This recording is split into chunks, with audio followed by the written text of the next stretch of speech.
we made it to Sumeru, our next objective should be to head to Sumeru City and find a way to meet with Lesser Lord Kusanali.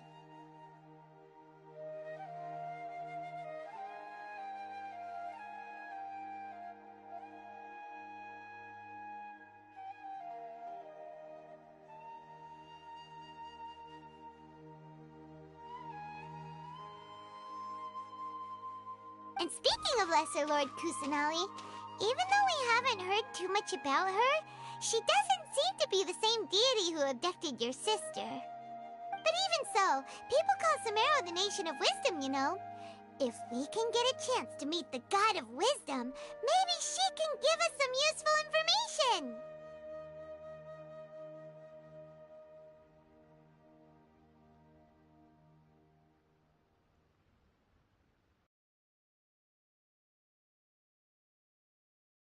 But, Paimon doesn't know the way to Sumeru City. Maybe we can climb up to that spot with the statue of the Seven on it. That'll give us a way better view of things. Even if we can't see exactly where the city is, at least we'll be able to check for some smaller settlements nearby. Wait a second. Look! There's someone up ahead! Perfect timing! Now we can just ask for directions rather than wander around like lost adventurers. Hey there! We're not from around here and seem to have gotten a little lost. We'd like to ask for some directions. Huh? Did they not hear Paimon? Hey! You over there! Could you give us some directions? Huh? What's going on here? There's no way she could have missed that. Wait! Could she be ignoring us? How dare she?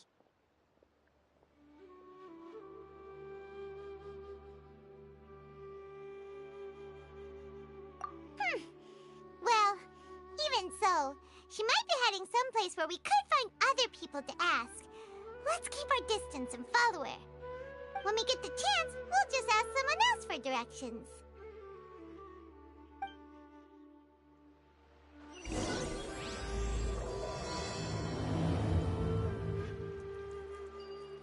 Come on, let's follow her. Just keep quiet. Make sure she doesn't notice us.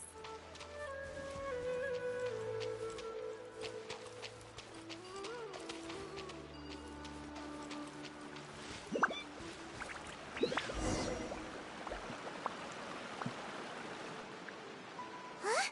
She just walked near that small waterfall and then suddenly vanished. Let's go take a closer look.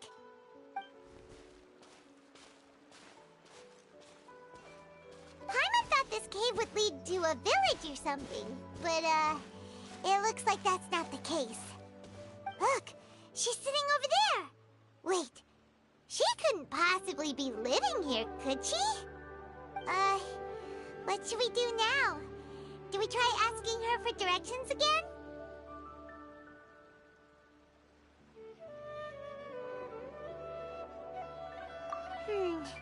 It looks like she's meditating or something. If we bother her now, she probably wouldn't let us off very lightly.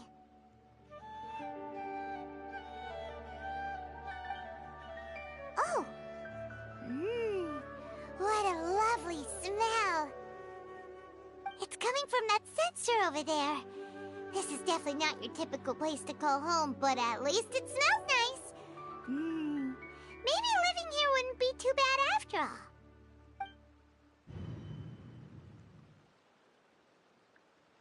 Huh? What's the matter? You don't look too good.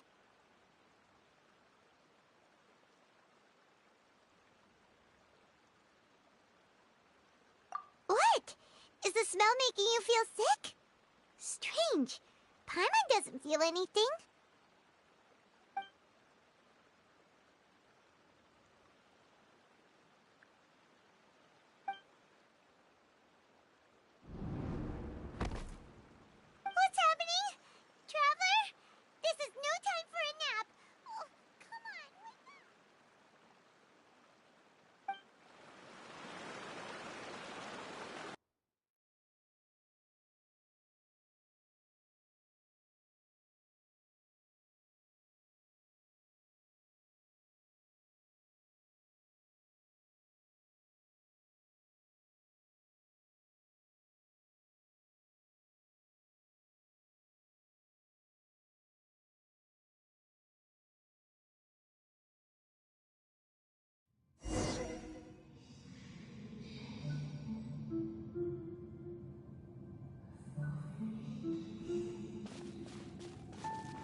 Traveler's been out for a long time now.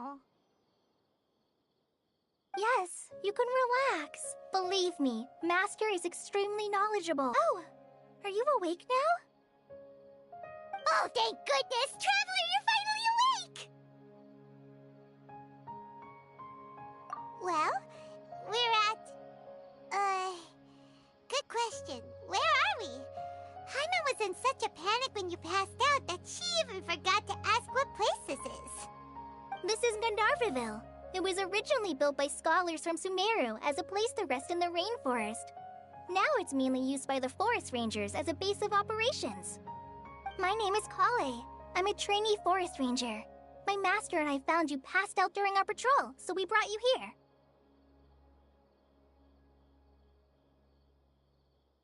Oh, no things are necessary.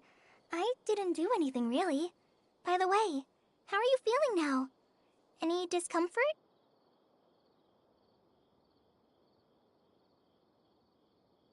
Oh, that's Master's herbal medicine you're tasting.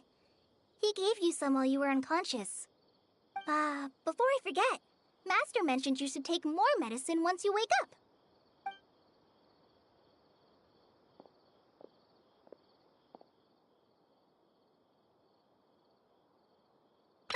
Whoops! Kale, what's the matter? Were you trying to retrieve the medicine? As I've already told you, you must be careful with these. All right, I'll get it for you once I'm finished here. Sorry, Master. Now, the guide to Avidya Forest's edible fungi is clearly posted on our bulletin board. But if Farbode forgets which mushrooms to avoid one more time, I'll have no choice but to leave the guide somewhere a little more visible. Like right smack on his forehead so others can remind him to be careful. Right? This is the second time he's come down with food poisoning this month. I'll be sure to give him a good talking to. Yes, please do. If, on the off chance, Farbode simply enjoys having little imaginary fairies dance before his eyes, then we'll just let him be. But the next time he requires any of our medicine, be sure to charge him accordingly.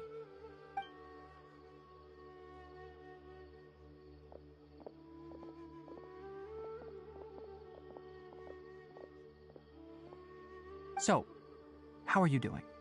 Feeling better? Oh, this is my master, Forest Watcher Tainari. He is chief officer over all the rangers here in Gandharvaville. I already informed Paimon about the reason you fell unconscious earlier. But now that you're awake, let me explain it for you as well. It is common practice for Sumeru scholars of certain darshans to dedicate themselves to training and meditation in isolated areas, particularly the nearby forests. While meditating, they use a certain incense known as spirit borneol to help calm their minds as they enter a state of deep rumination. In hopes of asking directions, you two followed a scholar named Hypatia into her cave. The incense you smelled inside was the spirit borneol I just mentioned. That incense typically has no effect on most people, but for a very select few, it can have profound effects on one's cognition, as you experienced firsthand. Does that make sense?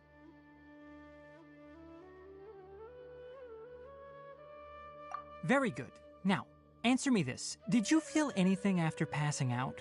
Say, any out-of-body experiences? Or did you see anything while unconscious?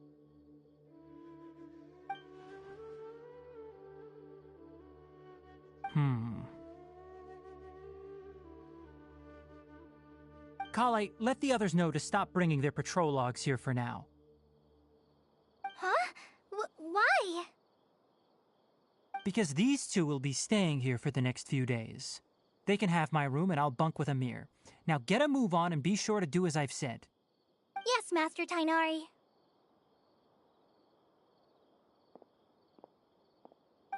Wait, hold on a second. Can you tell us what's going on? Sure, let me fill you in.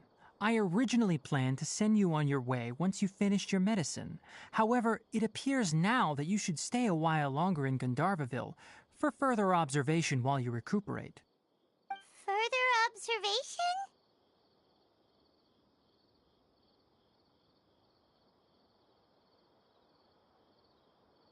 No need to be hasty. As long as you have the capacity to judge between right and wrong, I promise that you'll understand the gravity of the situation once I explain everything to you. Based on what you saw after smelling the incense and losing consciousness, we can conclude that you experienced a powerful hallucination, which suggests your mental state is not in the best of shape. If you're skeptical, have a whiff of this.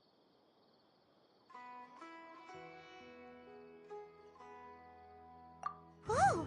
Are you okay? You're experiencing a similar sensation as when you passed out, aren't you?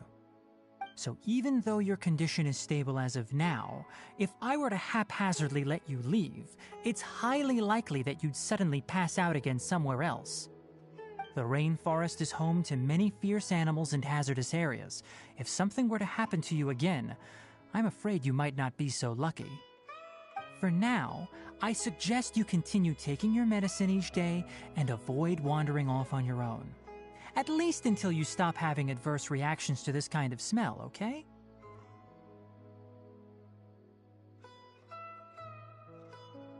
Good. Now continue resting while I fire up another bowl of medicine for you. Seriously? We just arrived in Sumeru and we're already having problems left and right! Paimon knows we're set on meeting Lesser Lord Kusanali as soon as possible, but you really don't look too good. It'd probably be best to let you recover first. Hey! Are you even listening to Paimon? Paimon's over here worrying about you, you know!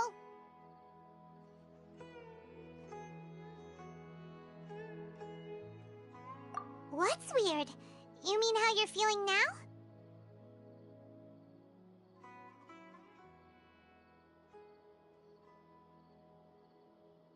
You mean the vision of tree roots and red skies you saw?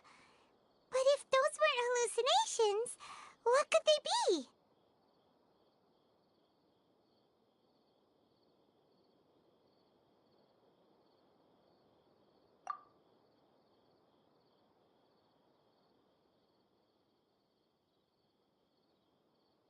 Well, considering how unique you are, Paimon trusts your judgment here. But why didn't you say anything about it to Tainari? If he misjudged your condition, then there's a chance you could get worse, right?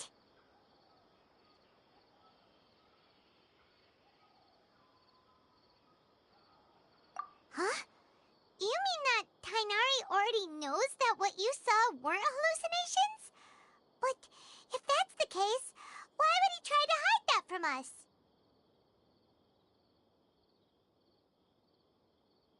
Oh, Paimon gets it now. That explains why you were so quiet earlier. Well, that settles it then. We'll stay here to rest up and figure out what's going on with your hallucinations. But it seems like asking Tainari might not be an option anymore. What do you think we should do?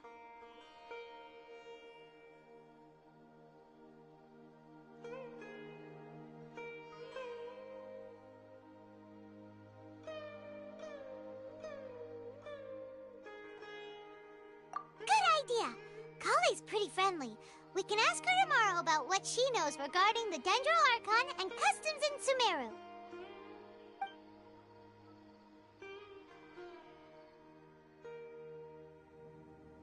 Rise and shine! Come on, it's time to go find Kale!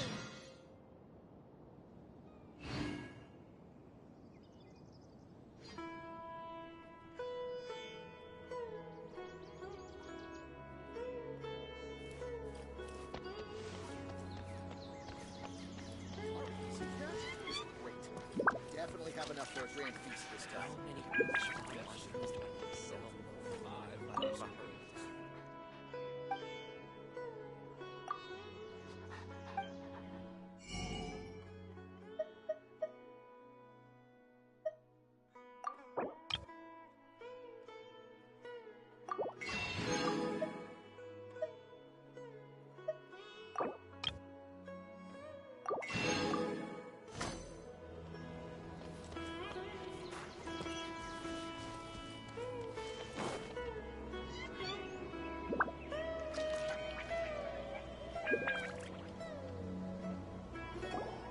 All right, next let's see right hand. Yes, not bad. But please remember that you still need to be careful. Understand? Yes, I will. By the way, Master, I still haven't received the patrol route for today.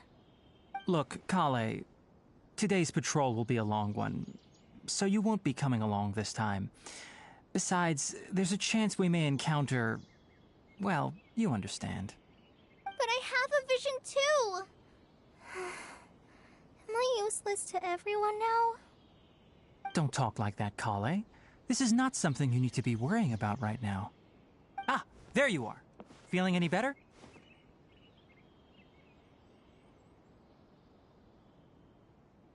Yeah, since we'll be staying here for now, we thought we might as well try lending a hand around here.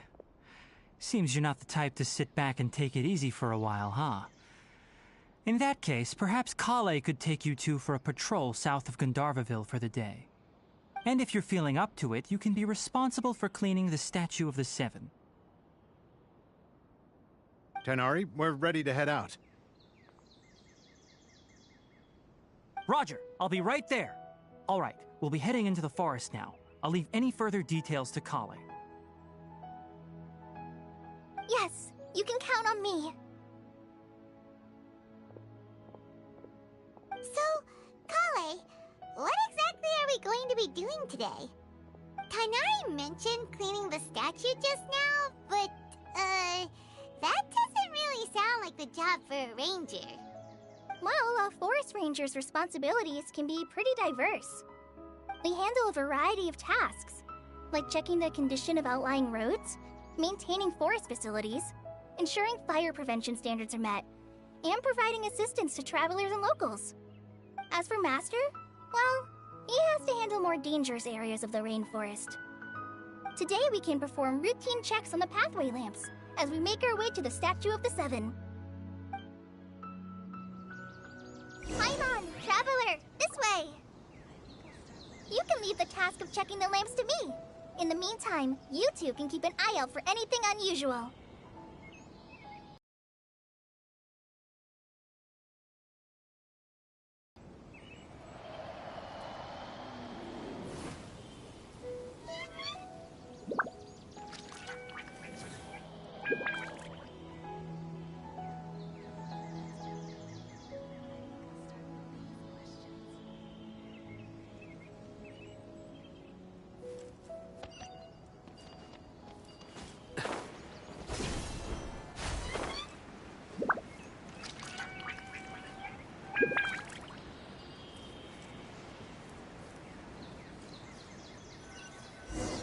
Nothing wrong with these two lamps. Let's move to the next ones.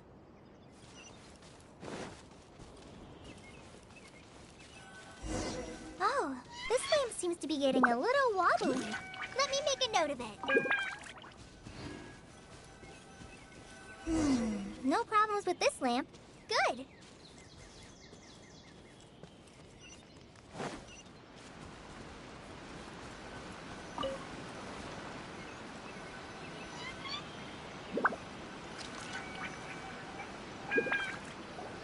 The Statue of the Seven is up on top of that large rock formation. You must have seen it when you came down this road before. It's pretty high up there, isn't it? Don't worry. If you're afraid you can't make it up there, I'm sure Master wouldn't mind if you don't clean the statue.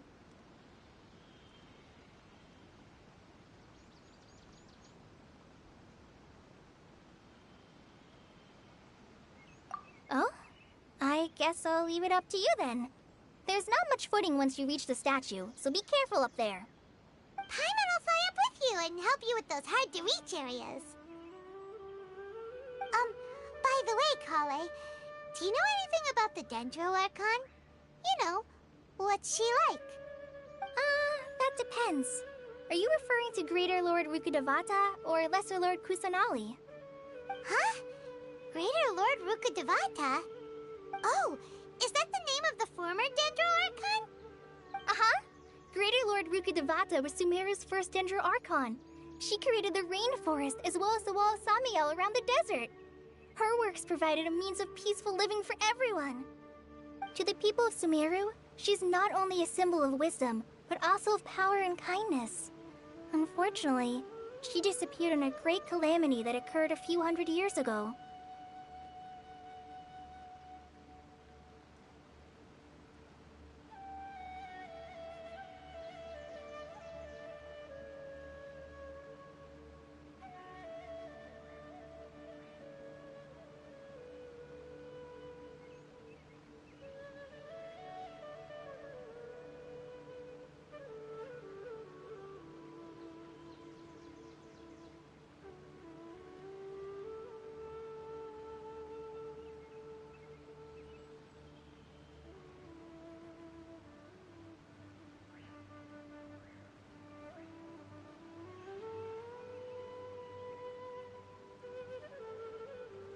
According to what Masters told me, the sages later found the newly born Dendro Archon and whisked her back to Sumeru.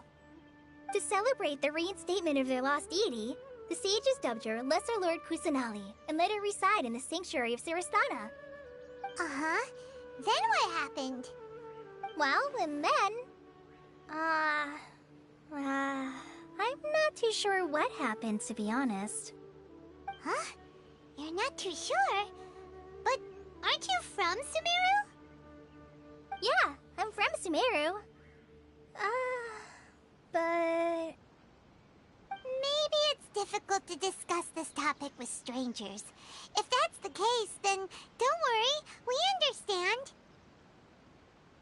No, it's not that. I'm not trying to hide something from you. Besides, I don't consider you two strangers. Anyway, you two know Amber, right? Wait, Amber? You mean...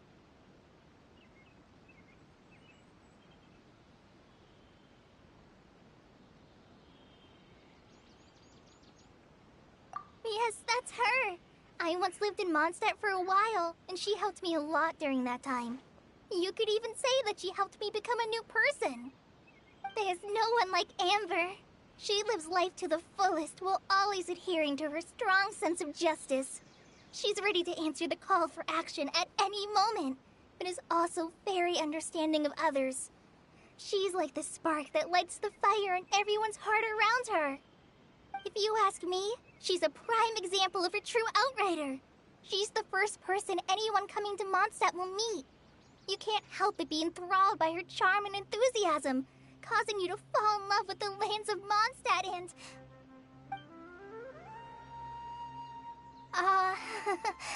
sorry.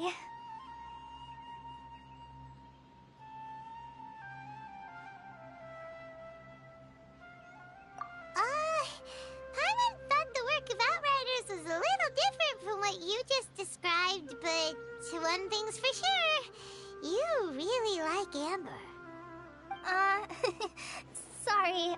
I was rambling on just now. It must have sounded kind of weird. It's alright, Kale. Knowing that you're a friend of Amber somehow makes Paimon suddenly feel a lot closer to you. So, how do you know that we've met Amber?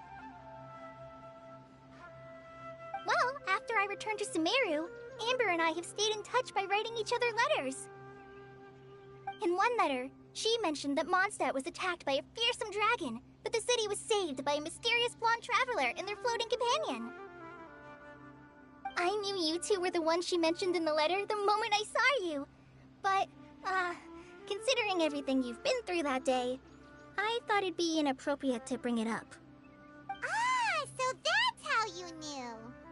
Yep, so please know that you two have my complete trust, really. I wish I could tell you more about the Dendro Archon, but I have been away from Sumeru for some time, and I haven't read any books. Sorry. That's alright. You've already helped us a lot. We had never even heard of Greater Lord Rukkhadevata or the Sanctuary of Surasthana until you mentioned them. Oh, I'm happy that was helpful. There is one thing I want to ask, though. Why do you two want to know about the Dendro Archon?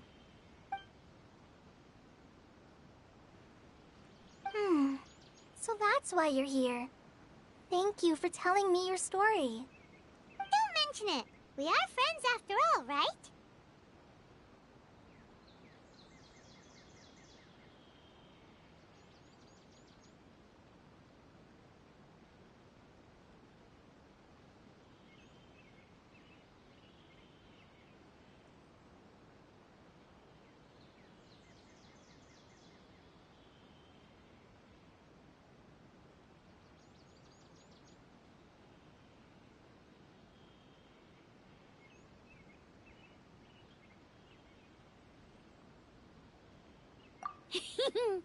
Alright, we have a statue to clean. You both have my thanks. While you two are up there cleaning, I'll go ahead and inspect the forest canopy. Let's meet back here shortly.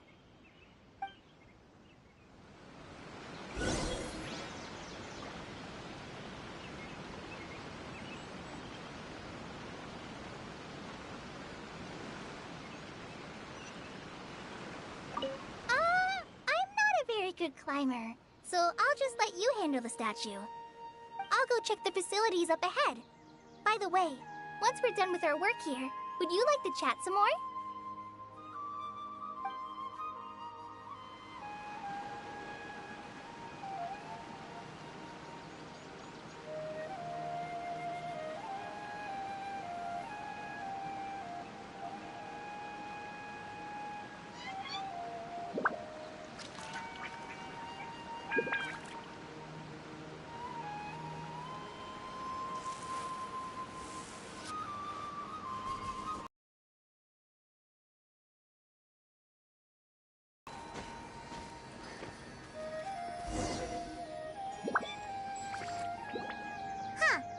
Now that Paimon looks at it, the deity that's carved on the statue is kinda small. Do you think she's supposed to be Greater Lord Rukkhadevata or Lesser Lord Kusanali? The name does seem to fit the statue somehow. Well, anyway, we'll have to figure that out later. Let's get started on cleaning the statue. Paimon will fly up and take care of the top, and you clean everything below.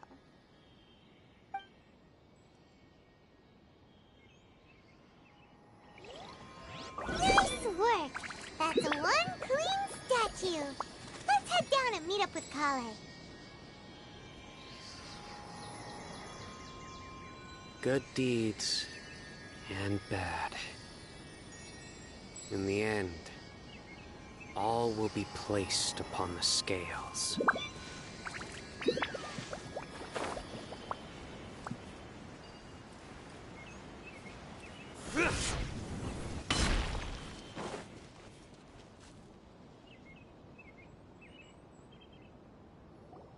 Kale, we're back!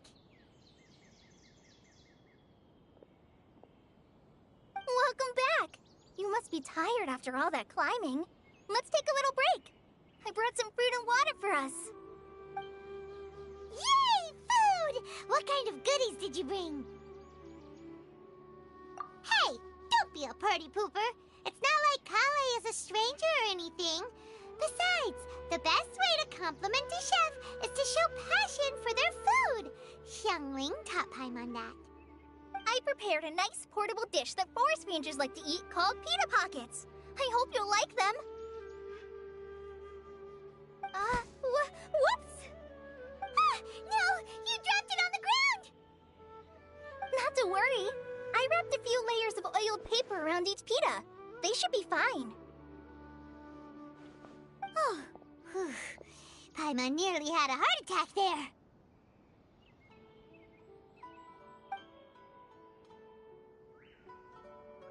Those pitas are amazing! You're quite the cook, Kale. Thank goodness you wrapped them in paper. Paimon wouldn't have been able to sleep at night knowing something so tasty had been wasted. You really know how to compliment the chef, Paimon. Since you liked it so much, I'll be sure to give you a copy of the recipe sometime. I'll even include all my personal cooking pointers, so you'll be making your own pita pockets in no time. Yay! Thanks, Kale! It's hard to believe someone as diligent as you could have clumsy moments, too. Oh, I guess it happens from time to time. So, Kale, don't you think that Tighnari's a little too strict with you? He won't let you touch anything without his permission. Paimon knocks stuff over all the time flying around the Traveler, but he's never said anything. Everyone has their clumsy moments. No, you've got the wrong idea about Master. Sure, he may seem a bit harsh at first, but with some time, you'll see that he's actually very kind-hearted. I've heard the veteran rangers say that Master is from some ancient and mysterious race that is known for their cunning wit and reclusive nature. Oh, by the way, you've heard of the Academia, right? Well, there's a group called,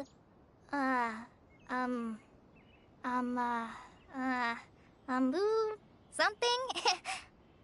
Well, anyway, because Master does a lot of research on plants, sages from the Academia have written him many times, inviting him to take up an official position there. But Master declines their offers every time, saying, Sumeru City is too noisy. It'd be bad for my ears.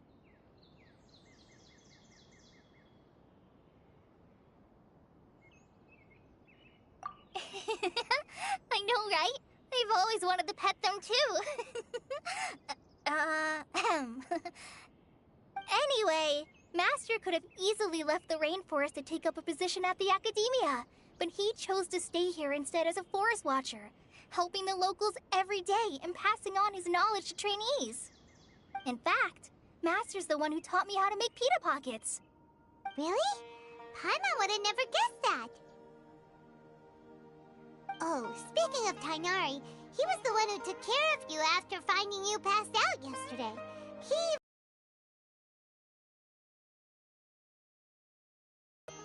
Paimon's still kinda upset, though. He kept scolding Paimon the entire way here.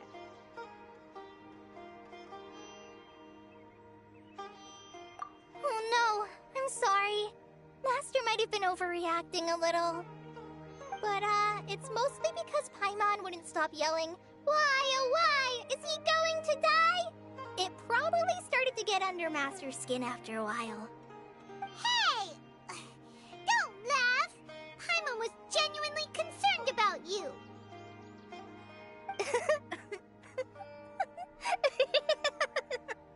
Hey! Now even Kale's starting to laugh. Ugh, that's it! Paimon won't forget this! It's time for some primordial wrath! No! Don't touch me!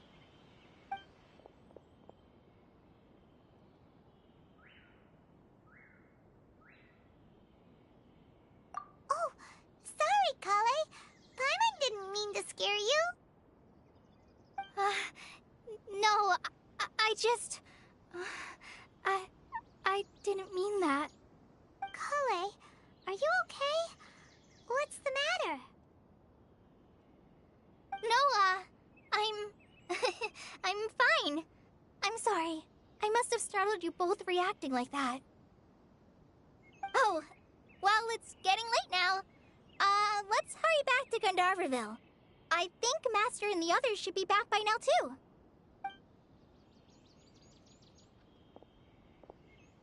Huh? What was up with Kale just now? And why is she in such a hurry all of a sudden? Look, she's practically running back. Paimon can't even see her now.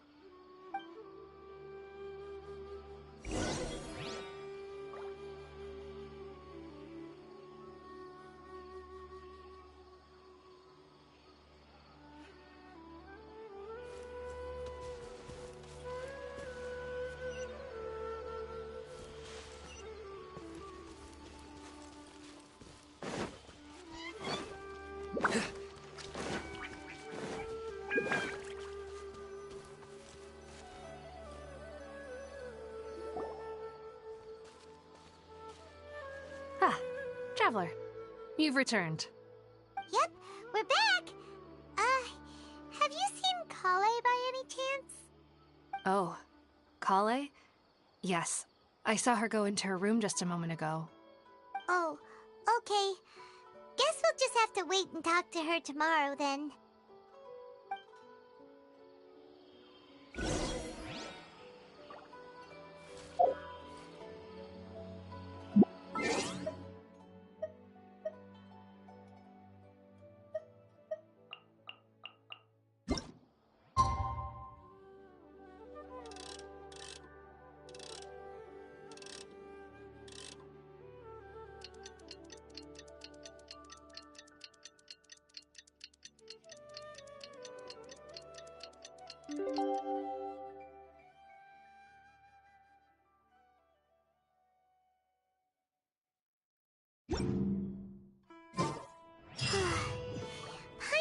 thinking all night about what happened with Kale, and still can't figure out what the problem might be. I think... Maybe she's in a better mood now. Let's go check on her.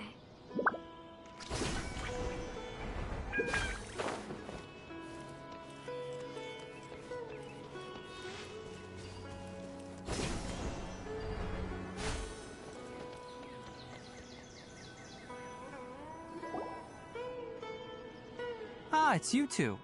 I was just about to go look for you. Huh? Tainari? What are you doing here? Where's Kale? I came to check on Kale's condition. To put it simply, she's not well. You mean she's sick? How could she be... Oh, wait a minute. Could it be because of what Paimon did yesterday? No need to worry. Something as small as you could never harm her. This sickness is something that Kale has been dealing with for some time. Kale has been more excited than usual since you two arrived. A little too much so, to be honest. She hasn't remembered to take care of herself. I suppose it's understandable, though. She hasn't been around anyone she considered a friend for some time now. It must have been refreshing for her to have you two here. So, Tainari, what's really wrong with Kale? Let's take this conversation elsewhere. Kale just fell asleep after taking her medicine. She needs some peace and quiet.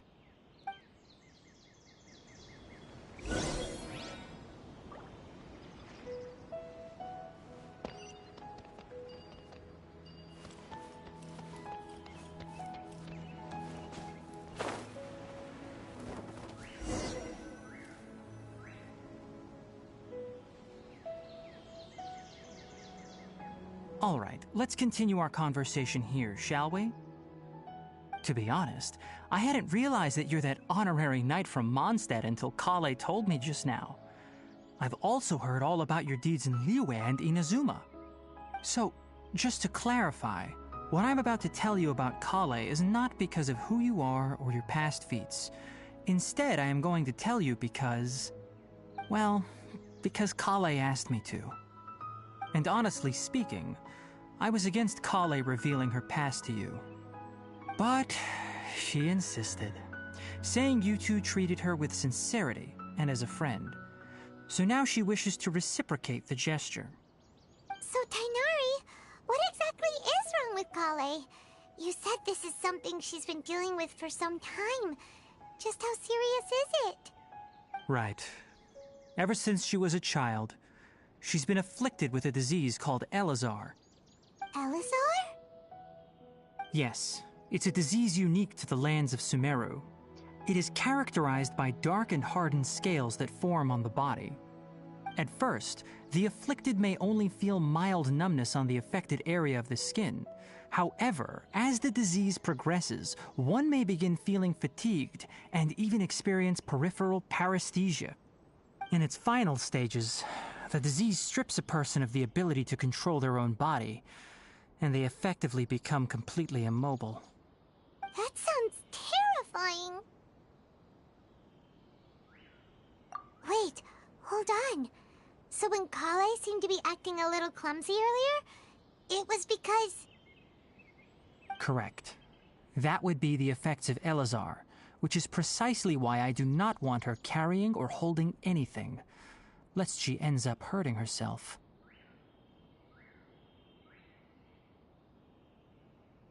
With appropriate treatment, the disease can be effectively controlled before it progresses to a more serious stage. However, there is unfortunately still no true cure for Elazar. Nevertheless, Kale's mother still hoped that there was something out there. She handed Kale over to an organization known as the Fatui after one of their members lied and said they had a cure. What? The Fatui? Ah, it appears you're already familiar with them. That'll save me some explanation.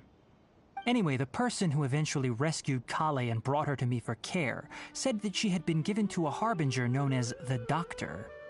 I have no idea how this doctor managed to do it, but her case of Elazar was completely stable for all the years that Kale was with them. However, Kale's days with the Fatui were anything but pleasant. Kale is a resilient individual and always tries to appear cheerful, but her experience with the Fatui has left deep scars. Even now, she can still feel deathly afraid of someone touching her. Oh, Paimon had no idea Kale's been through so much suffering. Oh, by the way, Paimon, Kale wanted me to tell you that she's sorry for scaring you yesterday. She also wanted both of you to know that she's sorry for hiding her illness. She doesn't need to apologize. None of this is her fault at all. Well said. I hope you'll get a chance to tell her that in person the next time you see her. Kale once thought that it would be impossible for her to have any real friendships. I trust that you two will never let my trainee experience such emotional pain again. Don't worry, Tainari. We'll take good care of her.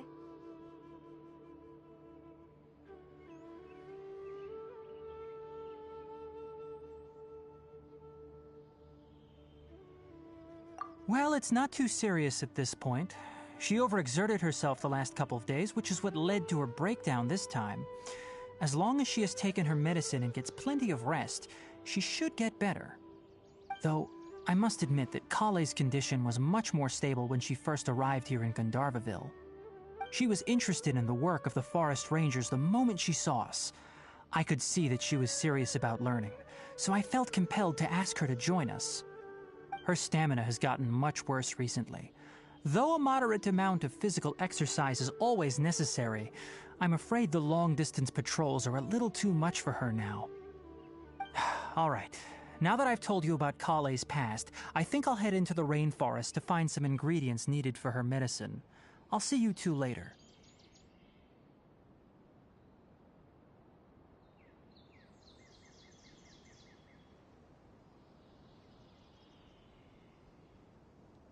Yeah, we'd like to do something to help Kale too. All right, but I must warn you two. The rainforest is a dangerous place, especially for someone who's still recovering like the Traveler. You must follow closely and listen to every instruction. No problemo. Let's go then.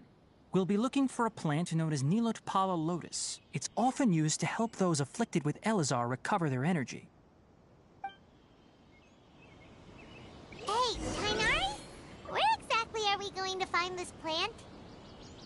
Nilotpala lotuses can be found all over the rainforest, but it often grows right here around Gandharvaville. Given the name, it sounds like we should be looking for it in the water. You are correct. Nilotpala lotus grows in the water. When fully matured, they look like giant blue flowers floating on the water's surface. Quite an attractive species, if you ask me. The large petals are actually the plant's leaves and sepals, which surround a very small flower. You should note that many of the plants found in Sumeru have names that are contrary to their species. Take the Kalpalata, for example. The plant is not a lotus at all, but rather a vine. And then there's the Sumeru rose, which is not a rose, completely contrary to its name. Oh, huh. Okay then. Note to Paimon. Never bring up the topic of flowers with Tainari.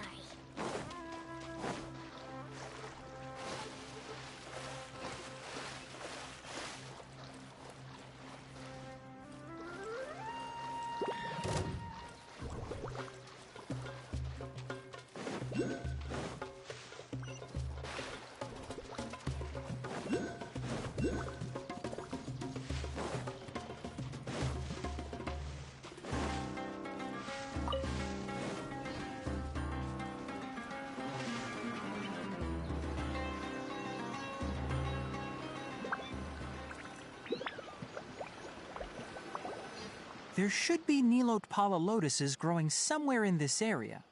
Let's split up and begin searching.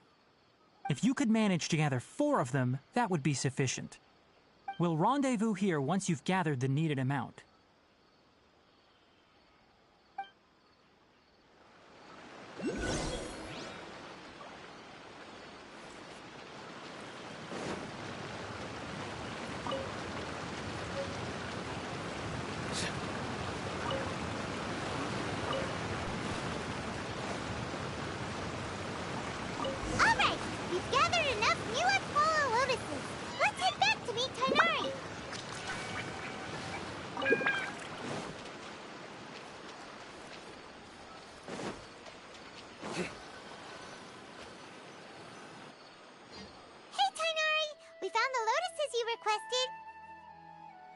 Let me take a look.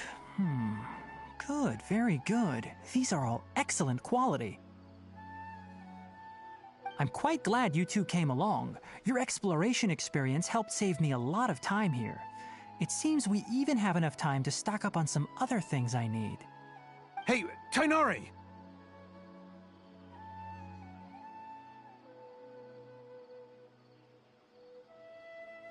Oh, Tainari, someone's calling your name.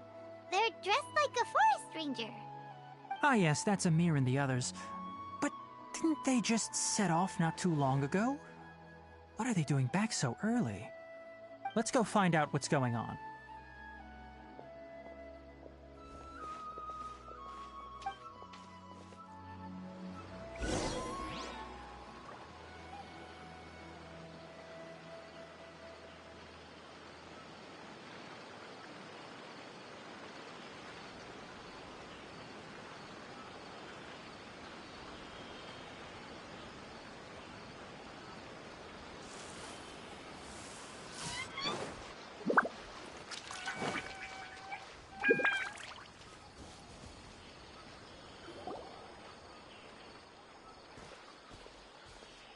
Tainari, thank goodness we found you here. We were just about to head back and find you at Gandharvaville. What's going on? We just discovered a withering zone. The Withering is back? But the patrol route you were on should have been already clear just a week ago. It reappeared so quickly. Can you tell me the exact location? It's up ahead, deep in the river valley. It's appeared in a spot that blocks nearly the entire narrow part of the valley area, so we decided to come find you as quickly as possible. And the radius of the contamination? Sorry, I couldn't get a clear enough view to tell. No one in our patrol team had a vision, and it appeared to still be spreading, so we didn't risk getting any closer. Okay, I understand. You made the right decision. I'll go deal with it right away. In the meantime, please guide these two back to Gandharvaville. Wait, Tainari, why don't you let us help you? You two have only just arrived in Sumeru. You're still unfamiliar with many things in these lands. There's a unique type of anomaly that occurs in the Sumeru rainforest. It's called the Withering. The affected areas not only cause nearby vegetation to wither, but it's also lethal to wildlife and even people. If you don't carry a vision, then you should think twice before approaching such places. Yes, Amir is absolutely right. I wasn't kidding when I said the rainforest is a dangerous place. As Amir said, only someone with a vision, that is, the power to manipulate elements, will be able to resist the Withering's corrosive effects for a time. That's right. If any of the forest rangers without a vision come across a withering zone, we first make a record of the location and then have a ranger with the proper abilities deal with it, like Tainari here. Only someone with a vision can venture within a withering zone and find a way to deal with it.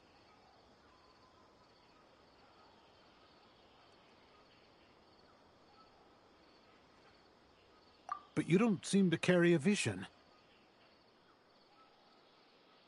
Don't worry, he may not have a vision, but he's a real pro at using the power of the elements. Don't sweat it. We've helped others deal with similar situations before.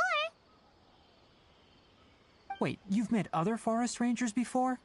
I was planning to properly show you both how to identify the Withering before you left Gandharvaville. Anyway, since you two are experienced adventurers, come with me. I'm sure you'll both be able to help.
withering zone.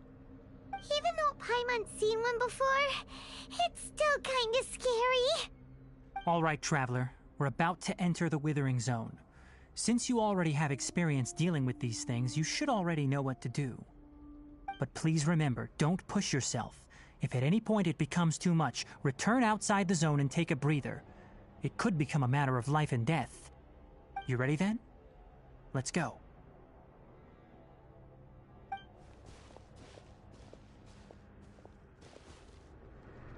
First, we must locate any branches sustaining the withering zone.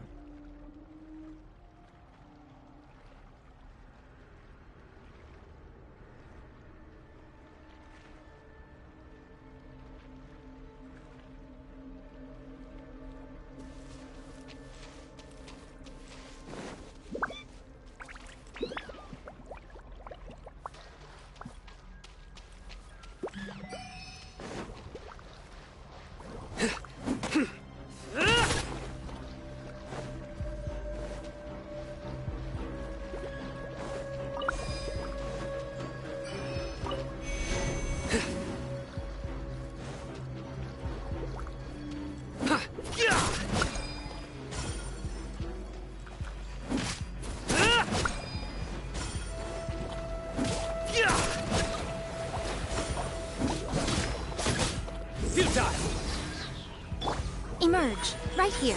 Right now.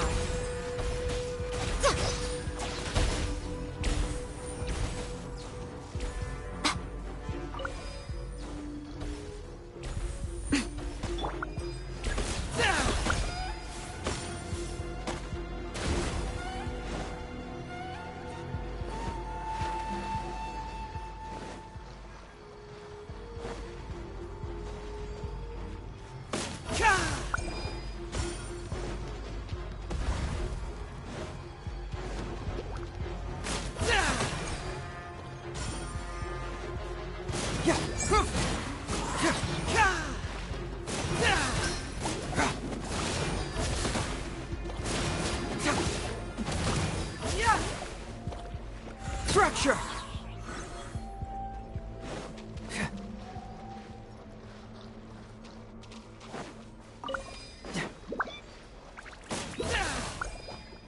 Great work.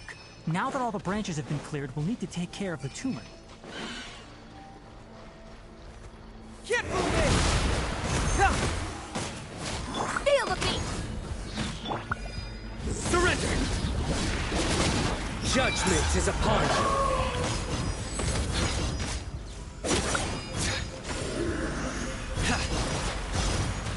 Now, destroy the tumor of the withering!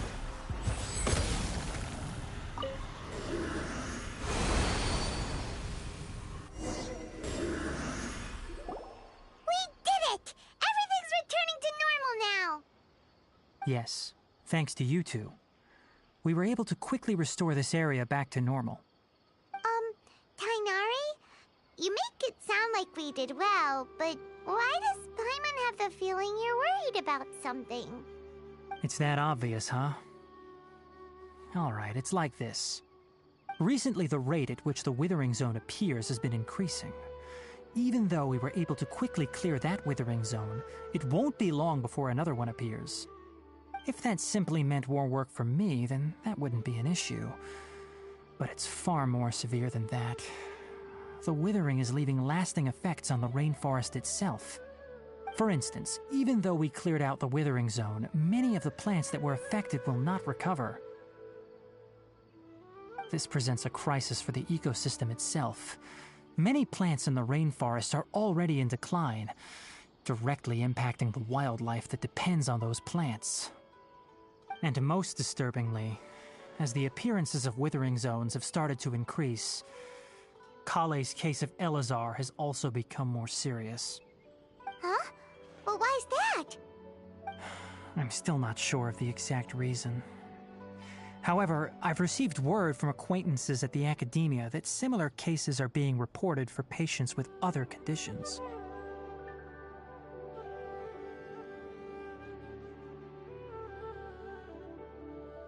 No, none that we know of. The withering has been recorded in Sumeru for millennia. It's said that it originates from the depths of the world. By the way, have you heard of Irminsul before?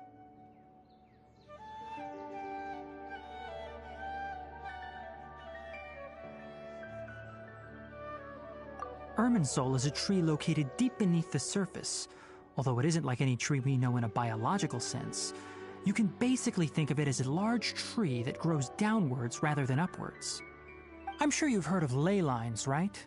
They're like the roots of Irminsul, spreading and extending from a massive cavern deep underground all the way up to the surface.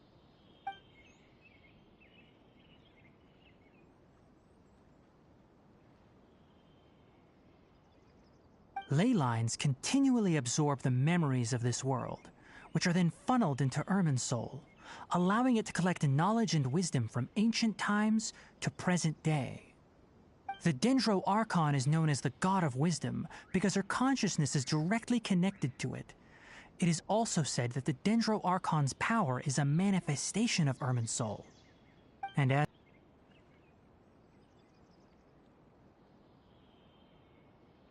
That's right. My ancestors learned of this from Greater Lord Rukkhadevata's familiars a long time ago. But even those mysterious creatures did not know of a cure for Irminsul. I'm afraid we Rangers will be battling the Withering Zones here for a long time until a cure is found. Alright, that's enough on this topic for the time being. Now that we've taken care of things here, it's time for us to head back to Gandharvaville.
Oh, Tainari, you all made it back. How did it go? The Withering Zone you reported has been taken care of. No need to worry.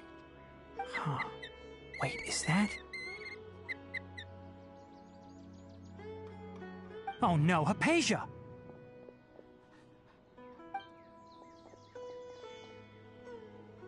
Huh? What's wrong, Tainari? This Duskbird is Hypatia's designated courier for urgent news. You do remember her, don't you?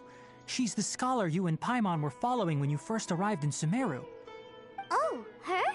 How could we forget? So did something happen? Let me see what's written in the letter first. Oh. So what's it say? And what's with that weird expression on your face? Just let Paimon read it. Huh? All Paimon sees are 3 squiggly lines. Yes, allow me to explain. After we brought you from Hypatia's cave to Gandharvaville, Hypatia resumed her meditation. She must have just finished. It's been nearly 3 days since she's had anything to eat, and it appears she's forgotten to prepare some rations. This letter is her asking us for help. We need to go. What?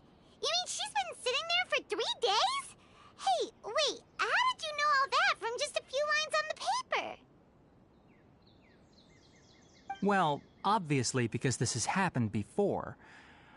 Last time she drew 5 lines, and by the time we found her...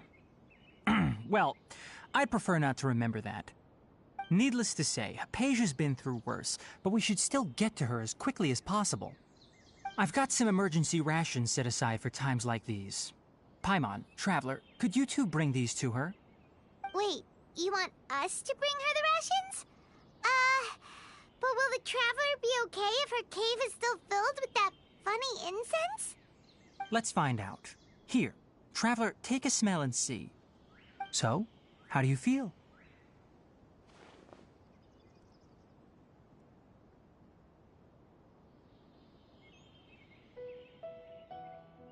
Huh? Really? You're not feeling even a little drowsy? But wait, how'd you know that he'd be okay this time, Tainari?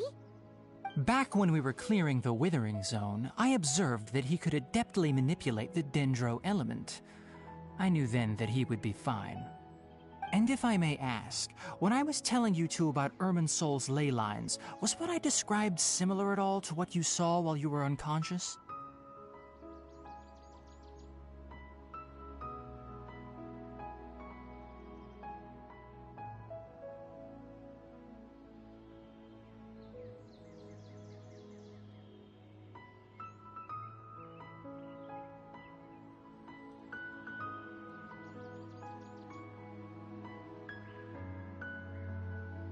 That's correct. Those weren't hallucinations at all. Though I don't intend to apologize for deceiving you. Because what you saw is of significant importance. Not just for the nation of Sumeru, but the entire world of Tevat. My forefathers were shown much favor by Greater Lord Rukkhadevata. We took an oath to protect this nation together with her. Now that that duty has fallen to me, it was part of my responsibilities to ascertain whether you could be entrusted with the fate of Sumeru. Now, after seeing you in action with my own eyes, you have earned my confidence, and I no longer feel the need to hide any secrets from you.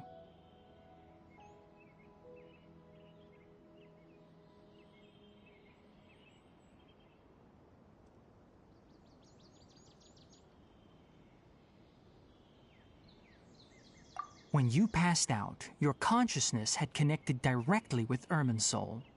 What you witnessed were actually real memories contained within Irminsol itself.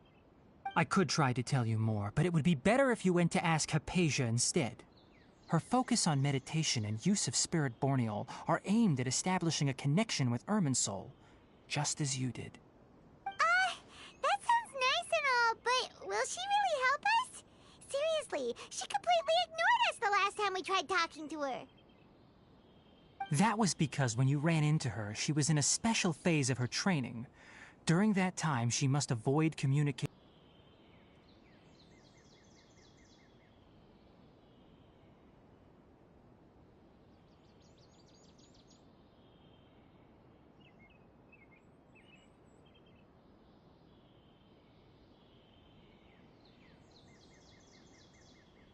Here, take these. It's a meal I packed for Hypatia, as well as some other ingredients.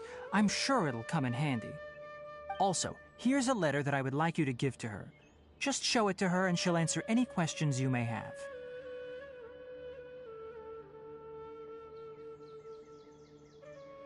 No. I should be the one thanking you. You've both been a great help these last few days.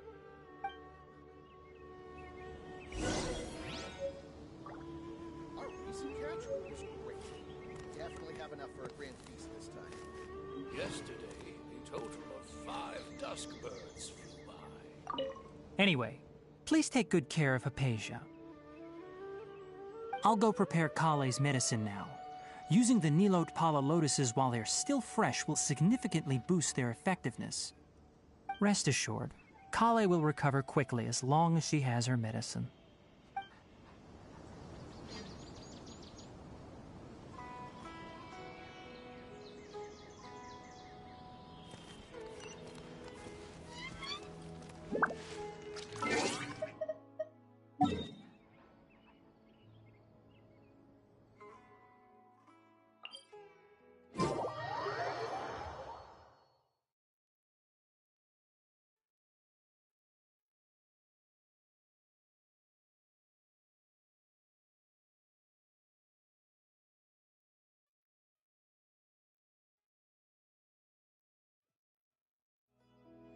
I do try to lighten the mood sometimes, but I'm not the best judge of other people's sense of humor.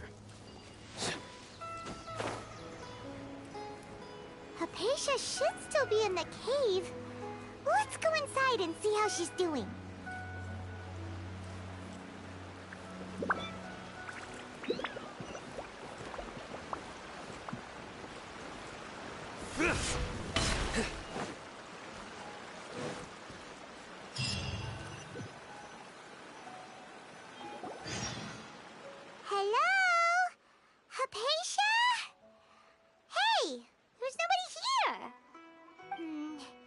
Maybe she went out to look for some food.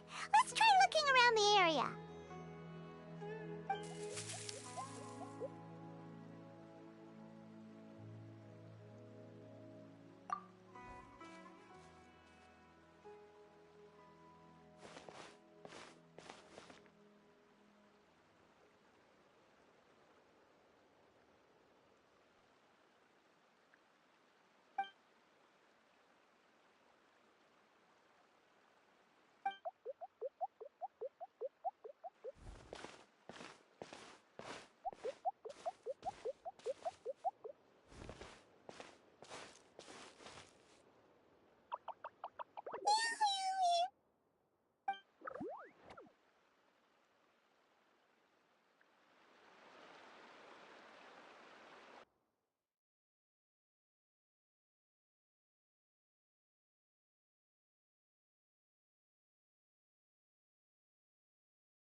Hypatia, are you alright?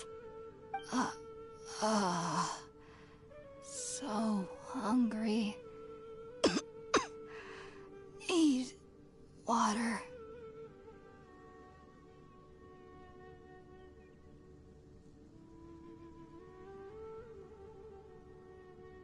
There's no way we can get her to eat in her current condition. Let's try finding some water first. Huh? Wait. Why does it look super foggy outside all of a sudden? Anyway, let's go look around.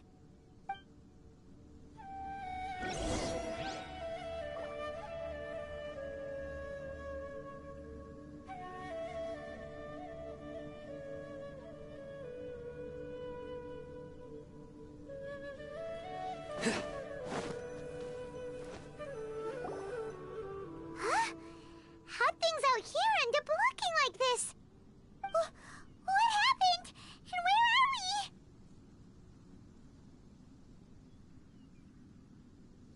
Really? Oh, maybe you're right. Let's go investigate the area.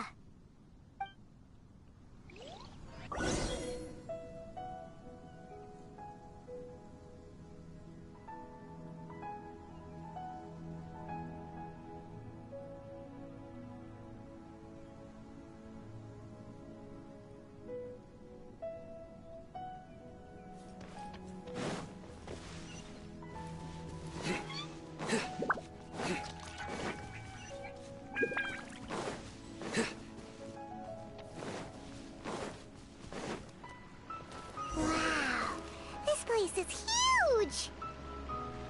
Paimon knew there's something off about that cave. Let's think of a way to get over there and have a closer look. Who knows? Maybe we'll find a lead of some kind.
Just now? Why'd everything around us suddenly change?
Right here.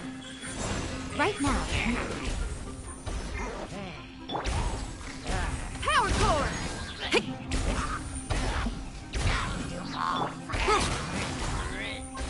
Cyclone!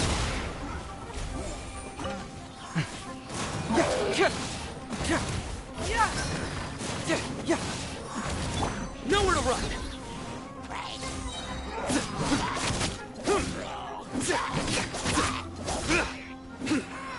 Futile! Bring it on! Nowhere to run!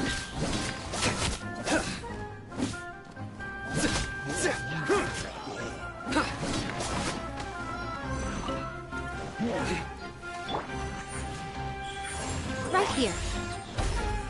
Nothing lasts forever. Right now, emerge. Right here.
is getting weirder by the minute!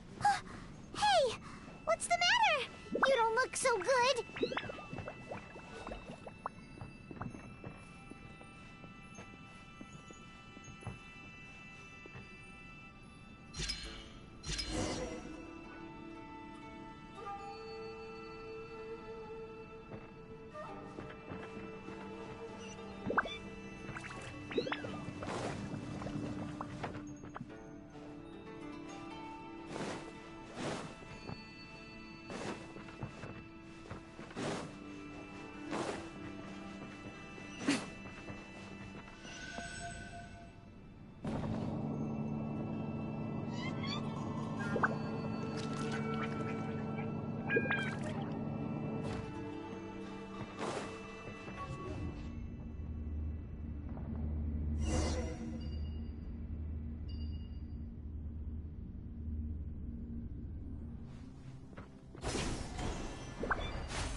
Well.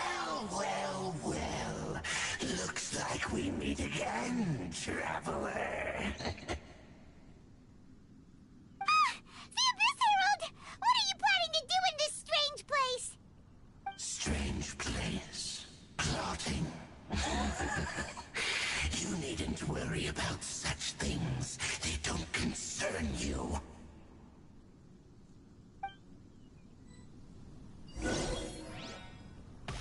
Bow before the Abyss! Right now. Right here. Right now.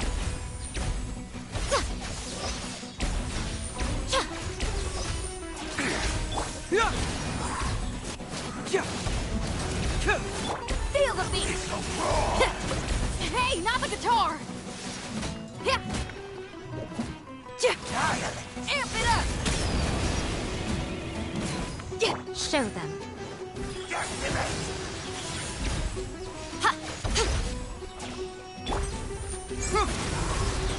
Yeah. Come back. Surrender. The end!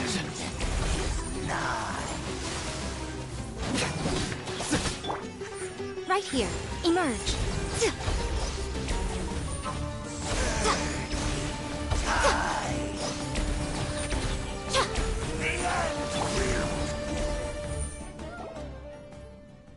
Huh? Why can't we beat this guy? Oh, Paimon doesn't get it! We faced others like him before! What's wrong this time? Traveler, though you may have managed to avert countless crises before, your good fortune was bound to end sooner or later. It's time you realize how weak and powerless you really are.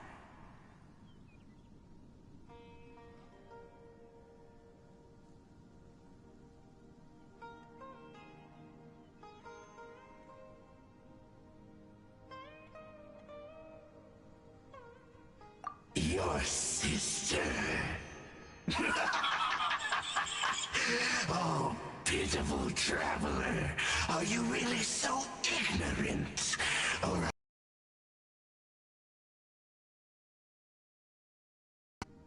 Her Highness has long since forsaken you. Your meager existence in her eyes is that of an annoying bug, only to be stepped upon. The bonds of love and family which drive you to find your sibling are utterly gone. Your journey is meaningless. But don't you fret now. Today will be your last. Now die!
do we do?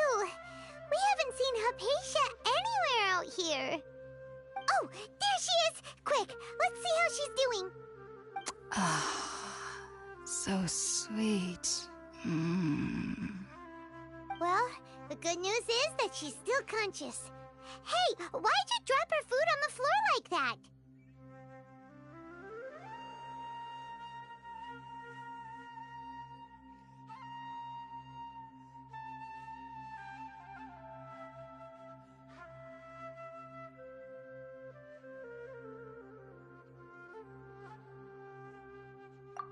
Oh, guess that makes sense. She does look kind of rough at the moment. Anyways, we can talk about this later.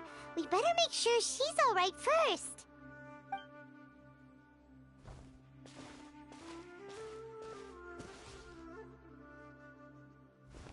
Whoa, wait a sec. Look at all this fruit lying around her. We can put that to good use.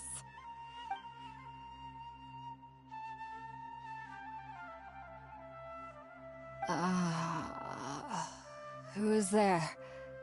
Tainari, is that you?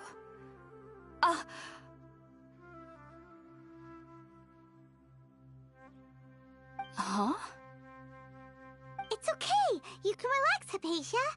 Tainari sent us here to bring you some food and water. Here, we have a letter that he asked us to give you.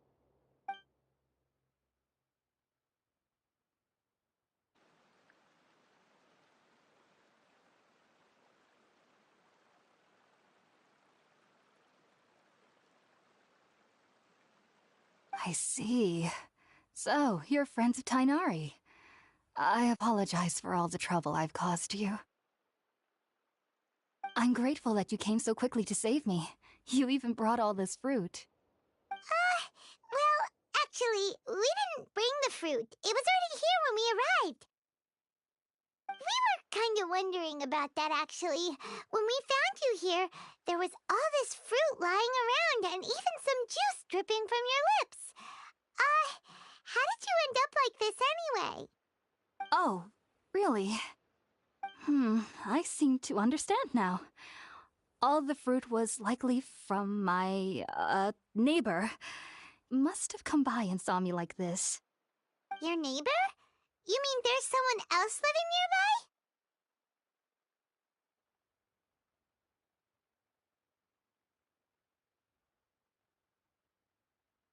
nearby? Oh? So you're able to see them too?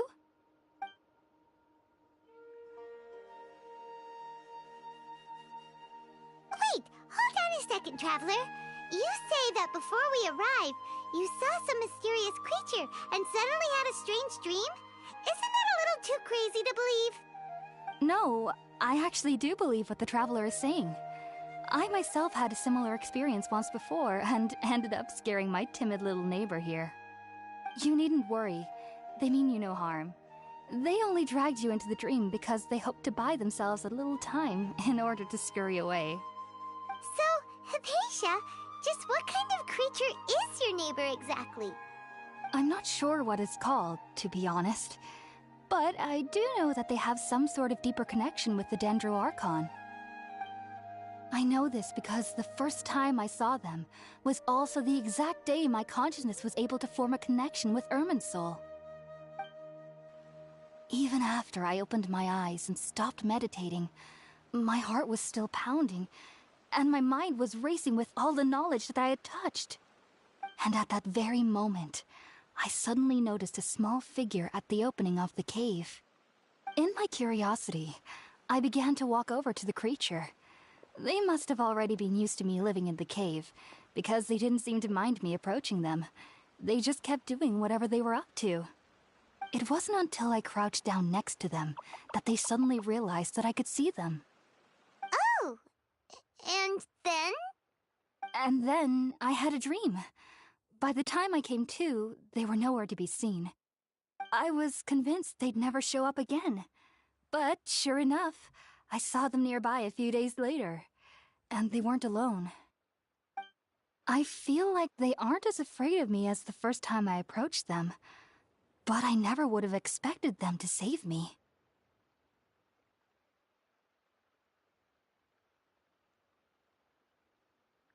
Yes, no doubt about that. By the way, Tainari mentioned in his letter that you had questions for me regarding Irminsul.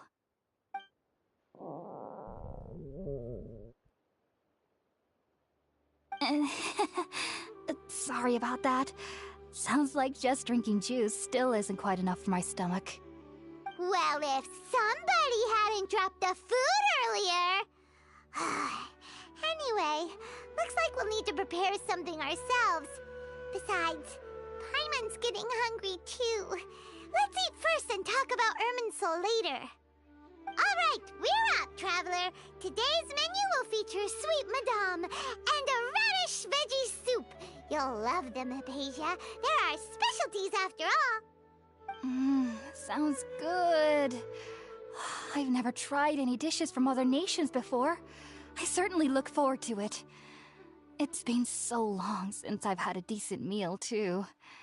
To be honest, the last time had to be when Tainari came to visit.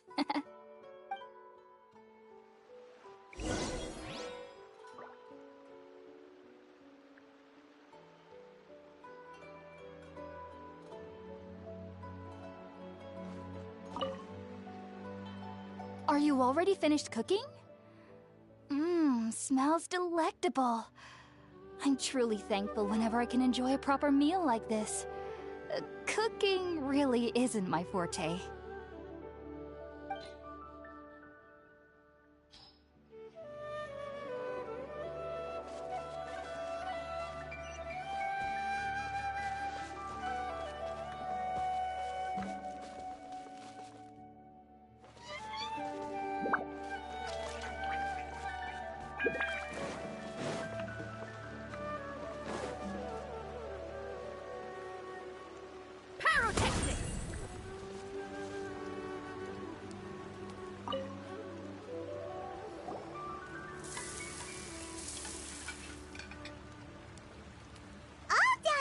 Let's use the empty box that Tainari gave us since we already watched it. Oh, it smells amazing. And the box is a nice touch, too. Let's go serve this up and start eating with Hypatia.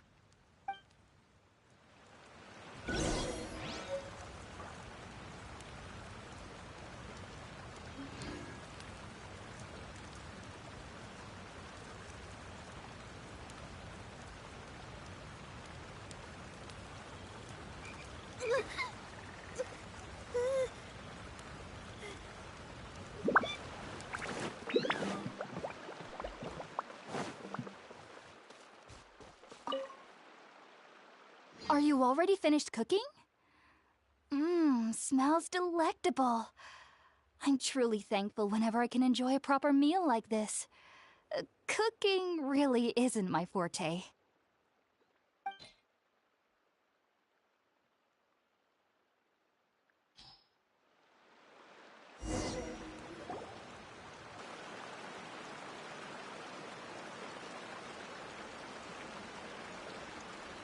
Even though everything you mentioned was in Tainari's letter, it's still hard to believe you were able to connect with Irminsul immediately after smelling Spiritborn Ale for the first time.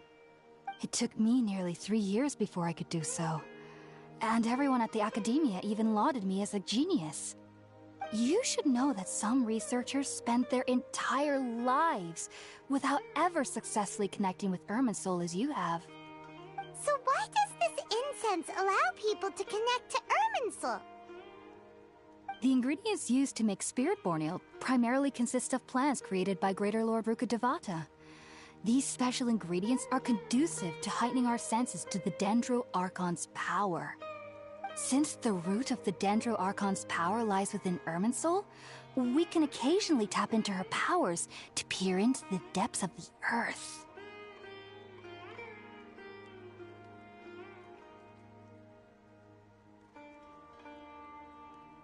That's all right. I'm sure you'll come to a clearer understanding as you remain in Sumeru. Makes sense. But Paimon's got a question. Why was he sensitive to the smell of those plants for such a long time? That was primarily due to his body's unique constitution. Stimulated by the incense, he could perceive the Dendro Archon's power and experienced a sensory overload, hence the adverse reactions. Taking in any scent similar to the ingredients of Spiritborn Ale would cause adverse effects. Not to worry, though. It appears you've already fully recovered. Technically, your body should still be sensitive to the powers of the Dendro Archon, but unless you're using intentional meditation techniques, the scent of Spiritborn Ale should no longer trigger such reactions. Whew. Well, that's a relief. I must admit, I am quite envious of your abilities. Even if it meant suffering from pounding headaches for the rest of my life, I'd consider it worthwhile so long as I could connect with Irminsul at will. Whoa, you're really serious about this whole thing, aren't you? I am a researcher after all. As a member of the Ritaoist Darshan at the Academia, my main area of research is the stars and their connection to the fate of living beings.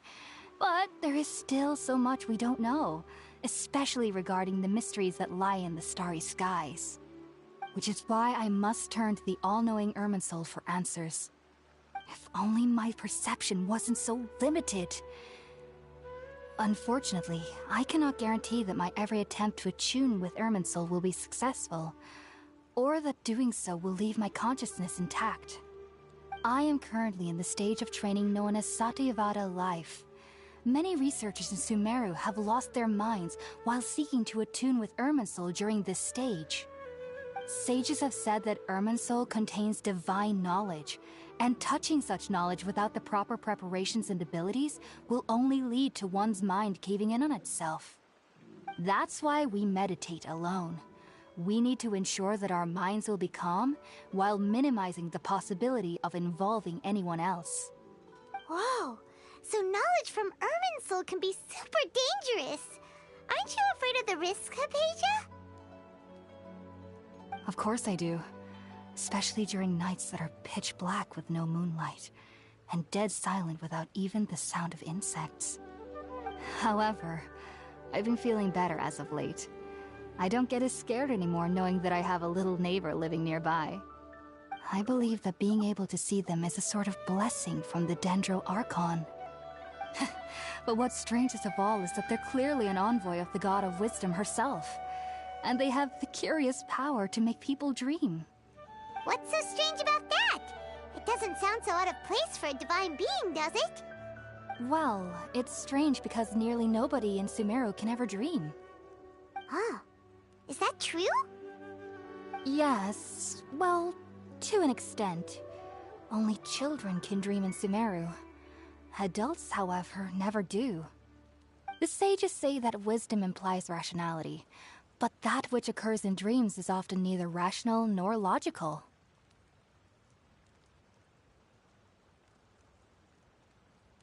Yes, if one struggles with anxieties, those emotions could influence their dreams. The fact that the people of Sumeru do not have dreams is seen as a blessing by the sages. They believe that Greater Lord Rukkhadevata, the god of wisdom, is keeping us away from the foolish delusions you encounter in your sleep. I was born into a family of scholars in Sumeru City. Ever since I was a child, my parents would always tell me that I'll know I've grown up once I stop dreaming. I studied hard, enrolled as a student in the Academia, and went on to become a researcher. Sure enough, I never dreamed again. But then, on the day I scared the little Aranara, I suddenly saw a dream again. It was incredible. Though I don't exactly remember what I saw, I clearly recall the feeling. I suddenly felt like I was a child again. Back then, I was foolish and ignorant as any youth would be, but I was free of fear. Maybe dreaming isn't as bad as we've made it out to be. Just be sure not to speak of this if you travel to Sumeru City. They'll look at you as if you've lost your mind. So, do you have any thoughts about the things he saw when he connected with Irminsul? Sorry. I'm afraid I don't have any answers as of now. All I can say is that what you saw is a memory contained within Irminsul itself. World forget me. What could that possibly mean? If only I could ascend past Satyavada life and begin Paripurna life. I might have some more answers for you. If you two are ever in the area again, please be sure to come and see me.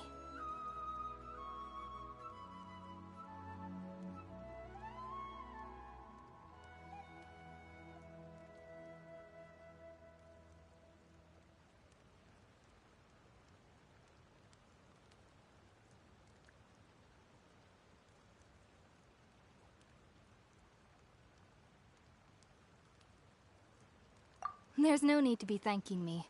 You two are my saviors. Besides, I'm already looking forward to tasting some more of your cooking. Now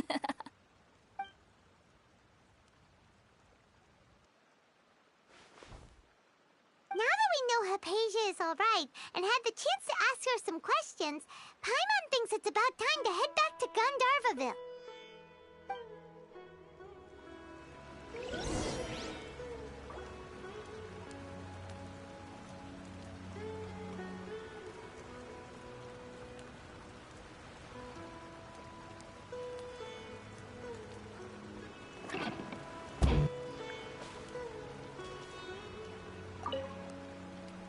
Heading out, I see? If there's anything else you'd ever like to ask about, you know where to find me. Even though that little neighbor of mine was able to induce a state of dreaming, I doubt they were able to control the actual contents of the dream. The end of your dream seemed quite terrifying.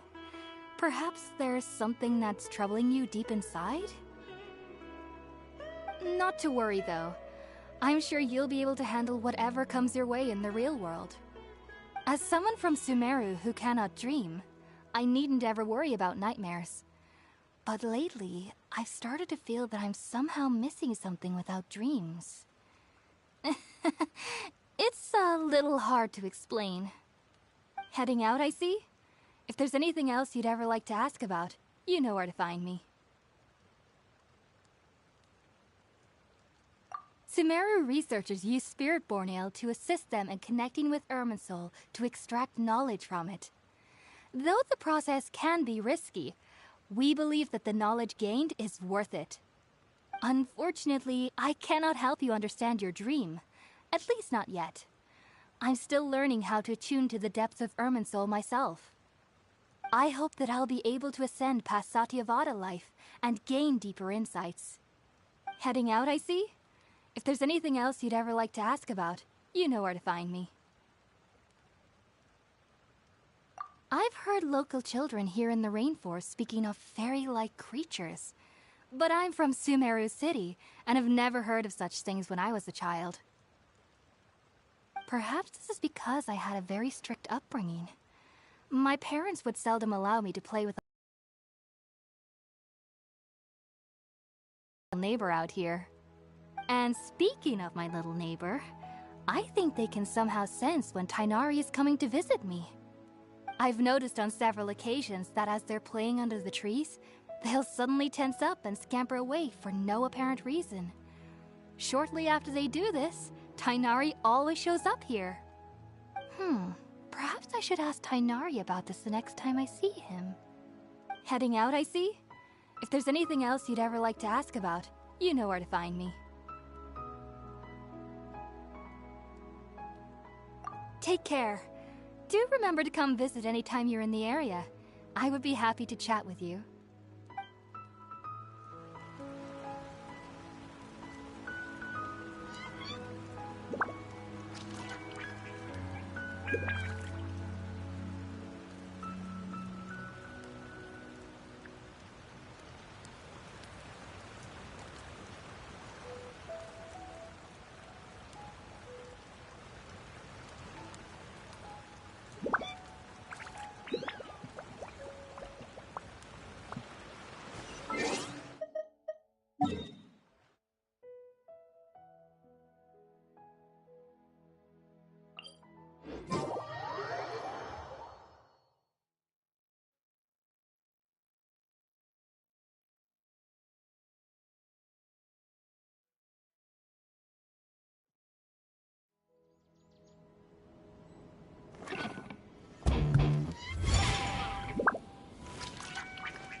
Think about it, Tainari. Refusing to join is tantamount to burying your head in the sand. I understand that you're a forest watcher, and that it's your duty to combat the effects of withering zones. But isn't it evident that such work is not a lasting solution to the problem? As Sage Kage clearly stated, your presence and guidance in Sumeru City is pivotal in finding a cure for Irminsul. How could you possibly refuse? Keep your emotions in check, Gulam. Let's at least listen to Tainari's reason for declining. We're here to invite him to the Academia, not to cause a scene. Sage Kage, I am truly honored that you came here in person, but I'm afraid I must still decline your invitation. I am merely a forest watcher. How could the great minds of the Haravatat have any need of someone like me? Well, it turns out that your refusal letter had some implications on your master's reputation. He is a renowned sage of the Immorta, after all. So now I've come here in his stead. I see. Huh. And I figured that given his temper, he would come here and berate me personally. Tainari, your master is an integral part of this effort, and now he requires your assistance. And what exactly does my master need of me, Sage Kage? You'll know once you've arrived in Sumeru City, that is. And how long will I be required to stay? There's no definite answer as of now. Do you mean to tell me that despite coming all the way here to Gandharvaville, you still can't answer the questions I laid out in the letter to my master? If that's the case, then I'm afraid I cannot give you a definite answer either. Tainari, but you... So be it. Come, Gulam, we're leaving.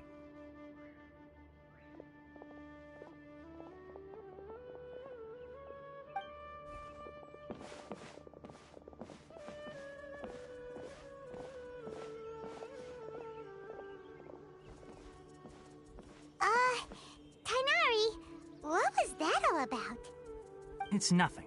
Some people from the Academia wanted me to go to Sumeru City to assist them with a project, but I had to refuse on account of all my responsibilities here. But all that can wait. How did things go with Hypatia? It was quite the eventful trip, but the main thing is that she's safe and sound. She answered a bunch of questions for us, too. Very good.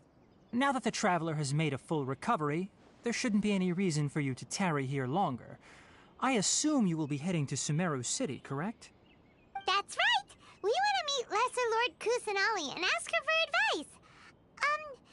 Do you have any idea on how we can find her?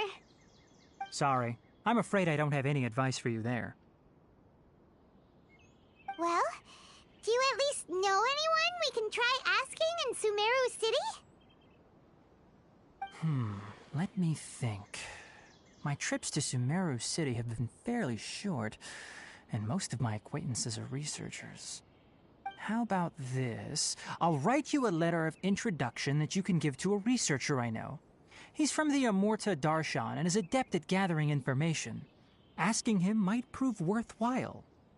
Also, when you enter Sumeru City, you'll probably end up receiving something like this item here.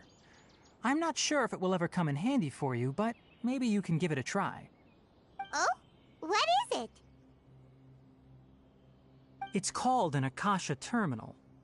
It's a tool produced by the Academia that utilizes the legacy of Greater Lord Rukkhadevata. Some say that this very item is the basis of Sumeru's reputation as the City of Wisdom. Needless to say, this device and its usage fall under the Academia's expertise, so I'll leave it to them to show you how to use it. Great! Next up, Sumeru City! But wait, before that...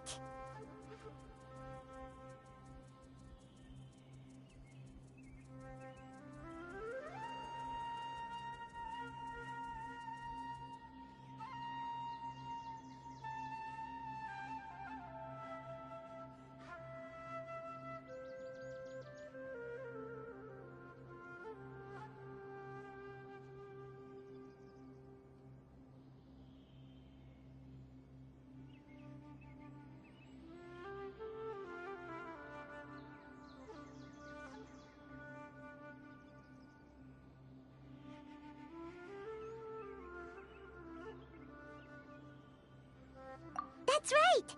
Tighnari... After being confined to her bed all this time, I thought a little walk would do her some good. Last I saw her, she was taking the path towards the North Crossing. She knew you two would be leaving soon, so she must have wanted to see you off. Thanks, Tighnari. All right, let's go! Farewell, and good luck to you both.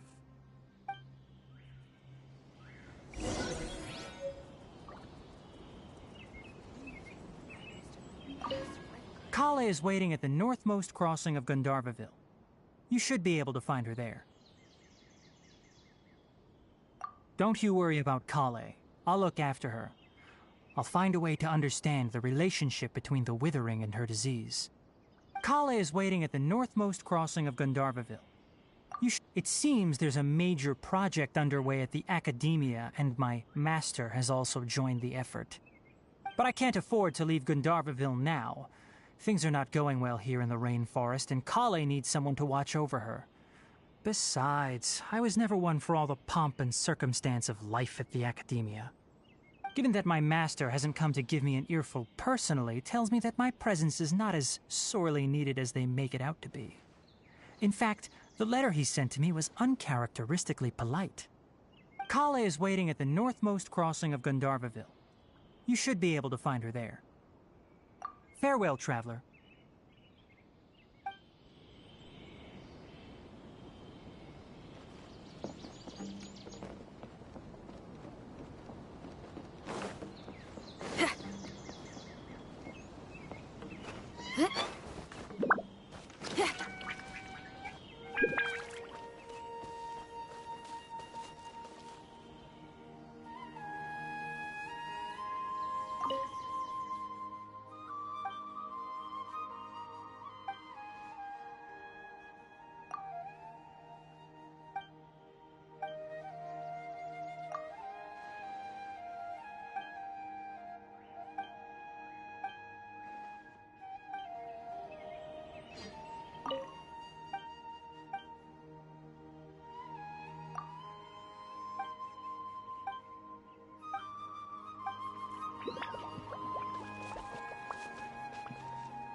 I've been waiting for you two.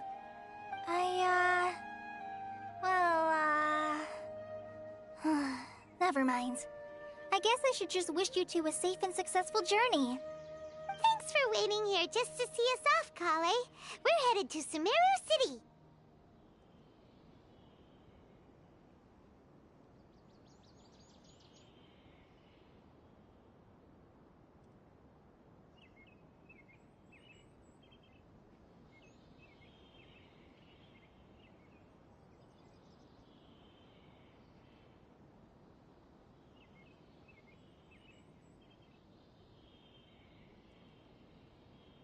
Don't worry about me.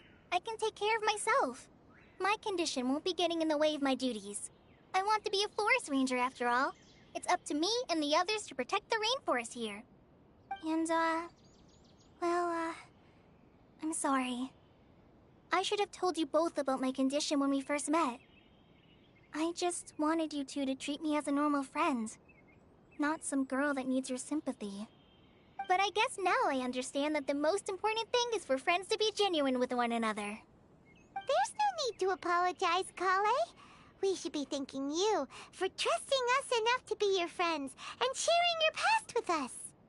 We're probably still gonna worry about your condition, but that's because we're friends and we care about you. Thank you. That means a lot. Before you leave, I have something for you. Oh? What is it? It's my recipe for pita pockets.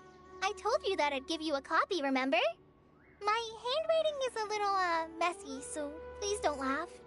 Yay! Thanks, Kale. Now we can eat those scrumptious little pitas whenever and wherever we like. I hope that whenever you eat them, you'll both remember your time here in Gandharvaville.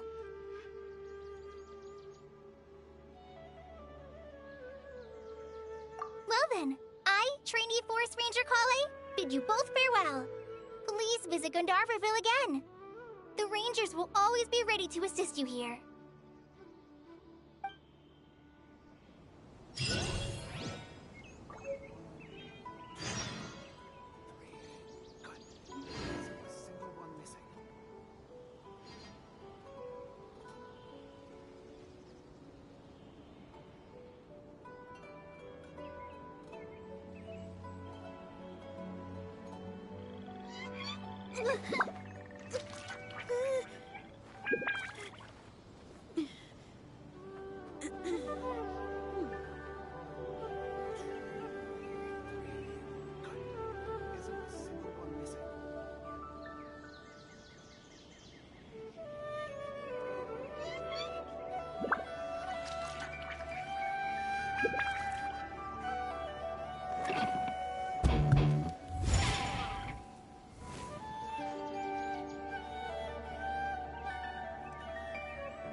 I hope you have a safe trip to Sumeru City and get to meet the Dendro Archon there.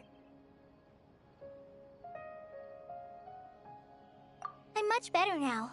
I'll be back on patrol again starting tomorrow.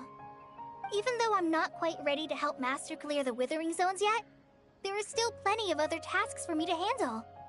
Oh, and Traveler, if you ever see Amber again during your travels, please don't mention my illness to her, okay?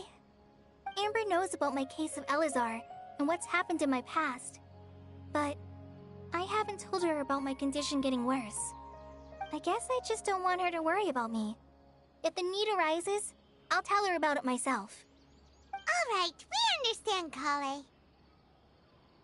I hope you have a safe trip to Sumeru City and get to meet the Dendro Archon there.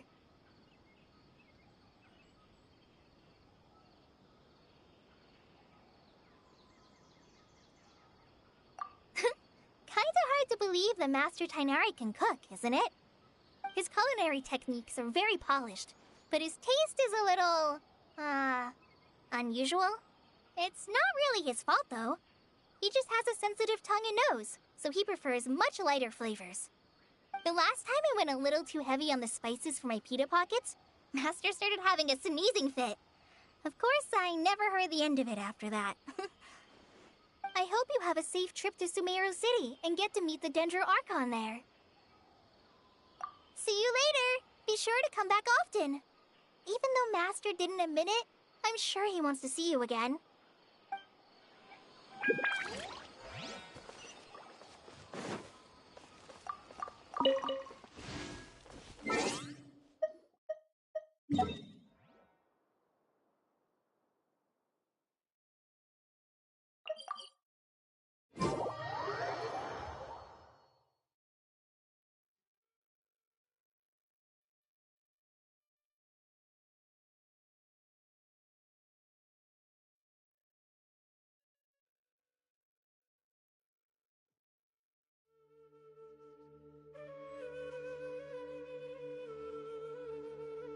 Whatever's going on over there, looks pretty rock and roll to me.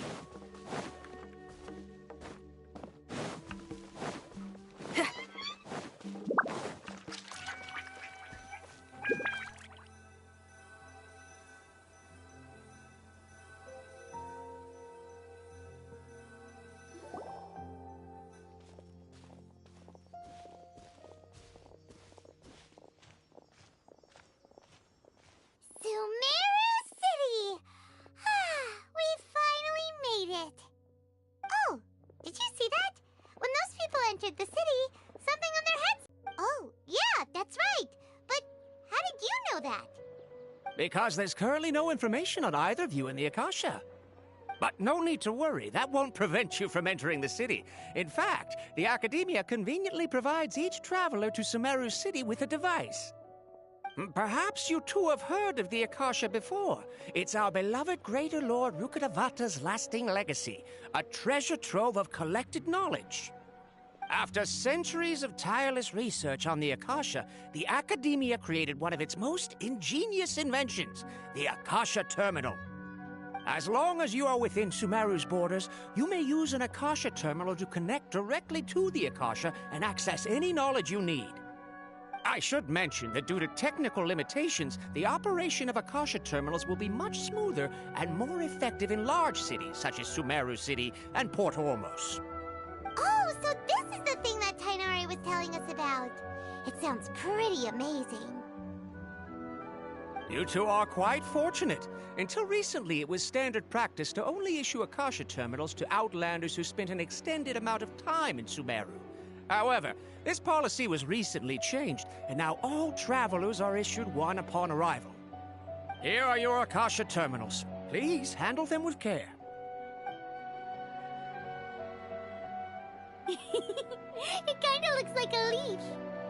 To activate it, simply hold it in your hand and say the following phrase to yourself. May the mighty God bless us with their voice of wisdom. Oh, since this little doodad lets you access knowledge, maybe we can use it to find a way to meet Lesser Lord Kusanali. Let's give it a try. Ahem. May the mighty God bless us with their voice of wisdom.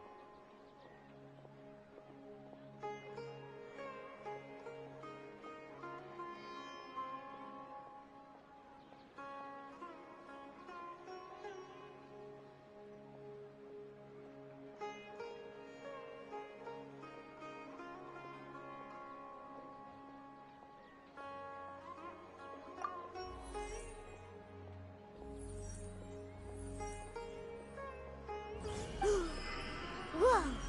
Just now, something clicked, and Paimon suddenly knew how to use this thing! It seems all we need to do is concentrate on what we want to know, and bam! You get it! Oh, that'll come in real handy! Exactly. That is the power of the Akasha. And with that, let me officially welcome you both to Sumeru City. May the wisdom of the Dendro Archon always be your guide. Okay, now that we're in, we can check the Akasha about Lesser Lord Kusanali. Let Paimon try. 500 years ago, the sages found a newly born deity from within some scorched ruins. The deity now resides in the sanctuary of Suristana. Seems pretty similar to what Kali was telling us. Okay, next, let's concentrate on asking how to meet her.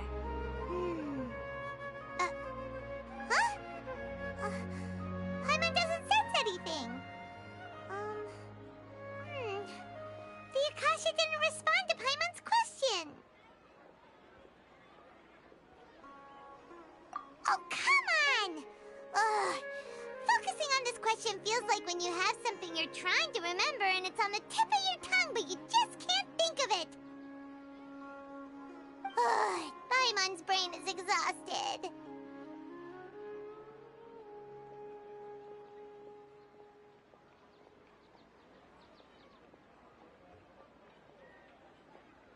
Oh, smart idea! But what are you going to ask it?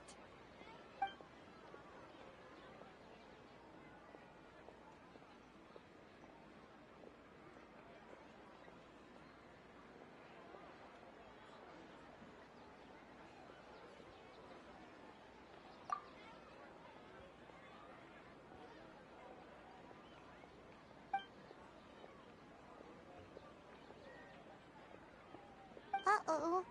Paimon's getting all teary-eyed all of a sudden. It feels like the people of Sumeru really miss their Archon.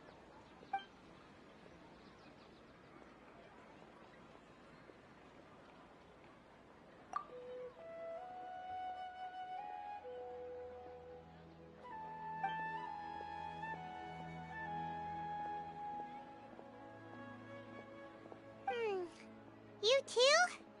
Well, glad it's not just Paimon.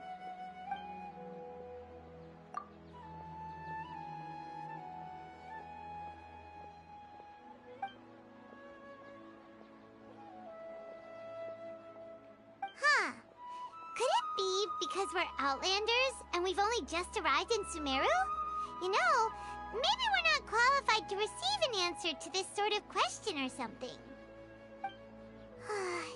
Well, seems no matter which way we try, we can't find anything that'll lead us to Lesser Lord Kusanali. Guess our only choice now is to try meeting with the researcher that Tainari recommended.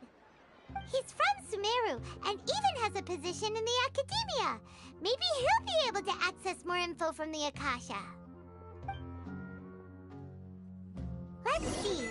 Tainari wrote an address on the letter's envelope. Oh, it's not far from the city's gate. Let's head over and have a look. Hopefully he's at home. Hello, are you Rohawi? Yes, that's me. Can I help you? Great! You see, Tainari sent us here and... What? Tainari? Please, there's no need to say anything, really. Sure, I admit that the article I published last month wasn't my best work, and maybe the data didn't produce the most convincing results, but...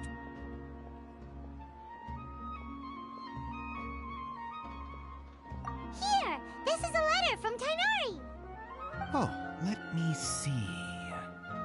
Oh! Ooh, what a relief. You two nearly scared the life out of me. So, you two just have some questions for me? Seems even Tainari acknowledges my innate ability for procuring information. So, what is it you two would like to know? We want to meet with Lesser Lord Kusanali. Do you know a way we can do that? You mean you want to meet the Dendro Archon herself? This isn't exactly my area of expertise, but let me see what I can find in the Akasha.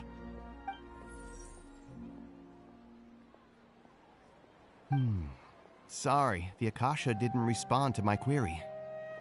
What? You too? But what about your abilities for getting information and all that? Paimon was sure you'd be able to access more info than we did. Well, as I said, this isn't my area of expertise. I am but a lowly researcher, so the Akasha doesn't see a need for me to know more about the Dendro Archon. All I know is that ever since Lesser Lord Kusanali returned to Sumeru, she's never left the Sanctuary of Sorasthana or made a public appearance. Huh. Didn't expect her to be such a mysterious figure. The Dendro Archon is somewhat of a recluse. Perhaps she just doesn't want to entertain visitors, which would explain the lack of information in the Akasha. But then what can we do? No need to worry just yet. I'm only hypothesizing here. You could certainly try asking around and see if anyone else has ideas. And besides, you two should consider the bright side of things. Not being able to see Lesser Lord Kusanali may not be a bad thing. In this world, there will always be information you cannot obtain from the Akasha and things you can never accomplish. Knowing when to yield is a form of wisdom. Take me, for example. It's a miracle if my brain cells can spit out one paper every 3 years. But Tainari? That guy can publish 3 papers in just a single year. Okay. Thanks for your advice. Don't mention it. If you two ever want information about things like who's been promoted within the Academia or relations between the 6 great sages, come find me.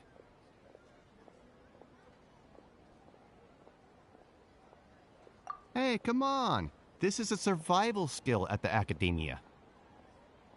Oh, Paimon's expectations were pretty low, but this is so low it's like digging holes in the dirt. So what do we do now? Even if we want to talk to someone, we don't know anybody here.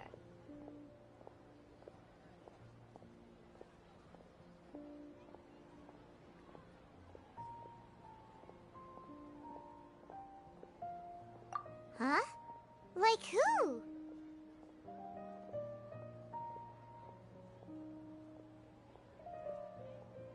Oh, you're right! Catherine! The Adventurers Guild has its own intel network. Let's hurry and find her.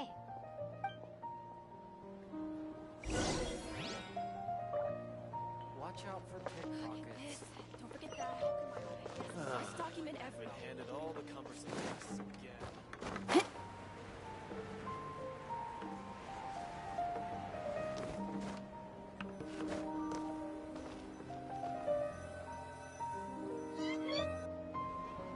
Astra Abyssosk. Hello, Traveler and Paimon. Catherine, we need your help with something. Understood. The Adventurers Guild is always ready to serve you. With what do you require assistance? We want to meet with Lesser Lord Kusanali. Do you know a way we can do that? You two wish to meet with Sumeru's Archon. Understood. Please wait.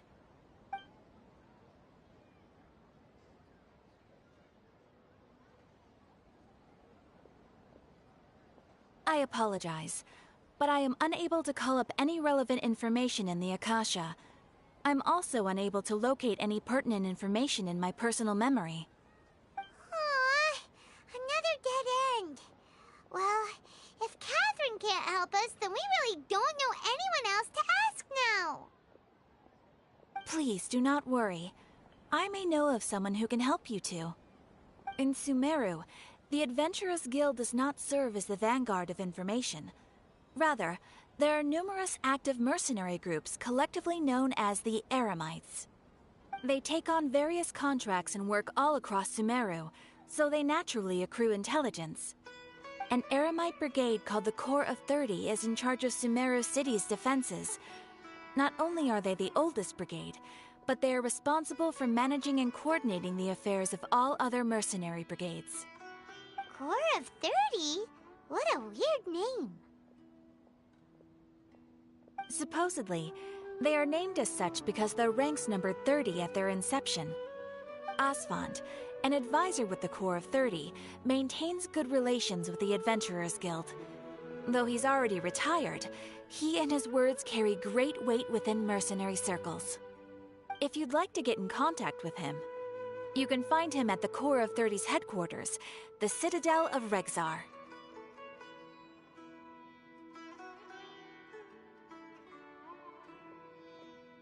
You're welcome.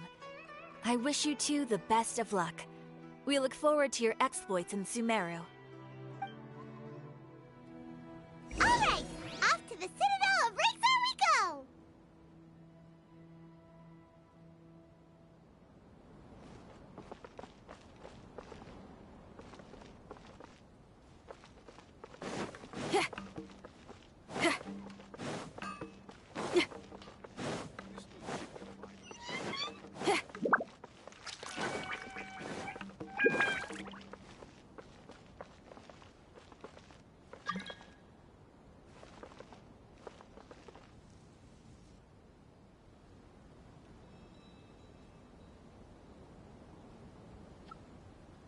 Welcome. The Adventurers Guild told me to expect you to. It's nice to meet you, Asfand. We'd like to ask you about something.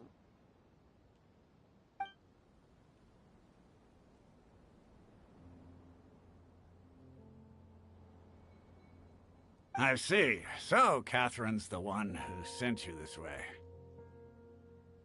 Ha! It's true that the Eremites' network is vast, but even I can't help you meet the Dendro Archon. Wait, seriously? That's it? Afraid so. The Eremites aren't terribly religious, so we don't know much about divinities. As far as the Akasha goes, we can access even less than you. We originally came from the desert. The gods there died off long ago. Since those days, we've used our own two hands to carve out a living. We don't beg gods for their aid. It isn't just us, though. If you ask me, I think most in Sumeru aren't interested in Lesser Lord Kusanali. Oh? Why's that? Just take the Academia, for example. They're the ones who truly rule Sumeru. Although they believe in gods, most of them only care for the late Greater Lord Rugudevada. In their eyes, she was the one who founded Sumeru and gifted us with the Akasha. Lesser Lord Kusanali just happened to inherit her legacy. Because of the Academia's influence, most citizens are more familiar with Greater Lord Rugudevada and hold her in greater esteem. Not to mention that Lesser Lord Kusanali never makes an appearance, and the Academia never announces anything about her. As far as the people of Sumeru are concerned, she's just a god that exists. And that's all. Really? Aw. After hearing all of that, Paimon sort of feels bad for Lesser Lord Kusanali. Ha! But who knows? We're all just guessing when it comes down to it. Besides, I'm sure the God of Wisdom doesn't worry about her reputation among people like us. All right. Well, thanks for the info, Osfond. No problem. Always happy to help out the Adventurers Guild.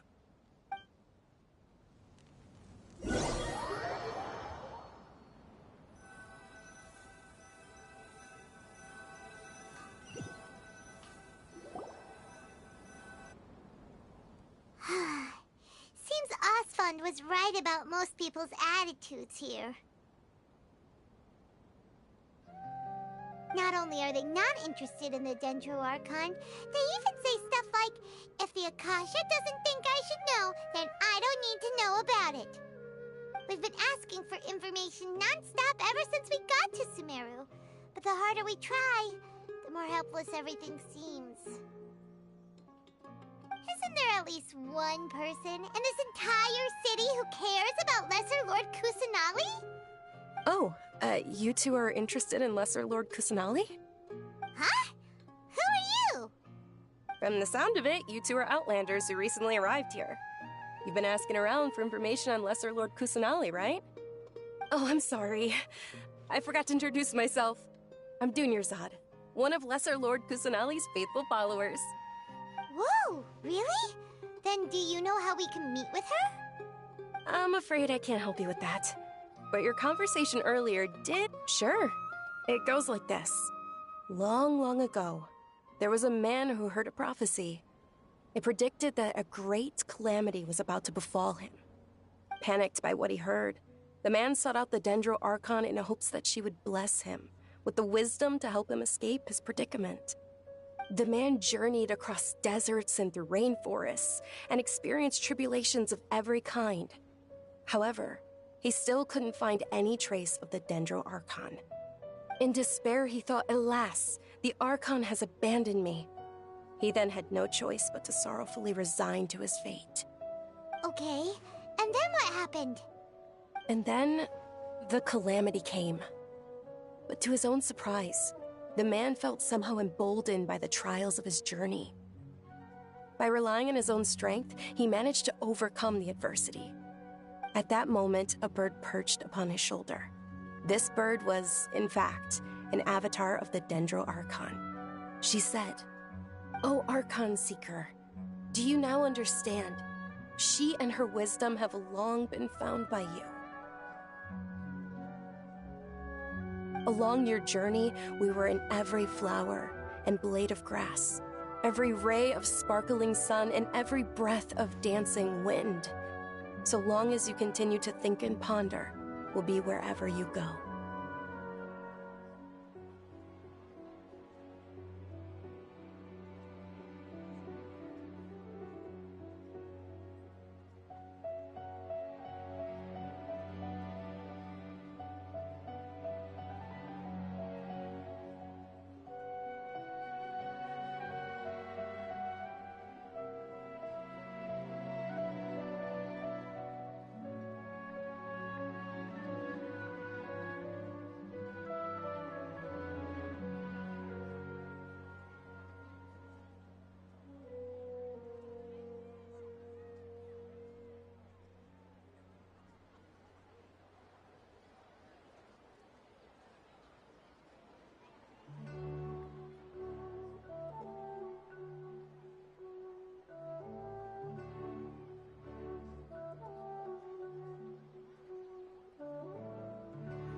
feels all warm and fuzzy inside after that.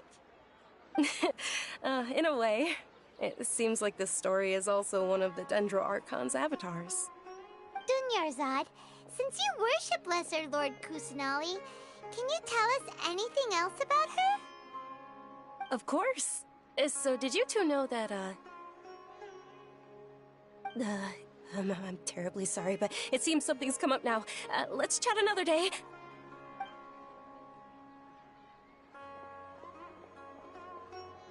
Hey, wait!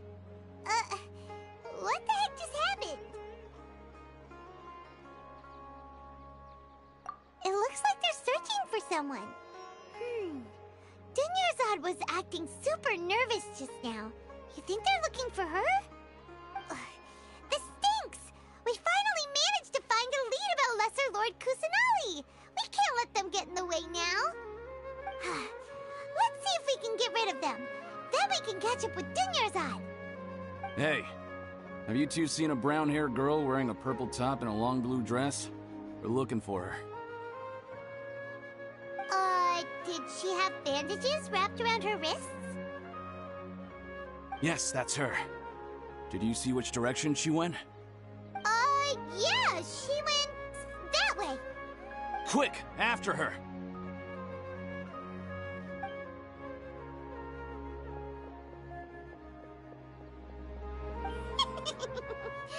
That should keep him busy for a while. Let's hurry and find Dunyarzad.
You might have been long gone by now.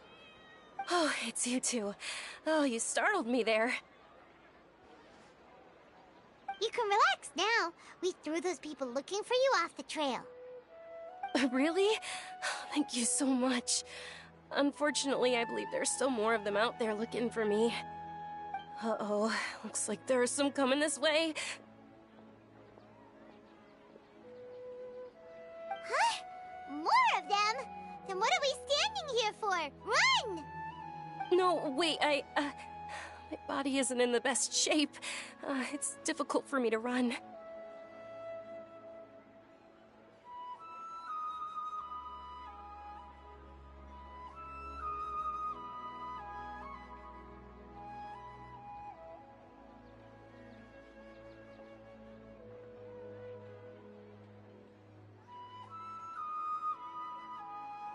Okay, sounds good.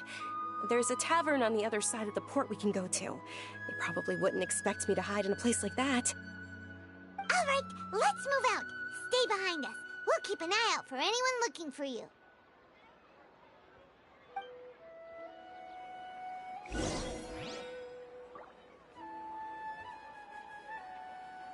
Trust me, just take my word for it.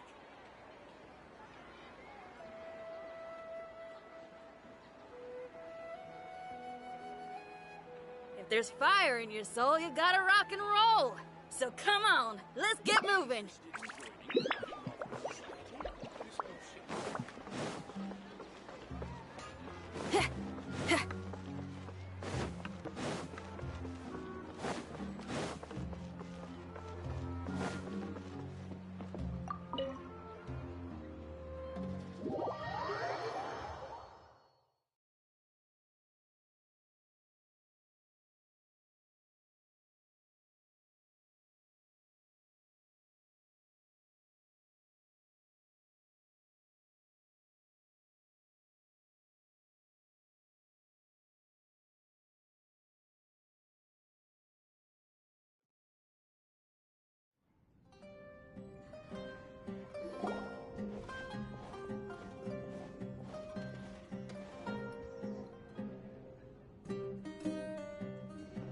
We made it.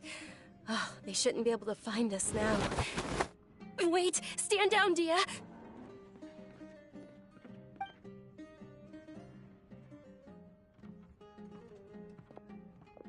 My lady, who are these two? They're travelers that I met on the street just a moment ago. They happened to notice that you were all searching for me, so they helped me hide. I see. In that case, you two should scram. There's nothing here for you. Wait a sec! Who the heck are you? And why are you shooing us away? I'm Miss Dunyarzad's bodyguard, here to see that she returns home safe and sound. My lady, let's get going. You've been gone for so long that your parents are worrying themselves sick. And if I refuse to go with you? It'd be easier for the both of us if you cooperated. But if you insist on not going, then I'll have to carry you like a sack of potatoes. Hey! Dunyarzad already said she doesn't want to go back. Why are you still pushing her? Stay out of this. You don't understand the situation. Sorry, my lady. Even though I'm your bodyguard, your parents are my employers. I have to answer to them. How much? Wait, what? How much more do I have to pay you to become your employer? So you never listen to my parents ever again. Double? A triple? Give me some time and I'll get that much. My lady, this isn't about Mora. I don't know what you think of us Eremites, but let me say this. I like Mora, but I'll never go against my principles. That's why I'm here looking for you. Sure, it's an order from my employer, but my conscience was also telling me it's the right thing to do. And knowing your health, carelessly running around like this is gonna hurt ya. For the sake of those who love you, don't be stubborn. No, you're wrong. I'm aware of my limits and I know what I'm doing. Honestly, the only people being stubborn right now are my parents. And I know perfectly well that it makes no difference if I'm at home or not. I still won't accept reality. And every time I bring this up, they just change the subject. Dia, you've been living with us a long time already. This should be old news to you. Dia, I know it hasn't been easy for Mother and Father, and I'm grateful for everything they've done for me. But there's someone else in this world I'm also grateful to. Because she saved me. The love I have for her is the same I have for my parents. This is my life and my last chance. So I want to do something meaningful.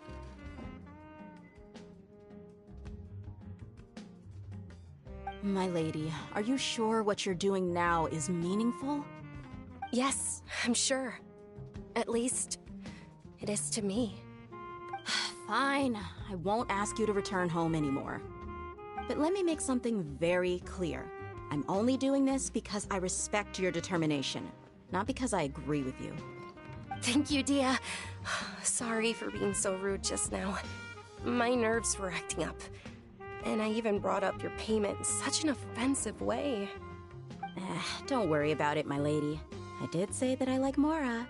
Besides, that's our next topic of conversation. Today's little excursion caused such a ruckus that every single bodyguard at the estate was deployed. It wouldn't be easy to hide things from your old man. Since this definitely won't be your last escapade, here's a little tip. You should at least make it look like your room and things are still in order when you leave. Out and about. So, I'll let you hire me, my lady. This way, everyone wins. As for the pay, let's say half of what your father pays me. We can settle the bill when we return to the estate. Okay, deal. Yay! Looks like they've reached an understanding.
I'm fine, really. I just feel a little tired now that things have calmed down. My lady, stop trying to look tough. We're already in a tavern, so let's rest up and grab some grub. I'm sorry for worrying you two. If you don't mind, I'd like for you to join us. Sure! After you rest up, we want to hear more about Lesser Lord Kusanali.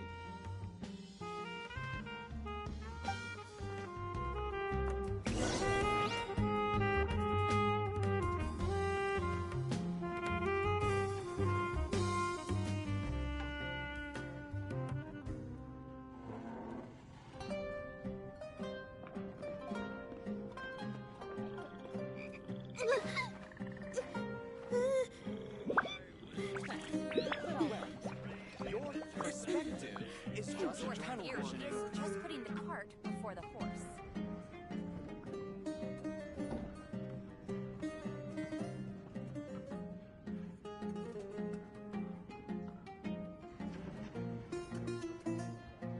Whatever's going on over there, looks pretty rock and roll to me. Well, your perspective is just tunnel visioning. Before the horse.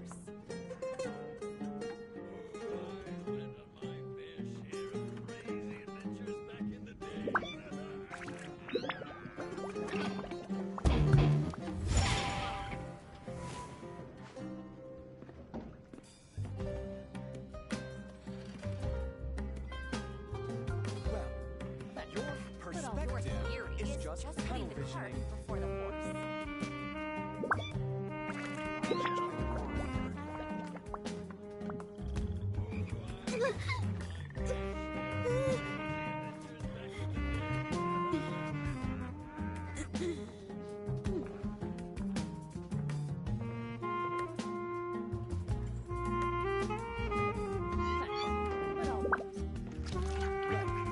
Your perspective is just tunnel visioning.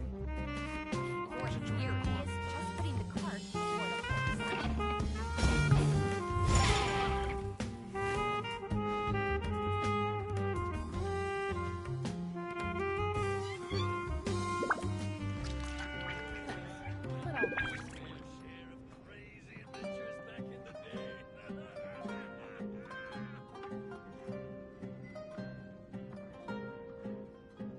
If there's fire in your soul, you gotta rock and roll. So come on, let's get moving. Your theory is just putting the cart before the horse.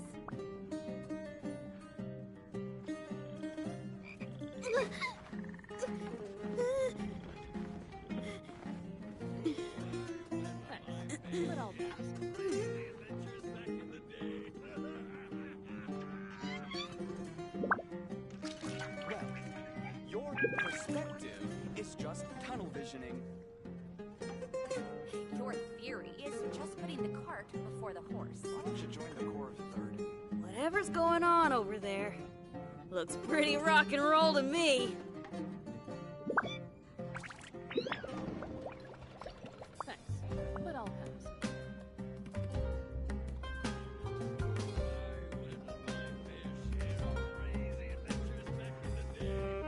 Well, your perspective is just tunnel visioning.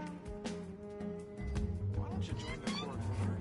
Your theory is just putting the cart before the horse.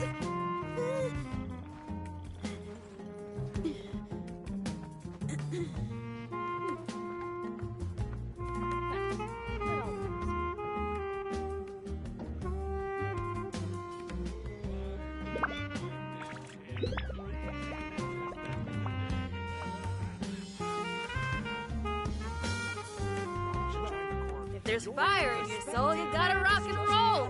So come on, let's get moving. Your theory is just putting the cart before the horse.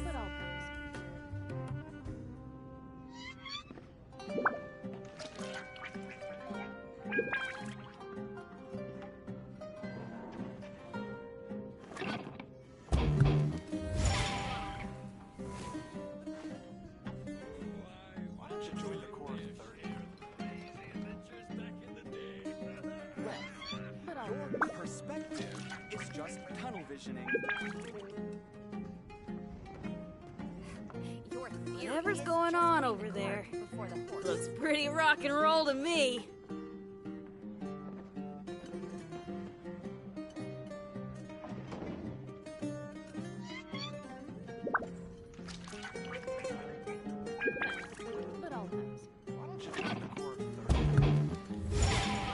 Your perspective is just tunnel visioning. Your theory is just putting the cart before the horse.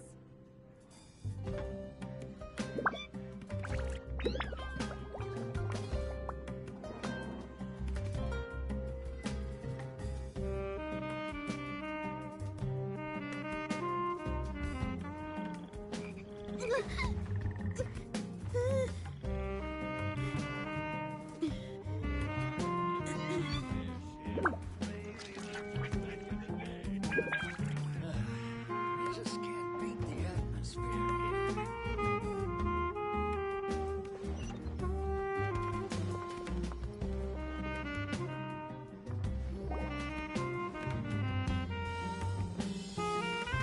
Ha!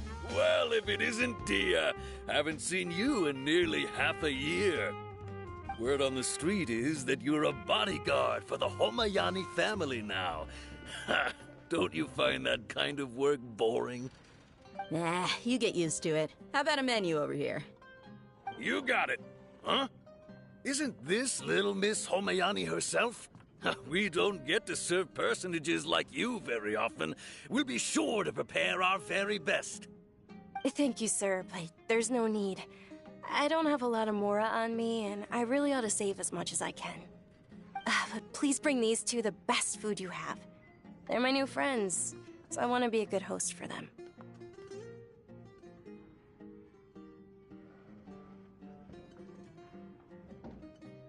Wait, we're paying for ourselves now?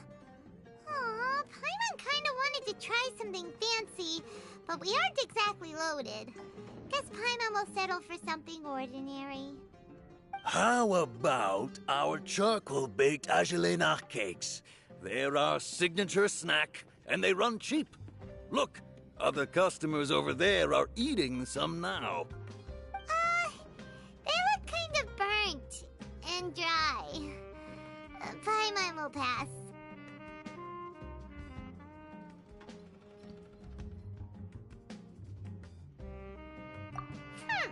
What do you have against my slime dishes? Dunyarzad, we asked a lot of people when we first arrived, and almost nobody was interested in Lesser Lord Kusanali. So, what made you want to follow her? Well, remember when you asked me if I knew how to meet the Dendro Archon? Even though I don't know how, I think I've actually seen her before. Huh? Really? Yes, it was when I was a child. At the time, my illness had kept me bedridden for the better part of a year. I was stuck inside and couldn't make any friends, and my parents did their best to find treatments for me. But even then, the Akasha didn't have any helpful information. My younger self no longer had any hopes or dreams. One flare-up was so bad that I was in a semi-conscious state for several days. Then one night, I woke up alone in my room. I was terrified. My body was paralyzed. Even if I cried, there was no sound. At that moment, an ethereal voice spoke in my mind. Dunyarzad, don't be scared. You don't have to cry. You know my name. How do I explain this? You might not be able to understand, but actually, I know everything about you. Really? Of course. I know that you're scared of thunder, that you hate taking medicine every morning, and that you love counting the petals on your mom's skirt. Wow, you really do know everything. Dunyarzad, is there anything you want? Want? Not really. I can't go anywhere or do anything. Huh? But aren't you a child? All children have wishes. Tell me what you want, and maybe I can make it happen. But, can you make my illness go away? Oh. I'm sorry. But I'm not powerful enough to do that right now. Then, can you be my friend? After that, the voice said, "Okay, I'll be your friend." Although my body was suffering during those days, that voice encouraged me and told me many wondrous things. Beyond my window was the flourishing Sumeru city. Beyond the city was a lush rainforest. And beyond that was the wall of Samiel, deserts, and all of Tevat. Once I finally made it through that bout of illness, I couldn't hear that voice anymore. I told my mother about it, but she said that I must have been dreaming. But I know that that voice wasn't a figment of my imagination. Before that, I had never heard of Tevat.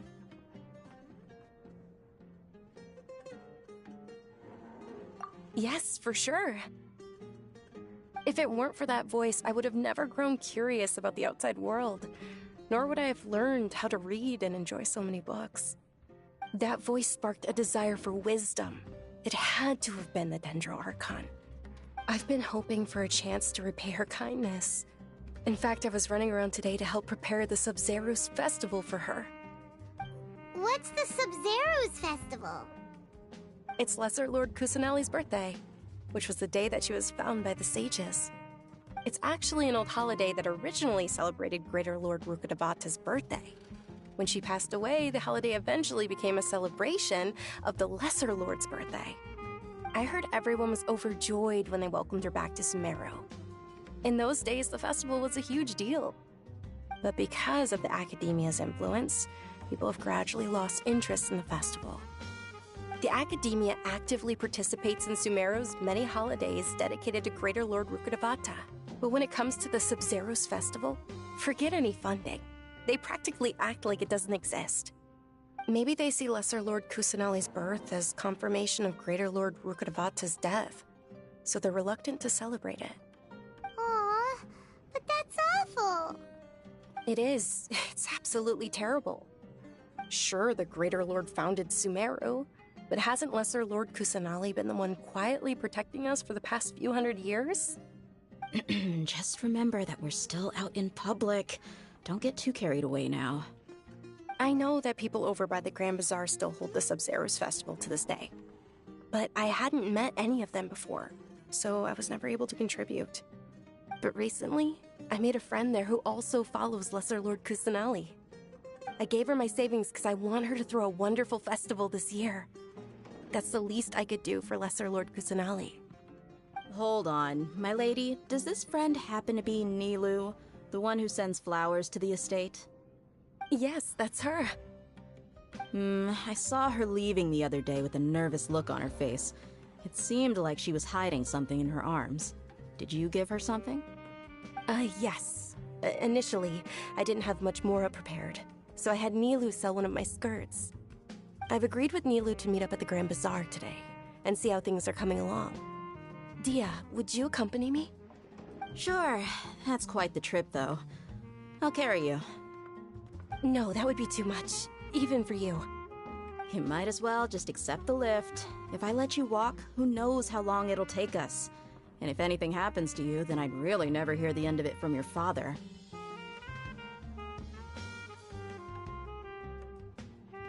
But of course! Nilu will be thrilled to hear there are more people interested in Lesser Lord Kusanali.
Sorry I'm late, Milu.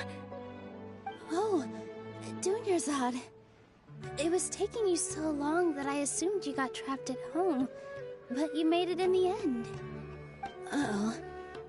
But if Dia's here, that means you got caught, right? You could say that, but everything worked out. She's on our side now. Not completely. Oh. And who are these two? Oh, meet the Traveler and Paimon, my two newest friends. They're visitors who just arrived at Sumeru City and are looking for information on Lesser Lord Kusanali. So you're followers from another land?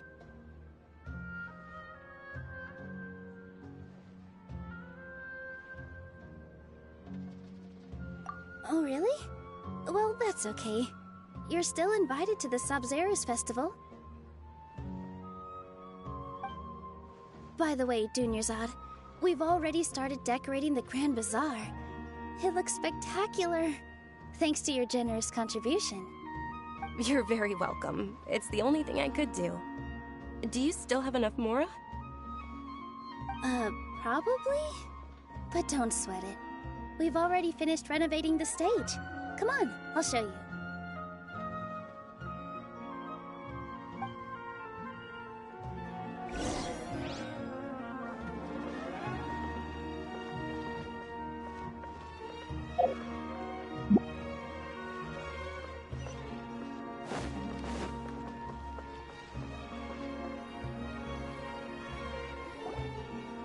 Wow! This place is amazing! Not bad. Huh. The last time I was here, the stairs were full of holes. The stairs were nothing. A little while ago, we discovered that the tree above the stage had a huge chunk of bark ready to fall off. Mr. Zubair was worried sick. We reported it to the academia many times, but they never sent anyone to deal with it. We didn't want anything bad happening, so we were going to cancel all the stage performances.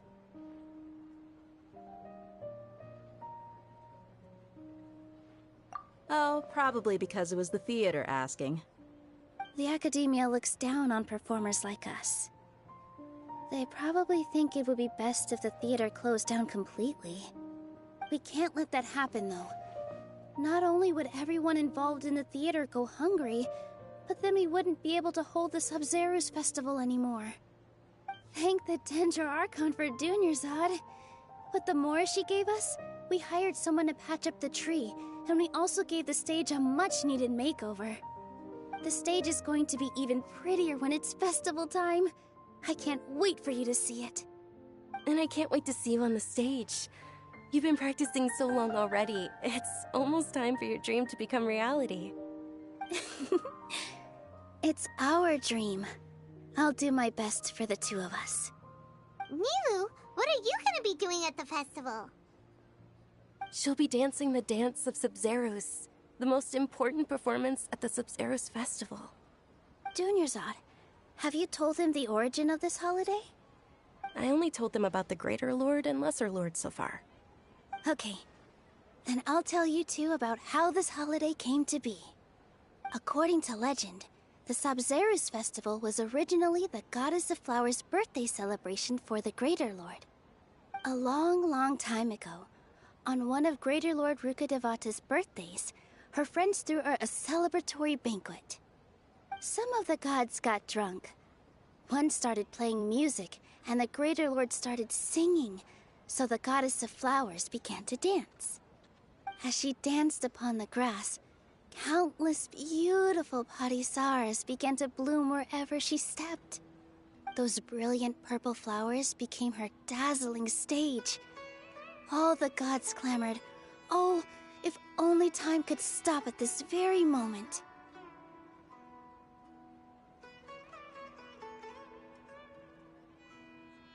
Huh? Really? Oh, you probably mean because all the gods in this story are no longer alive. Although they aren't around anymore, they're preserved in our tradition of dance. This outfit I'm wearing is apparently based on how the Goddess of Flowers looked. Though we're just tiny people compared to the divine, we still have to do our best to make sure that the birthday girl feels loved on her special day. Nilu, you of all people will definitely be able to convey our well wishes to the Dendro Archon. I also noticed that you went the extra mile and scattered Padisaras around the stage. They symbolize the Goddess of Flowers, after all. It's just a shame that all the real Padisaras went extinct after her death. Yeah. The Greater Lord brought forth Padisaras in memory of the Goddess of Flowers, but she ultimately could never truly replicate that beautiful purple. Thinking about the Goddess of Flowers dance makes me wish I could have seen it. If my stage were anything like that, I'd be thrilled if I had just 2 real Padisaras on the stage. So, Traveler and Paimon, what do you think? Interested in the Sabzeruz festival? Will you two be coming? All of Lesser Lord Kusanali's followers will be there for her birthday. It'll be a good opportunity for you to learn more about her. Ooh, Paimon thinks that's a great idea! Of course Paimon wants to watch. Those 2 things aren't mutually exclusive, you know. So how about we all attend the Sabzeruz festival together?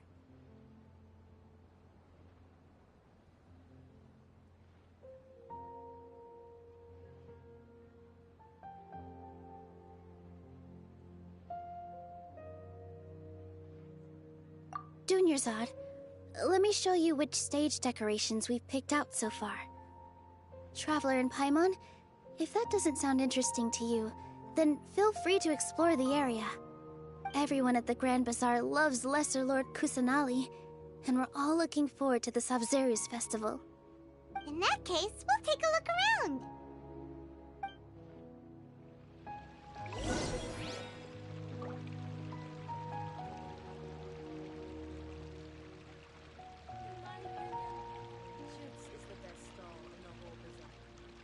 If there's fire in your soul, you gotta rock and roll. So come on, let's get moving. Whoa! What's with your yellow hair? And why do your clothes look so funny? Are you an Outlander? Did you know that the Sabzeruz festival is about to happen? There'll be loads of fun things to do at the festival. But the best part is when Ferris, the Knight of Flowers, passes out candy to everyone!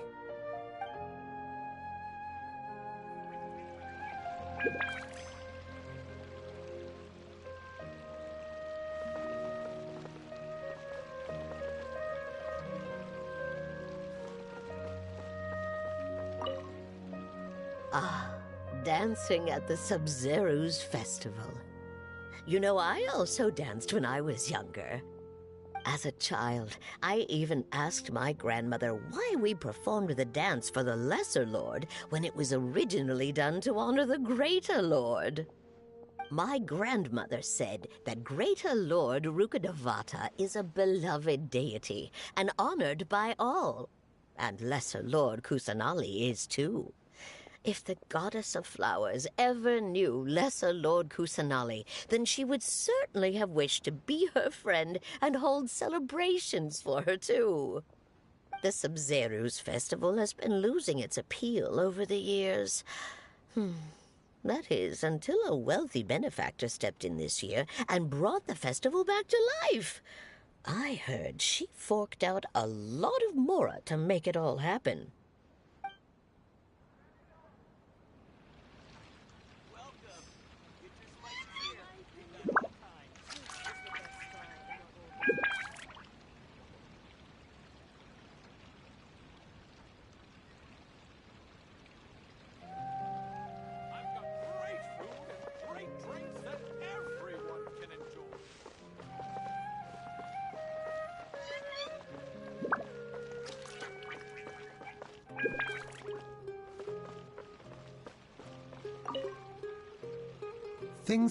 Don't be fooled into thinking that Sumeru City has the best of everything. Some festival snacks are only offered here in the Grand Bazaar. And when it comes to musicians, dancers, or singers, the Grand Bazaar's got the best of the best. Sure, those folks at the Academia might not like it, but what's a festival without song and dance?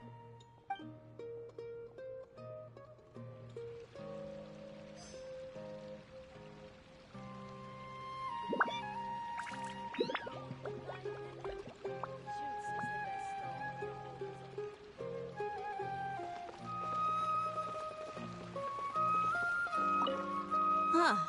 I don't know much about... Oh, and the perfume sold around here is a lot better than what you'll find elsewhere. The fragrances are longer lasting and they're gentler on your skin and... I mean, that's what I've heard at least. Huh. Revamping the stage for the festival couldn't have been easy, that's for sure. I bet this year's festival will be one to remember. I don't know much about the Grand Bazaar, but I do know that the residents here have a penchant for song and dance. Two things that the Academia doesn't particularly approve of. Oh, and the perfume sold around here is a lot better than what you'll find elsewhere. The fragrances are longer lasting and they're gentler on your skin and... I mean, that's what I've heard at least.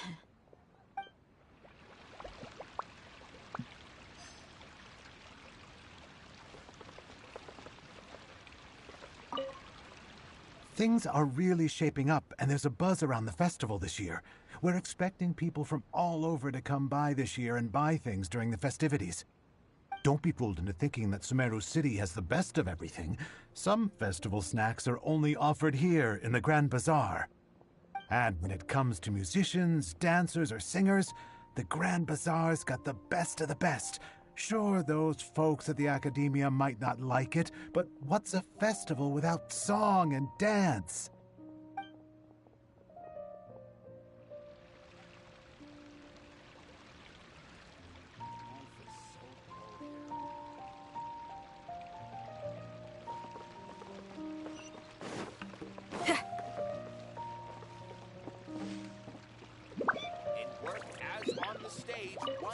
Milu, your outfit looks amazing.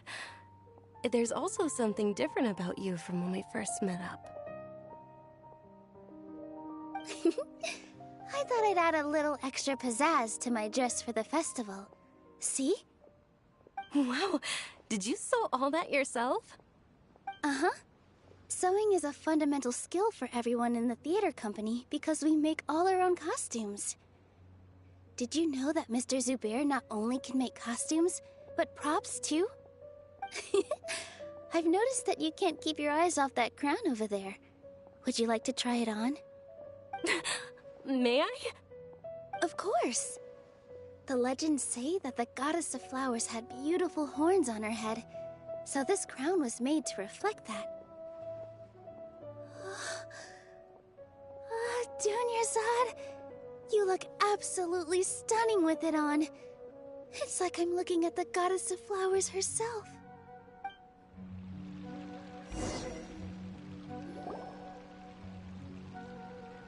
Hey! Is that who Paimon thinks it is? It looks like... Catherine!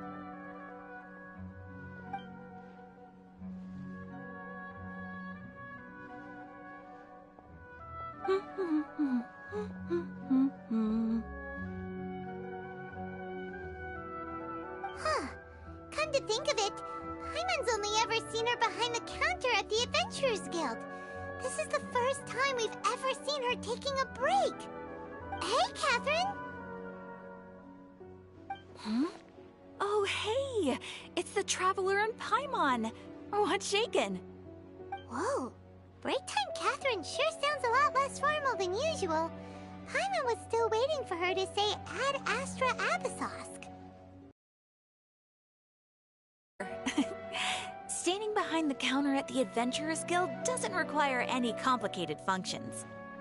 But saying and doing the same old things over and over again can get pretty monotonous. Like watching the same Fontaine movie day after day. But take you two, for example. You travel across Tevat to enrich your lives and gain new experiences. Well, we enjoy traveling across Tevat and all that, but we're mainly looking for clues about his sister. Yes, you should keep searching. Sometimes the answers we're looking for aren't necessarily at our intended destination. Instead, they're found along the way. Huh. Haven't we heard someone say something pretty similar recently? Anyways, what brings you out here, Catherine?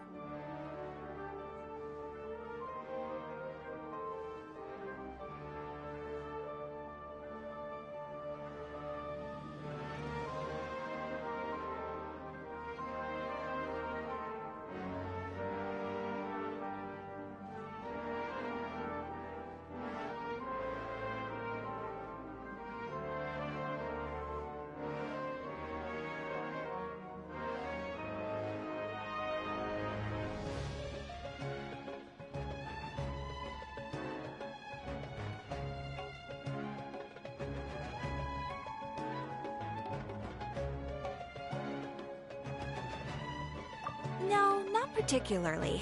I guess you could say that I'm loving the recent atmosphere here. If festivals bring happiness to everyone, then that's where their true value lies. Oh, it looks like it's about time for me to be heading back now. Alright, we'll see you next time at the Adventurers Guild. Oh, by the way, thanks for connecting us with the Eremites. We've already made some great friends in Sumeru City thanks to you. I'm sure you two will get along well with the people here. You've already been blessed by the element of Dendro after all. See you around.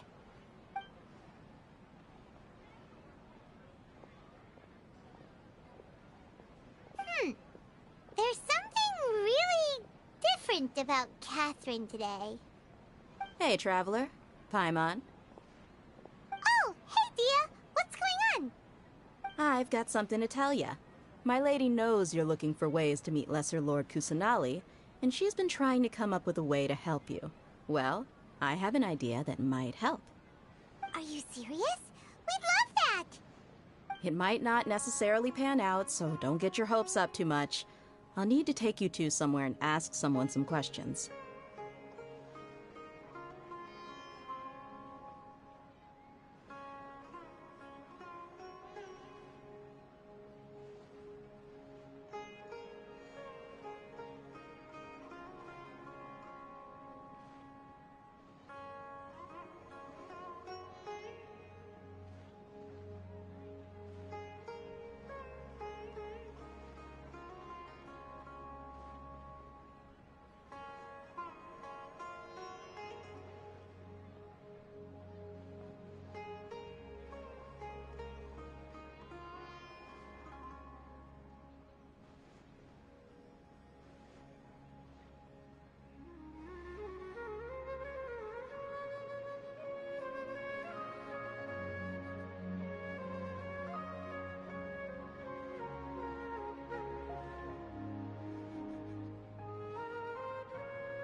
My lady is feeling a little worn out at the moment.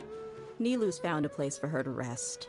After I take my lady home, let's meet in front of the Citadel of Regzar. Sounds like a plan. Let's head over to the Citadel of Regzar and wait for Dia. Every item I so great about stage 9 and toy evangelist.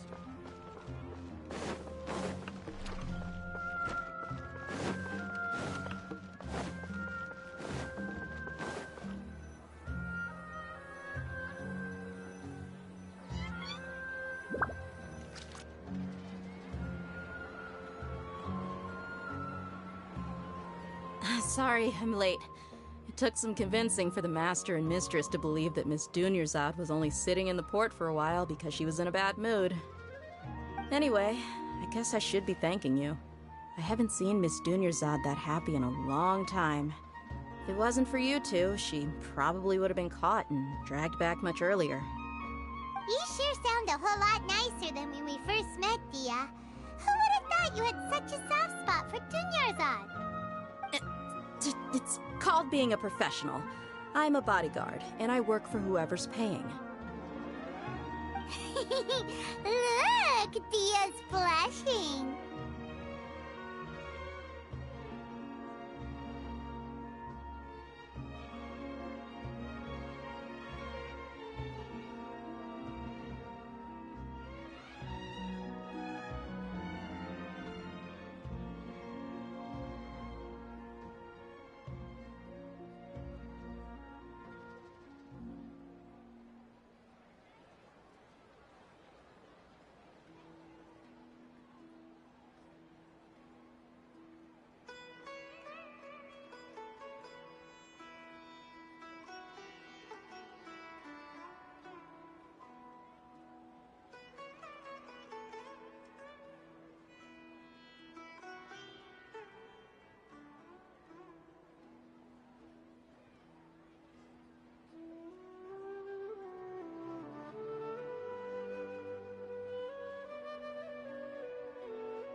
Listen, you two. I don't expect to be working for Miss Dunyarzad very long, but I hope to finish things on a positive note if possible. Let's cut the chit-chat and head into the Citadel. We'll see if the person I know has a way for you two to meet with the Lesser Lord.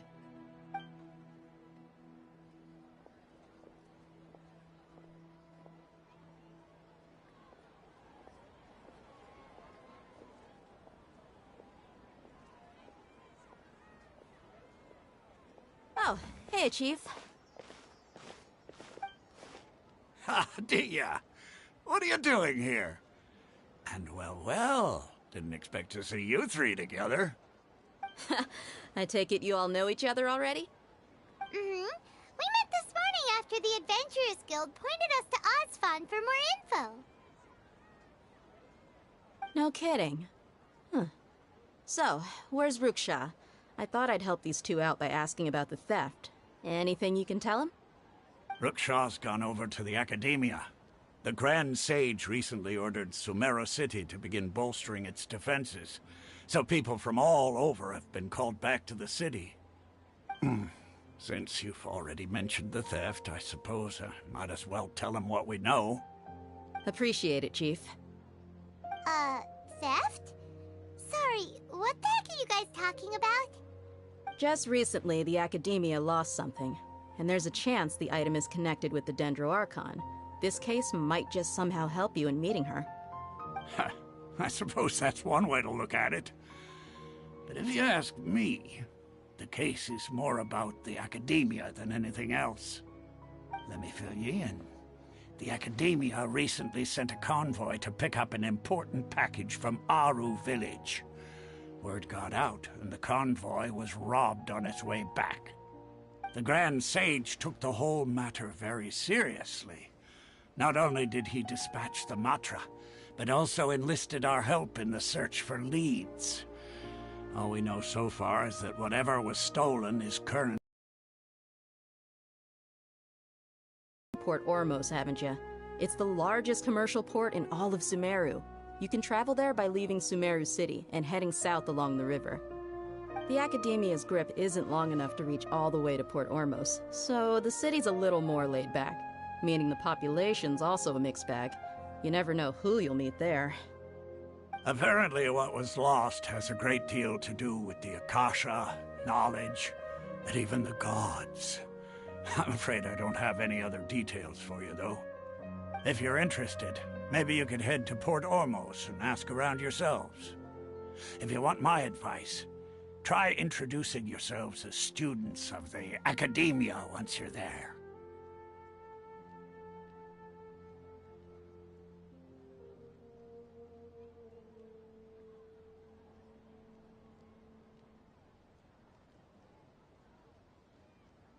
Are you serious, Chief? All the Academia students are in Sumeru City, you know. Why should they pretend to be students in Port Ormos? If you're also interested, just go there and see what happens. Count me out. I've got plenty of work to do here for the Homayani family. And take it from me, if you two really do decide to visit Port Ormos, you'd best watch your backs. Let's just say that the Eremites there aren't nearly as friendly as those here in Sumeru City. There are even some extremists who go around shouting slogans like, "Retake Sumeru for King Deshret." Word is that more and more are joining their movement.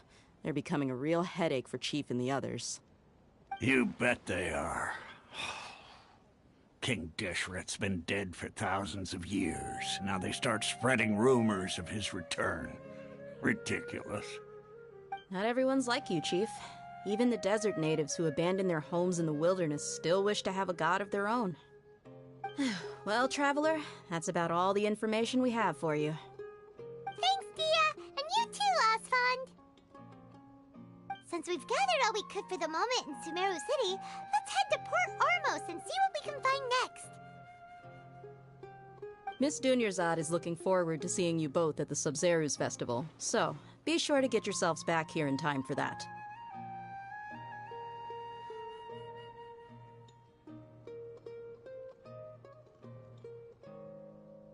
Good. Then we'll see you both at the Sub-Zerus Festival.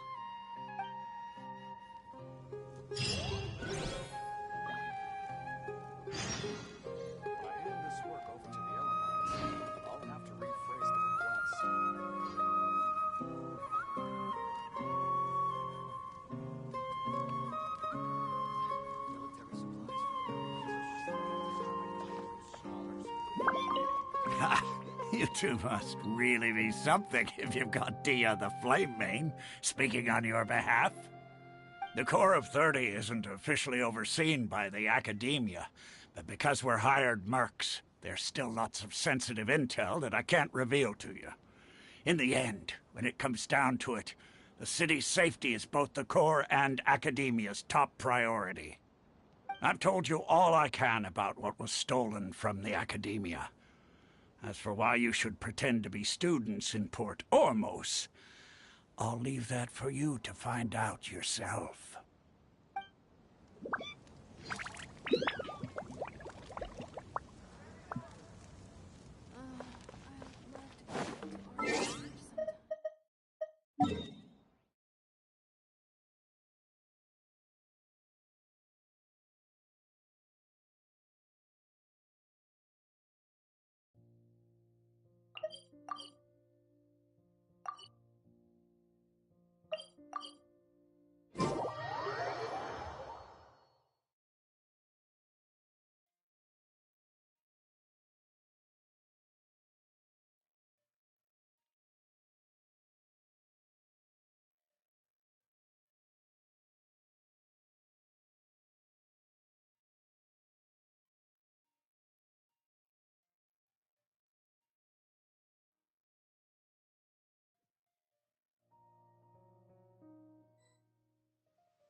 Come and have a good look yourself. Traditional spices of the highest quality, made with pride and experience. You've got a deal. I can't thank you enough for always looking after my business. Believe me, I'm not making this up. Several Eremite mercenary groups are nearly in open conflict, but does the core of 30 care? And that's not all. Did you know that... Wow! Talk about hurly-burly! This place is busy! Well, guess that's only to be expected for the largest port in Sumeru. Maybe it's because of what Dia told us earlier, but Paimon can't seem to shake the feeling that there's also danger lurking in these crowds. Ooh. Let's get our bearings so we can start looking for leads. We know that whatever the Academia lost is related to the gods.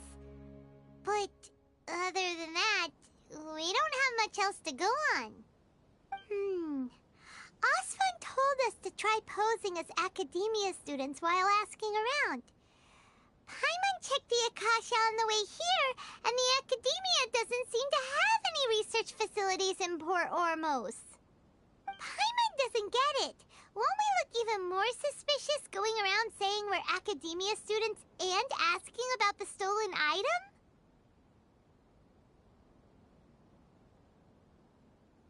Well, given all the people that come through here every day, if there's any information to be found, Paimon bets we could find it in the market. Let's ask around and see what we come up with.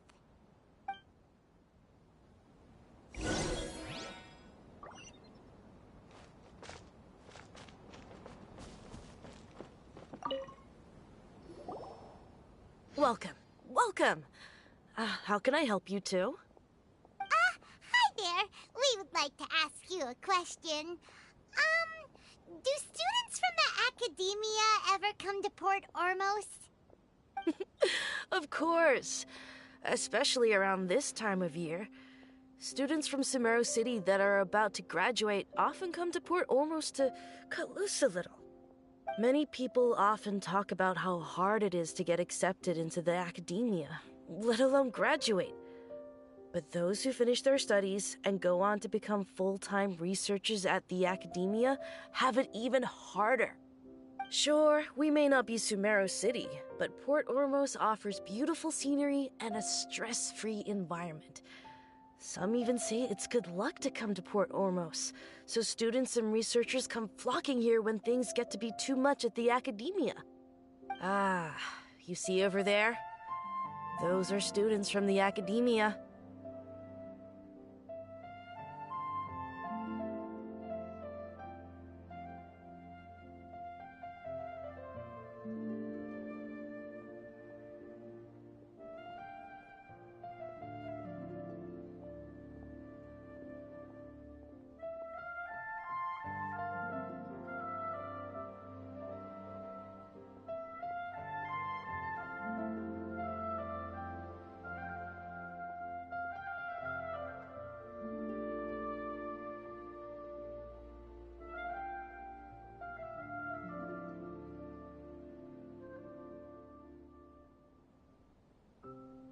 They've been looking worried and miserable ever since they got here a few days ago.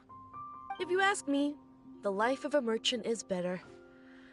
So long as the Akasha teaches us what we need, then life is good. Those students seem to be discussing something. Let's see if we can listen in.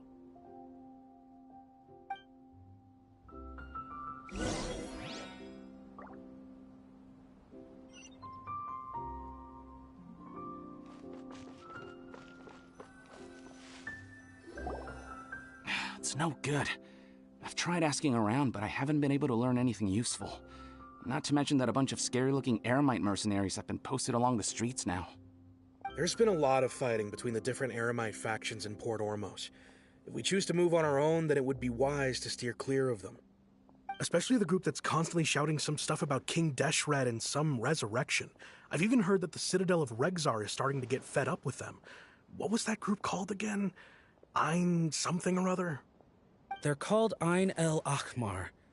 Today, I heard that the thing we're after might be in their possession at the moment. Wait, come again? Don't you see? Many of the Eremites in Port Ormos deal with trading this kind of thing. They're usually pretty wary of outsiders, but not so with students of the Academia. It's because the kind of goods that students are looking for aren't the kind of goods that Eremites are after. As long as they know you're a student, then deals can be made. I've heard that Ain al-Hakmar likes to set up shop at the Jafar Tavern. Supposedly, if you're willing to part with 500,000 mora, they'll give you info on anything. Wait, did you say 500,000? If information alone costs that much, then how could we ever afford to buy what we're looking for? I guess we might as well give up on trying to graduate this way. I wouldn't worry too much. Our field of research is very niche. Who else could possibly be after that kind of shady knowledge? I bet it's practically worthless to anyone aside from us. Well, I guess that makes sense. Then the only thing left for us now is to find a way in. Why don't we all just pool our money together and pay for the information? Whoa! Did you hear that? A niche field of research and shady knowledge? It all sounds pretty suspicious to Paimon. Is knowledge something people just buy and sell like that?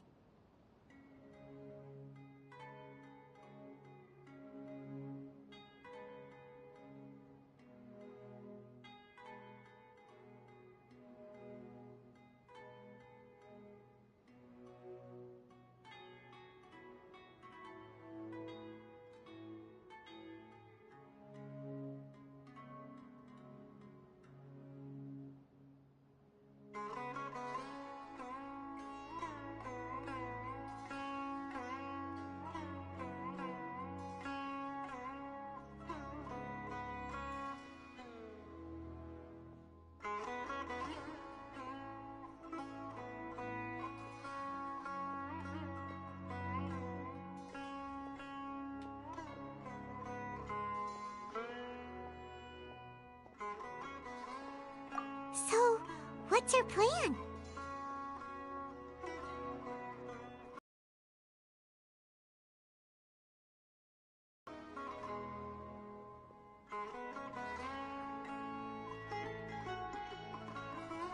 Wait, didn't you hear what they just said? Buying information is going to cost us 500,000 mora! Have you lost your mind?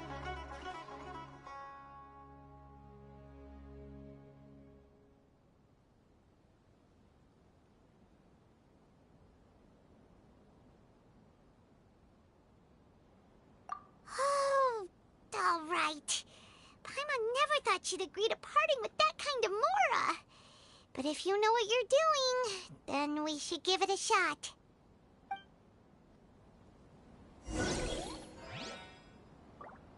Out of all my commissions, I enjoy making jewelry for newlyweds the most. But smooth talk all day. I just came up with an awesome new riff. Want to hear it?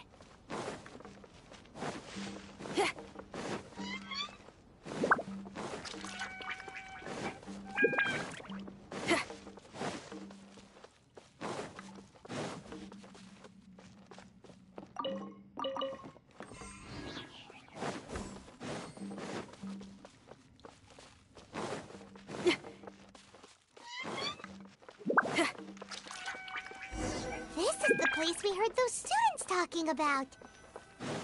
Let's find a seat somewhere and see if we can spot the group. Oh, you've arrived. Please, take a seat. So, they think that they can go toe-to-toe with the boss? Hour of King Deshret, they'll be the first that the boss punishes. They're nothing to be afraid of. Our main rival now is the Caracal Battalion.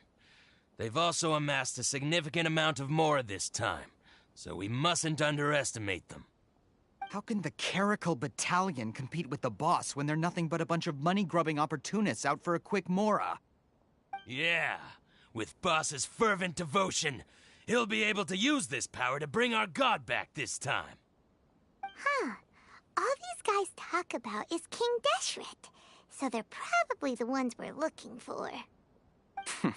Greater Lord Ruka Devata. That traitor and her followers must not be spared.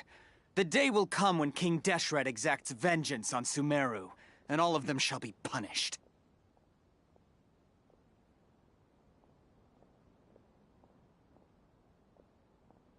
Yeah, Paimon was wondering what they meant too. We should ask about that if we get the chance later.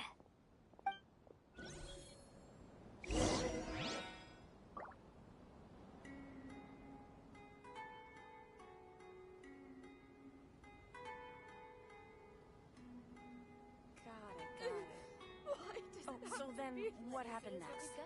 Feel free to look around. Welcome. Should I adjust this? What's going on? How can there be Kairagi here? There's no difference between the desert and the sea.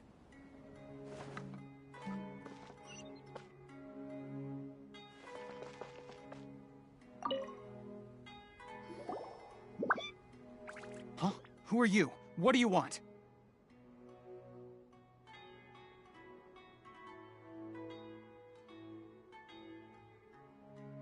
A student? Huh. What's a student from Sumeru City doing in Port Ormos?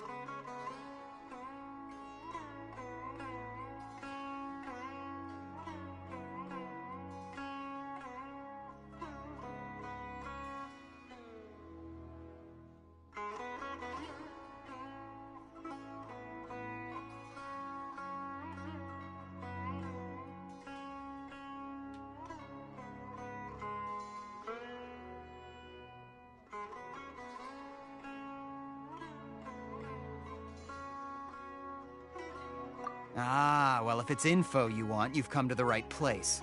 The question is, can you afford it?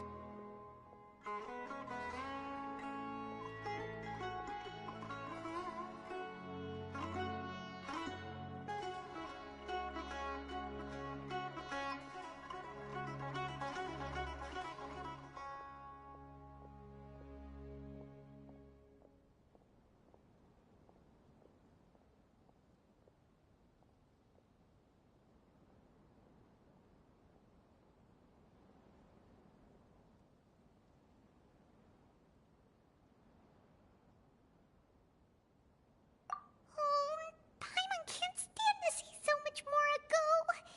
But there's no other choice right now. Here, this is the merchant's address. Whatever you're looking for, you'll find it there. Hmm? Well, what are you waiting for?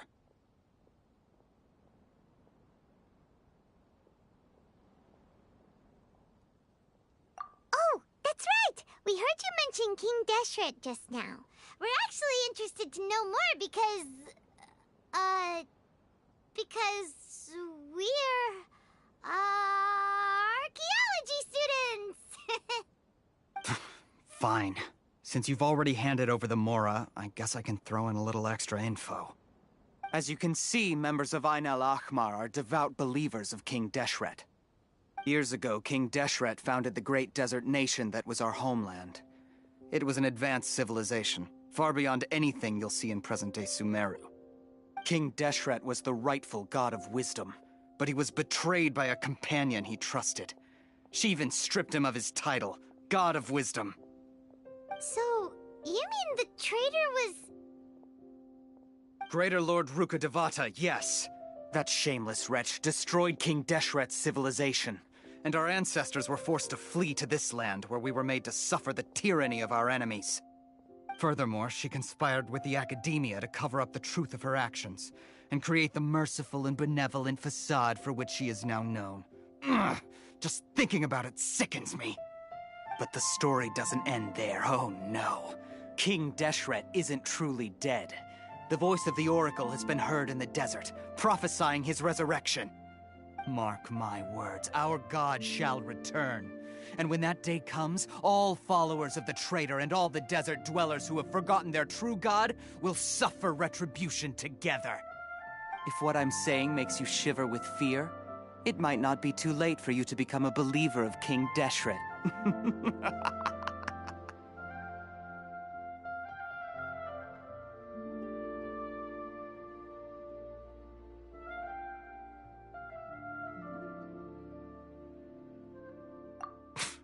I don't have anything to say to you academia people about that. I think this conversation has reached its end. Not just yet. This man is a fraud. Huh? You again? Deranged academia lunatic. Yes, it's me again. I already warned you that if you weren't willing to sit and discuss things with me, I'd take measures to make things uncomfortable for you. Listen to me. That address he gave you is fake. Or at least, you won't find a merchant waiting for you there. This group has been boasting all around that they can provide information on a certain item as a means of luring people into their territory. Once you show up, they keep up the act until they have hard evidence that you want to purchase said item. Then they use that to squeeze you for all the more you're worth. Hey! Shut it all, Hatham! What are you playing at, trying to ruin our business like this, hmm?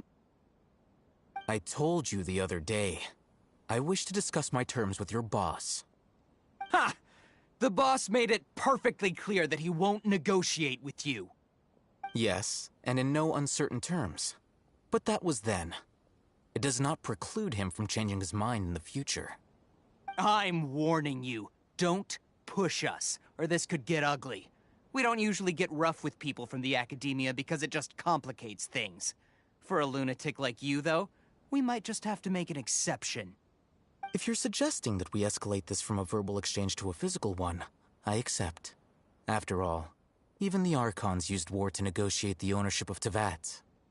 If, on the other hand, we can't agree on any means of negotiation at all, then I'm afraid my next course of action is the Eremite's reputation, which I know you value above all else.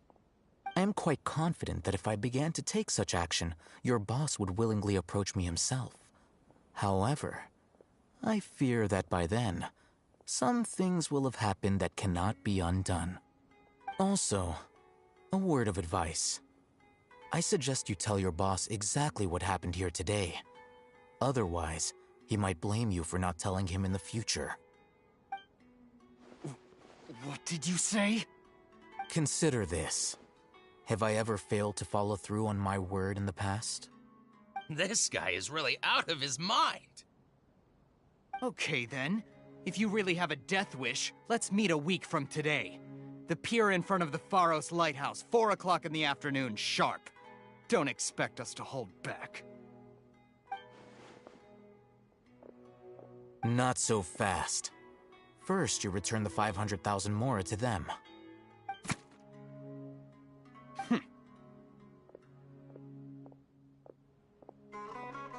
Please, I beg you, don't provoke them. We can't afford any trouble with this crowd. They haven't even paid for their food yet.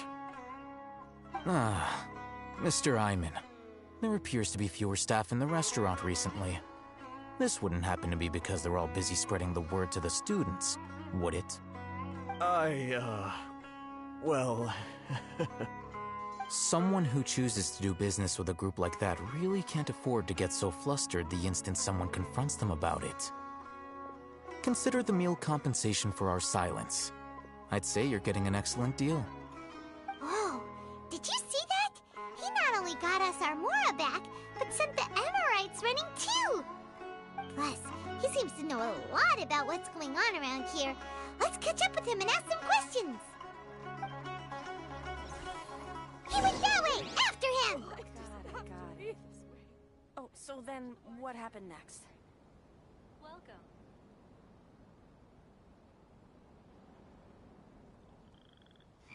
Should I adjust the shipping schedule? What's going on? How can there be Kairaki here?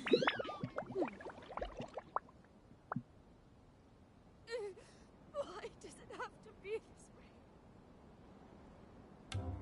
Welcome. Got it.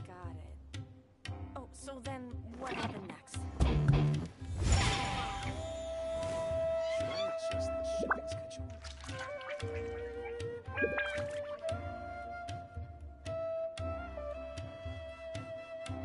on? How can there be Kairaki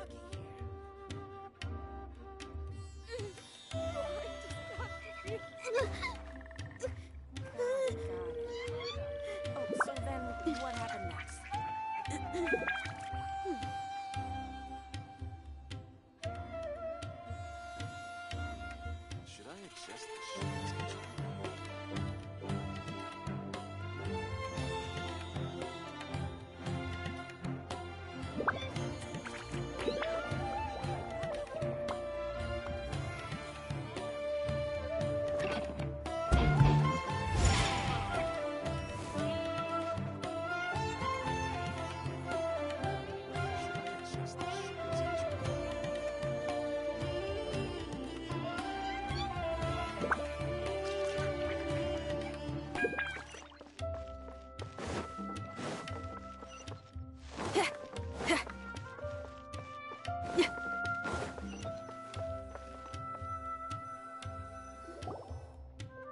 Wait up!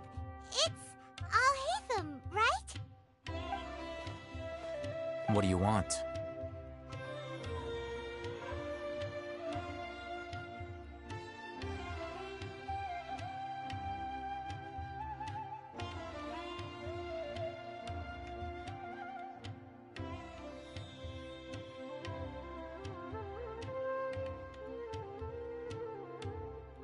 No need for thanks.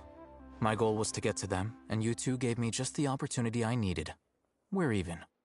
Oh, I advise you to keep your distance from them. Since they weren't able to make off with your Mora in the end, they might harass you again in the future. All right. Goodbye. Hold your horses! We still have something to ask you about! Since you tore through their scam right in front of them, you must know the real story about certain something, no? Who exactly are you two? And why are you inquiring about that?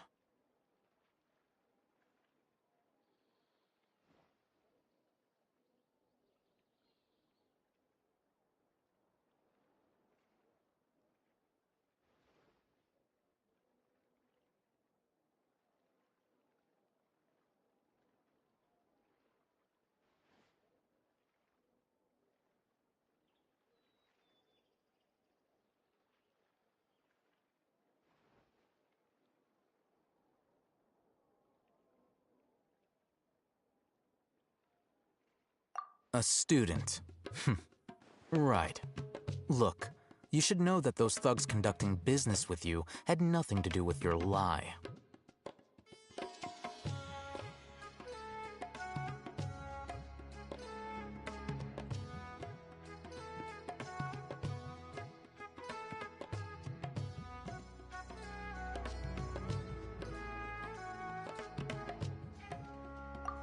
Huh? Oh, yeah! He's really strong. Weren't you saying something about a physical exchange? We can help with that. He doesn't even have a vision. Forget it. Maybe not, but he can still use elemental energy. Otherwise, there's no way we'd go asking for info from from guys like that. Those high-headed thugs are definitely gonna bring a lot of backup for your next meeting.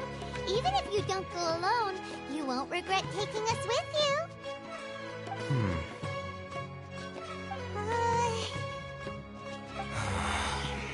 All right, I accept.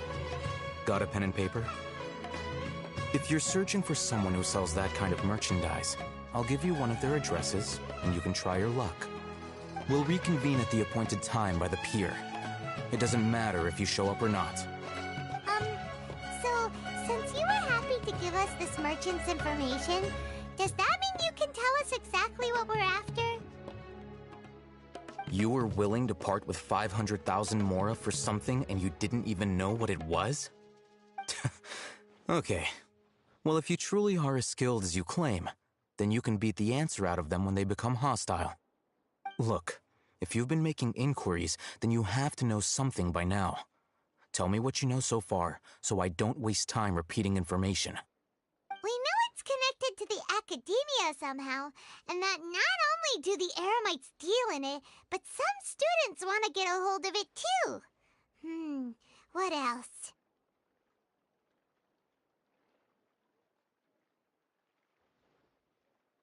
You know almost everything there is to know, but you're unable to compile this information because you've never seen the object before. This is what you've been looking for. can't tell what it is. It looks like some kind of ornament. This is a knowledge capsule. To put it simply, it's a vessel that can store a fixed quantity of canned knowledge. It's like a miniature Akasha. Anyone who links it to their personal Akasha terminal instantly becomes privy to its contents.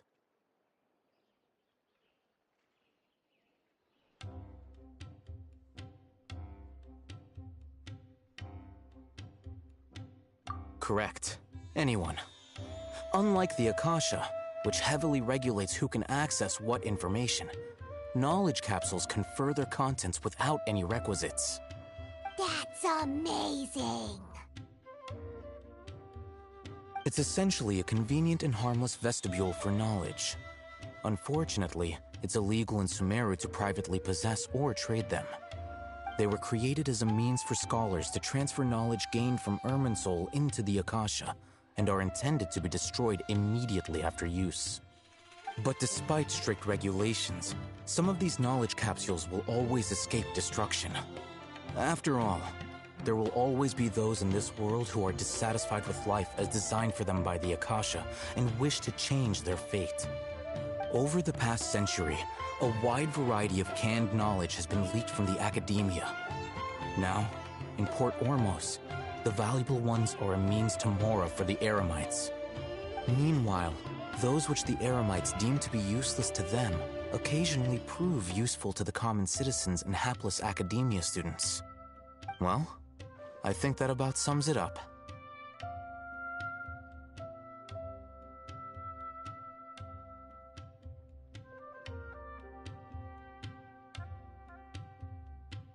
Oh, so that's your true objective.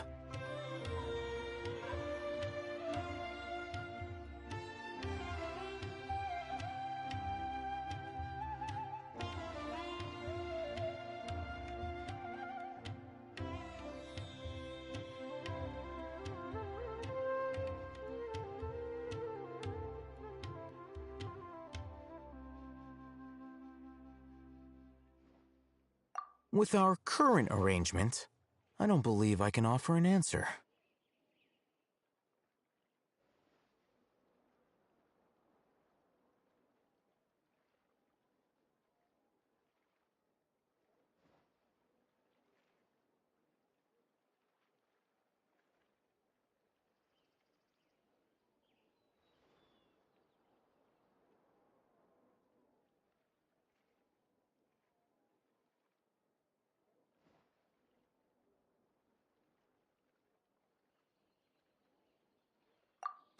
You're still resolved.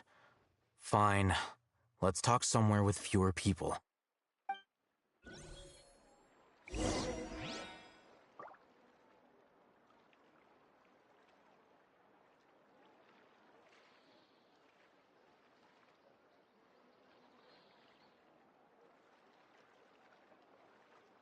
Fresh fruits and veggies, both quantity and quality.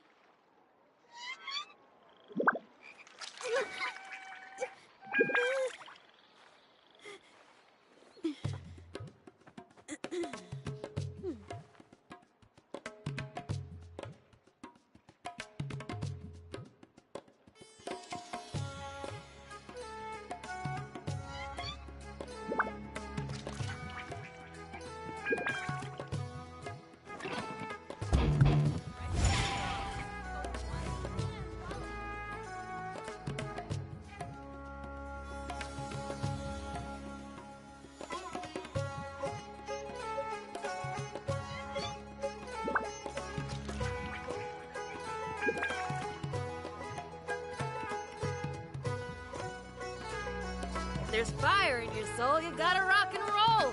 So come on, let's get moving.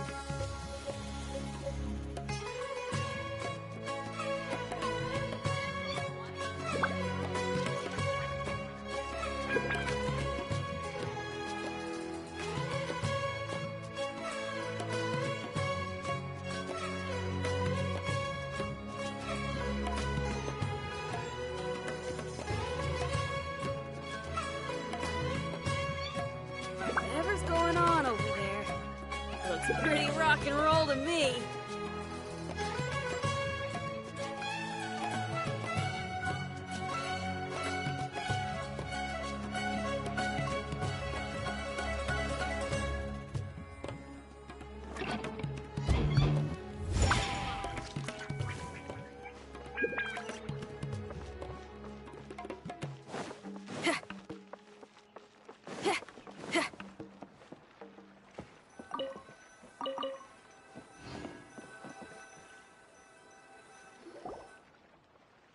Let's continue our conversation here. If you wish to learn more about the knowledge capsule that the Academia lost, then you must help me with something.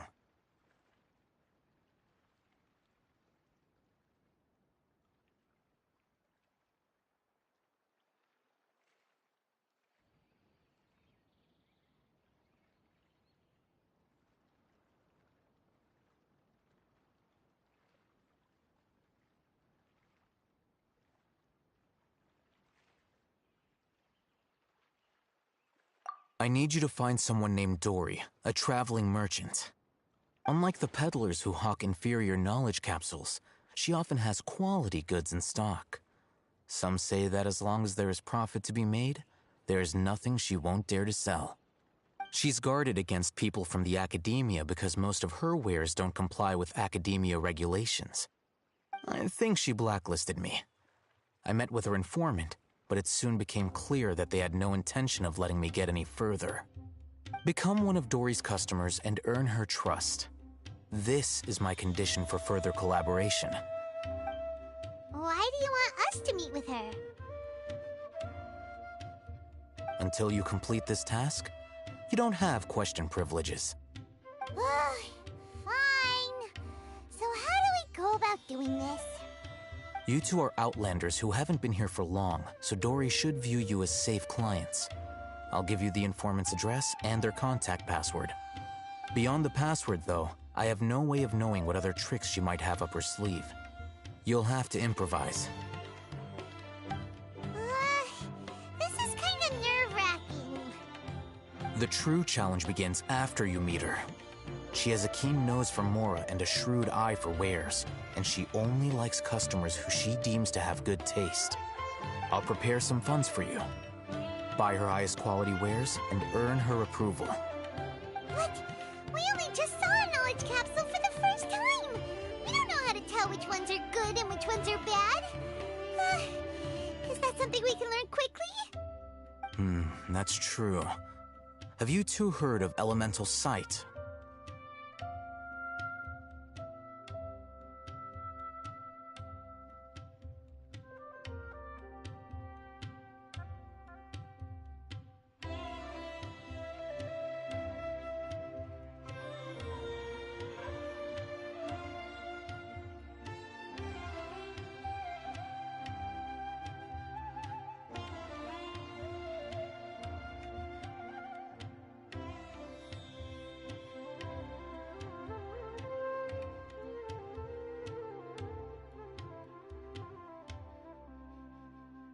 Oh, that's a surprise.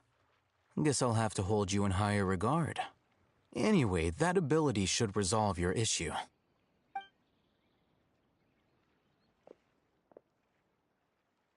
Here are 2 knowledge capsules. Tell me, can you detect any difference in their quality?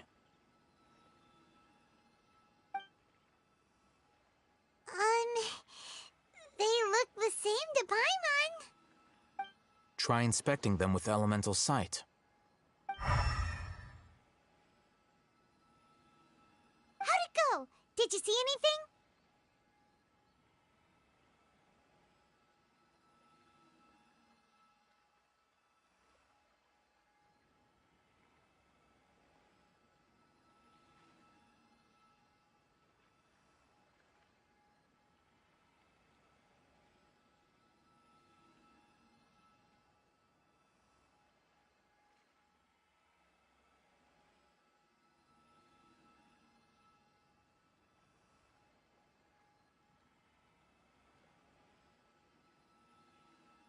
Rumor has it that higher quality knowledge capsules generally appear brighter when viewed through elemental sight.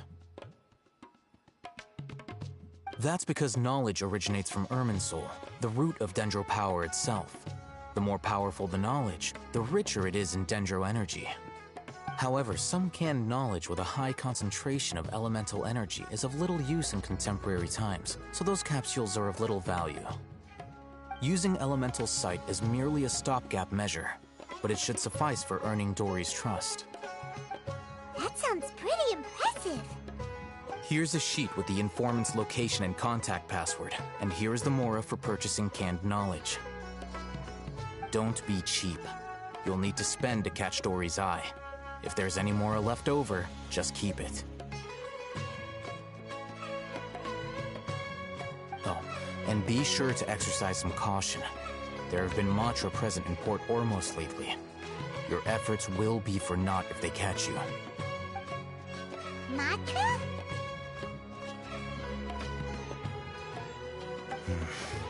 They belong to the Academia's regulatory body.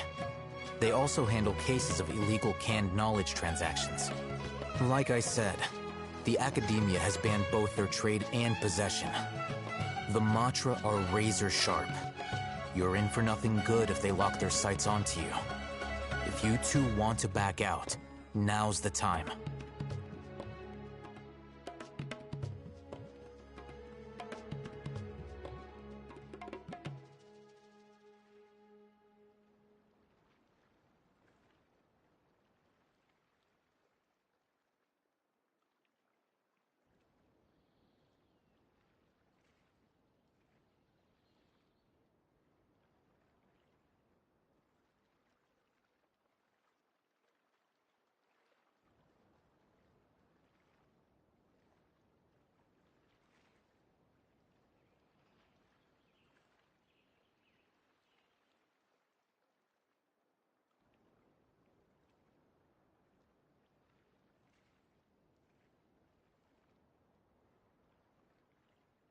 Okay, then we have a deal. If you succeed in your dealings with Dory, come find me at the Wikella Funduk. We'll have an open discussion then. Looking at what Al-Haytham wrote, Dory's informant is a traitor near Old Ormos. Let's follow these instructions and try to get in contact with him. Talk to the bartender if you want a drink.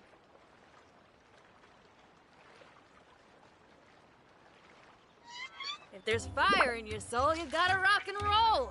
So come on, let's get moving.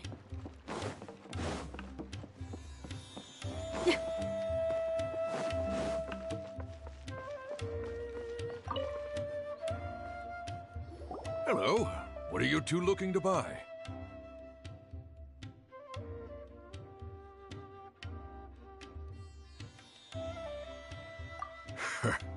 What a unique palate. We have unripe hara fruits, but we usually keep them in the back. I'll have someone escort you. Following the paper got us past the first round. Ronak, these two want to buy unripe hara fruits. Show them to the warehouse. Got it. You two, please follow me. You two have a fascinating fashion sense. We haven't seen a customer wearing a Sumeru rose for quite some time. Hold on. Let me think. Sumeru rose means common merch. No, look again. We're obviously wearing morning flowers. Ah, my mistake. I do apologize. Whew. That pop quiz sure was scary. Ah, the warehouse is up ahead. Please follow me.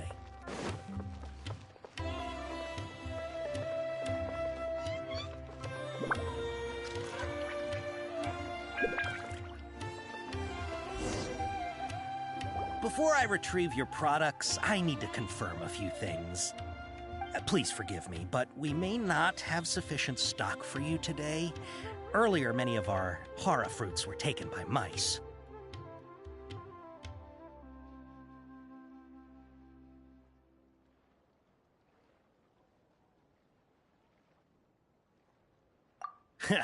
Thanks. If better goods come in, you'll be the first to know. You look like you have some skill. Why don't I pick out some fruits that'll make you dizzy?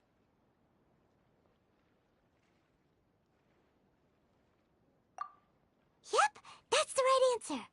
But eating hara fruit that makes your head and ears ring sounds like a bad life decision.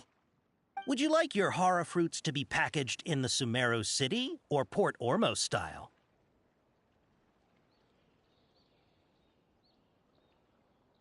Wow, you two sure are generous customers. We'll be sure to package your products beautifully. Okay. Everything has been confirmed. Miss Dory is waiting for you up at... Shoot! It's the Matra! Run! What? The Matra? Where? I'll hate them said we're done for if they catch us. We gotta get out of here.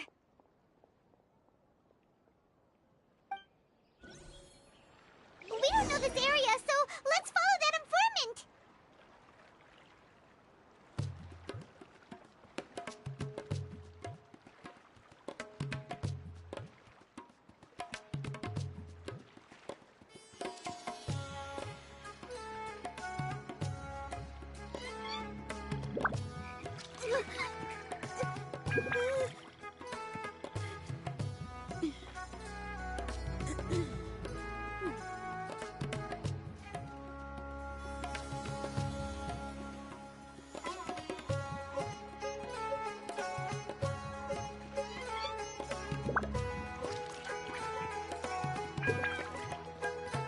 I just came up with an awesome new riff. Want to hear it?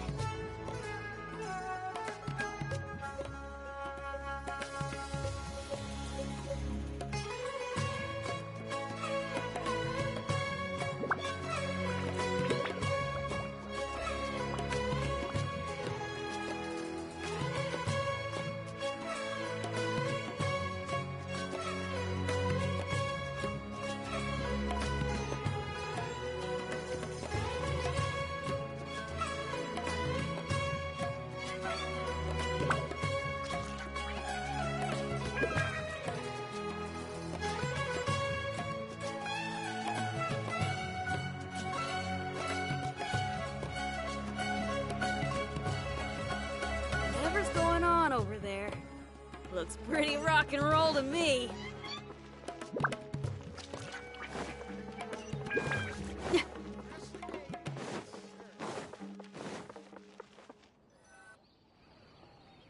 He ran that way.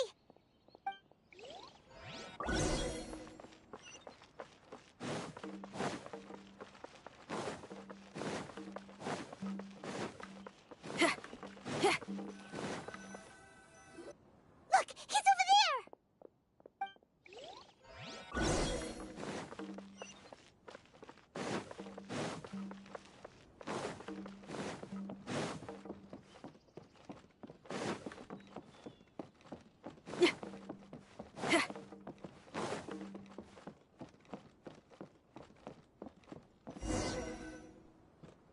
Hey, if you're hiding from the Rishbaland tiger, come this way. Another password. Huh? Oh, that voice came from behind the building on the right. Here, over here. You can stop running now.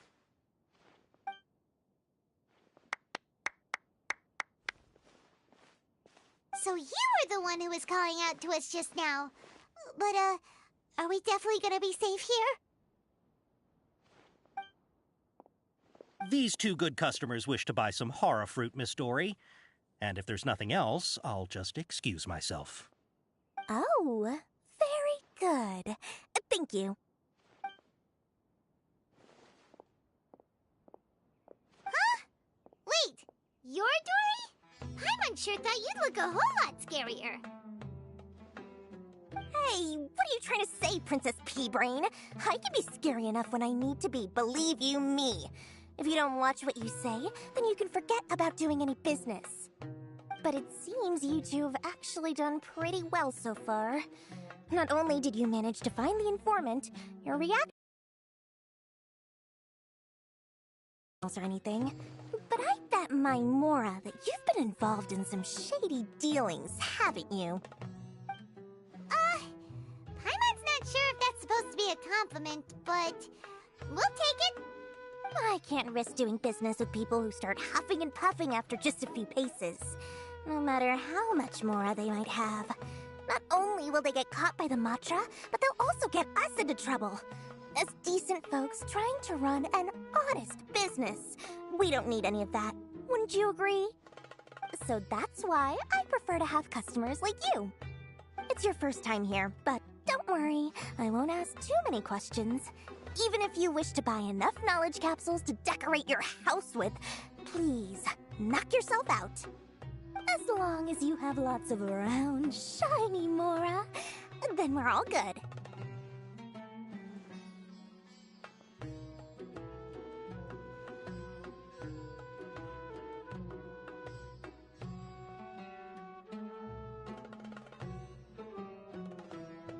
Ah, yes! Of course, of course! Go ahead. Help yourselves. Voila! Wow, she has a trove of canned knowledge. Whew. She'd probably be in serious trouble if the Matra caught her with all this. What kind of products do you seek, my dear customers? Don't worry, I'm not interested in your reasons for buying. I can, however, offer some suggestions. Take this one, for example.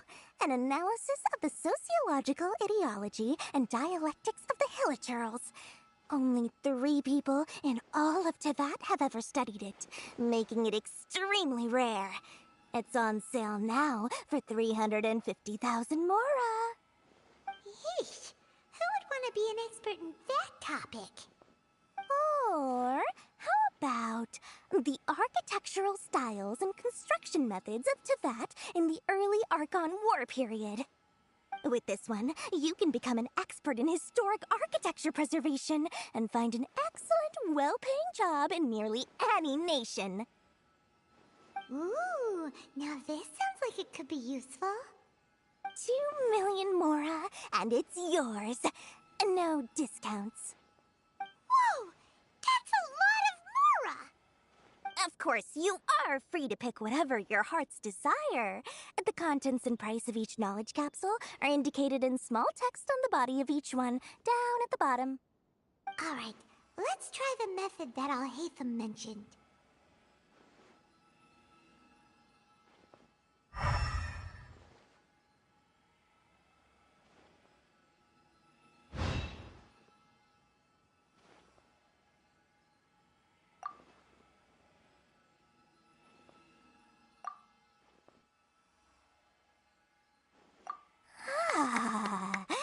You've really got a good head on your shoulders, and quite the eye for quality.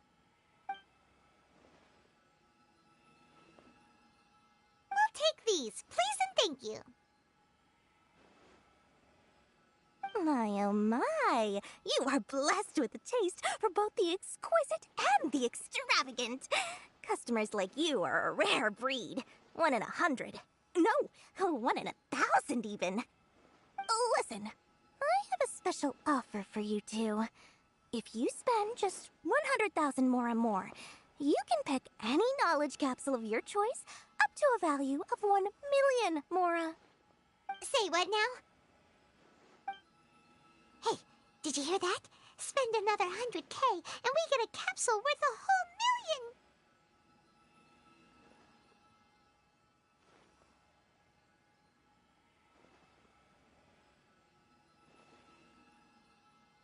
But all the canned knowledge we just bought is easily worth 500,000 Mora.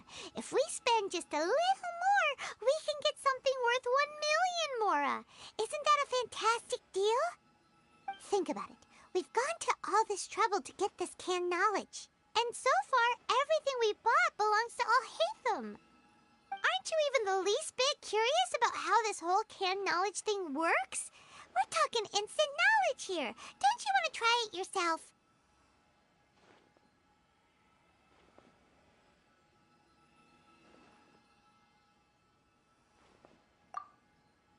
Come on, come on! We still have around 100,000 of Alhaitham's Mora left, so let's put it to good use by finding something useful for you. Ahem, you've got a deal, Dory. We'd like to spend an extra 100,000 Mora. Excellent! Then please, select from this fine collection of canned knowledge over here. Hold on a second. I thought we could choose whatever we wanted. Why can't we choose the ones from over there? Oh, but my dear customer, the knowledge capsules over here are worth 1 million Mora each. I'm sure discerning customers like yourselves will be able to find something to your liking.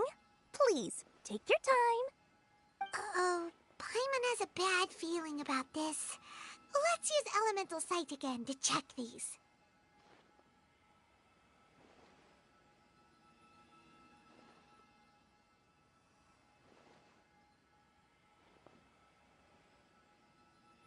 Huh? Why?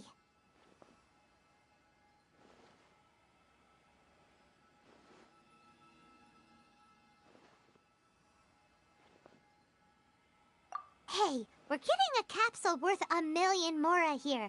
Don't be such a party pooper. Well, anyway, the mora's already been spent, so let's at least try to find something useful.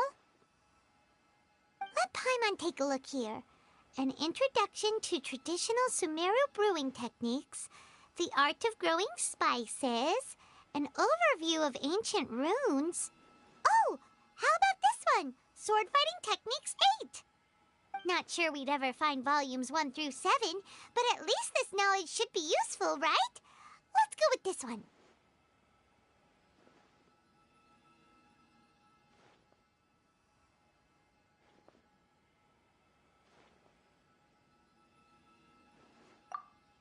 Dory, we'll take this one.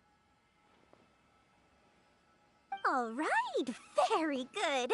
I'm expecting some new goods in the next couple days, so be sure to check back again soon. Whether it's canned knowledge or anything else you need, bring your Mora to Dory and doors will open.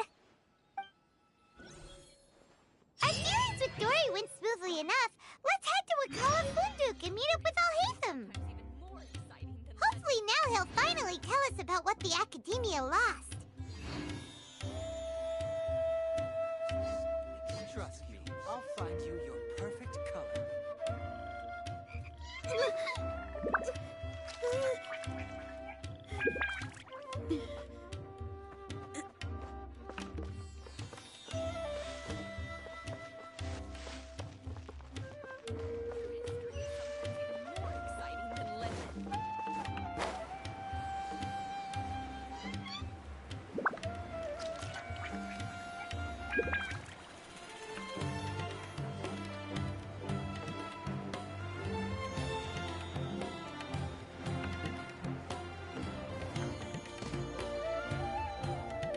Ha! You two made it. And from the looks on your faces, you were successful. Whoa, there's so many people from the Academia here. Why would you pick this place as our meetup spot? Well, Wakela Funduk is under the Academia's control, so naturally the Academia has people working here. I came to Port Ormos under the pretense of conducting official business. You're a pretty daring guy. Relax. No one here is interested in anything we say, and the Matcha won't come here. Okay now, tell me how your encounter with Dory went. Okay, we did what you asked. So, can you tell us about the knowledge capsule that the Academia lost now? Before that, I have to ask, why are you two so intent on tracking it down? You don't have to answer, of course.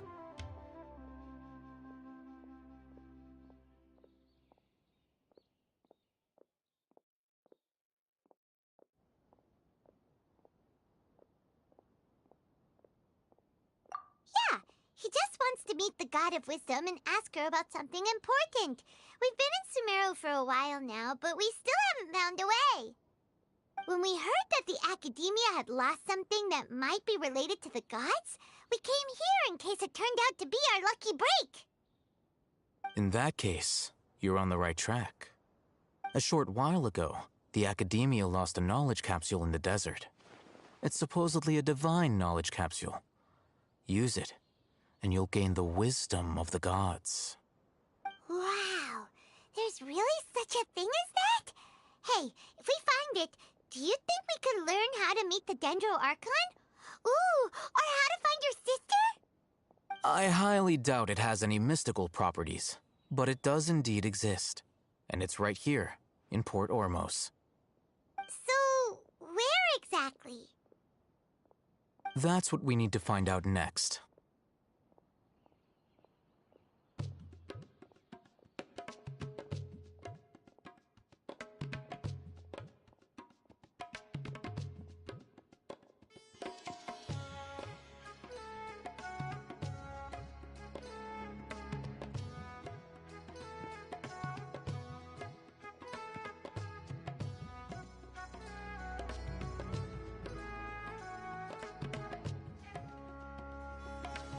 I won't deny that. I am investigating because I'm curious as to what the Divine Knowledge Capsule truly is. As you know, the Eremites in Port Ormos also have their eyes on it. It is an extremely precious item. The knowledge contained within may bring great power or wealth to whoever has it in their possession. Several brigades have been vying for ownership of it as of late, but there is still no victor. My personal finances and connections cannot compete with those of the Eremites. After attempting various methods, I finally managed to reach a tentative agreement with several brigades. I agreed to forego ownership of the Divine Knowledge Capsule in exchange for the opportunity to study it. After all, there's no harm in understanding what it is. However, there are those who are less amenable to negotiation, such as those from Ain al-Ahmar. They adamantly believe that the Divine Knowledge Capsule contains King Deshret's power, and that he will return to this world when they obtain it. They refuse to let anyone from the Academia tarnish their deity's soul. So you kept hounding them because they refused to cooperate with you? Yes. Ain al-Ahmar isn't exactly wealthy, but its members are determined to get that capsule by any means necessary. To that end, they've resorted to many methods more foul than fair in order to amass sufficient funds. So, I've been sabotaging their business to force them into negotiating with me. The Divine Knowledge Capsule should be up for a secret auction within the next few days. Each brigade will place their own bid, and the prize will be covertly given to the winner. To ensure the capsule's security and to evade the Matra's notice, the winning brigade will not publicly disclose their victory. Unless I know whose hands the Divine Knowledge Capsule ends up in, my agreements with them will fall through. Dory is the most reliable source of information, but that avenue was previously closed to me. With you on board now, the situation is different. In other words, you wanted us to befriend Dory so you could find out where the Divine Knowledge Capsule is. Yes, you can say that. But this arrangement harms none of us. The day after tomorrow, go back to Dory and try to purchase information on the Divine Knowledge Capsule's whereabouts. If she has no information, wait 2 days and approach her again. If I get the opportunity to study the Divine Knowledge Capsule, I will relay my findings to you. Will that suffice as compensation?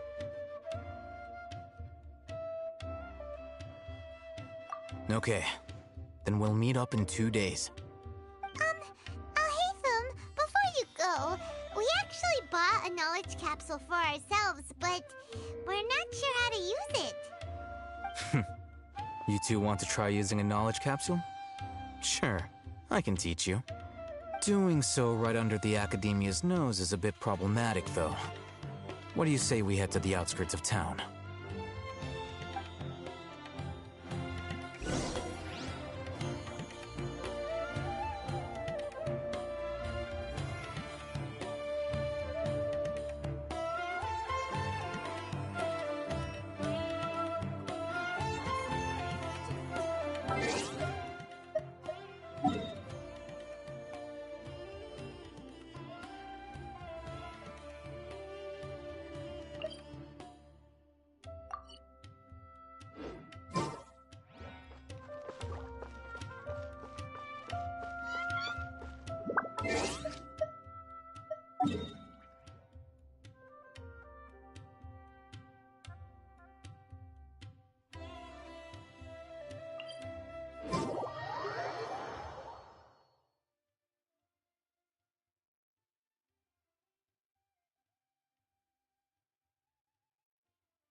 All right, this place works. Show me the capsule you purchased. Here. Sword Fighting Techniques 8. Huh. A combat class knowledge capsule. This class is something of a rare find these days, since most have been taken by the Eremites to augment their battle capabilities. Really? Ah, yeah, what a great buy! If you want to determine the efficacy of this capsule, I can evaluate your combat ability. However, effects will likely be minimal if you already possess a high amount of strength. We can conduct a controlled experiment where you fight 2 battles, one before using this knowledge capsule and one after. While you fight, we can use an Akasha terminal to monitor your various physical parameters. There may be variances in your physical strength between the 2 tests, as well as a disparity in your opponent's abilities. But don't worry, I'll run statistical analyses afterward to mitigate any confounding effects. Wow! Haytham! You must have been one of those guys at the Academia who got top grades on everything. Hyman's curious about something, though. You definitely weren't one of those students who needed canned knowledge to graduate from the Academia, right? So, why are you risking getting caught by the mantra for this capsule?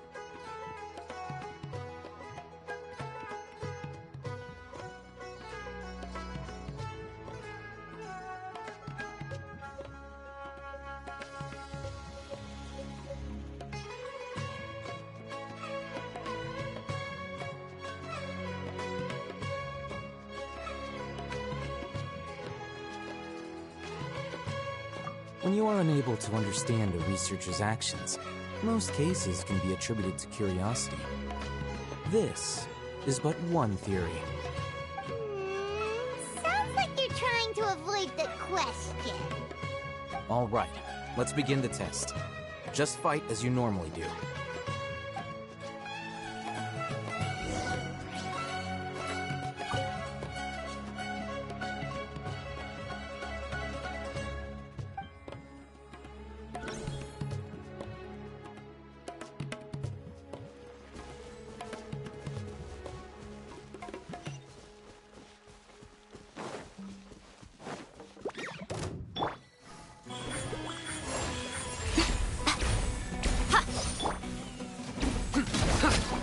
Nowhere to run!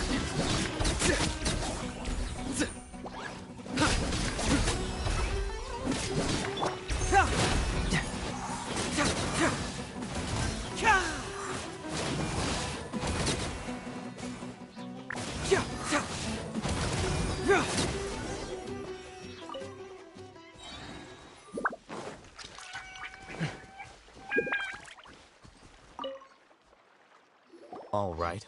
I'll link your Akasha terminal to record data. The next step is to use this knowledge capsule. Hold it in your hand. I'll help you establish a connection with it so you can activate its power.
Hey, how are you feeling? You mean that it worked? All right. Time for round 2. Fight with the same composure as before.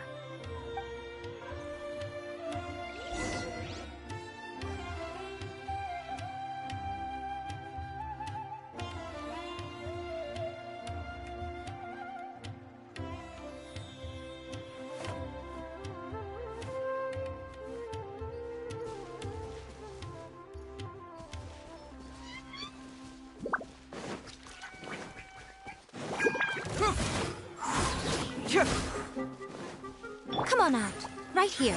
Emerge. Futile! Feel the beat!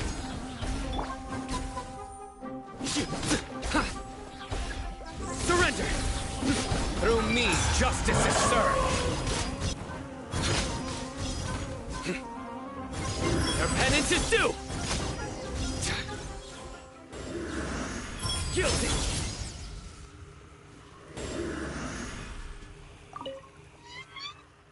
Now, I'll start recording data again. Oh, Hatham, how's it going? Well, the knowledge capsule you purchased did improve his combat capability. During the second fight, his overall fighting performance increased by 0.073%. Wait, how much?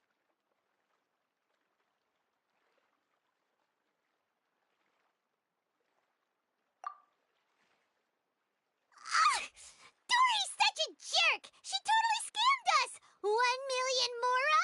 This thing isn't worth a tenth of that amount! Of course, this could be because he is so powerful that the capsule's contents were unable to produce a substantial increase. At the very least, this test allowed me to gain more insight into you two. Our deal seems increasingly worth my investment. I'm heading back to Akela Funduk. I await your response in 2 days' time. This is Mora for when you ask Dory for information. Pay her as much as she requests.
Let's see Dory today and ask her about where the Divine Knowledge Capsule is.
Here, over here! Oh, welcome back, my loyal patrons. What can I do for you this time? You name it. Canned knowledge, supplies, or anything else you need. I'll find a way to get Get it? Where there's a waterfall of Mora, there's a way. Can you really get us anything we want? Anything at all? Aha! So it appears that canned knowledge alone is no longer sufficient for your opulent appetite. Then please, oblige me. Tell me what you have in mind. Oh! I knew customers with pockets as deep as yours would undoubtedly crave something more profound than ordinary canned knowledge. But you know, that kind of information isn't going to be cheap. After all, I had to work really hard to weasel my way into the auction site. Not to mention that if anyone found out that I was the leaker, I would be in big, big trouble. But how can we be sure your information is accurate? Paimon's curious. How you just happen to have this kind of info the moment we need it? Because to me, anything of value is what I consider to be my supply. Therefore, I must always be aware of what's hot on the market in order to secure more sales. As for the information's authenticity, well, you've no need to worry about that. I used a camera to take a picture of the transaction. That way, no one can dispute it.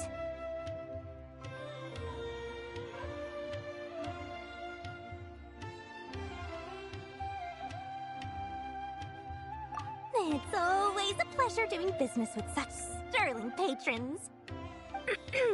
Now that you've paid in full, here's the scoop.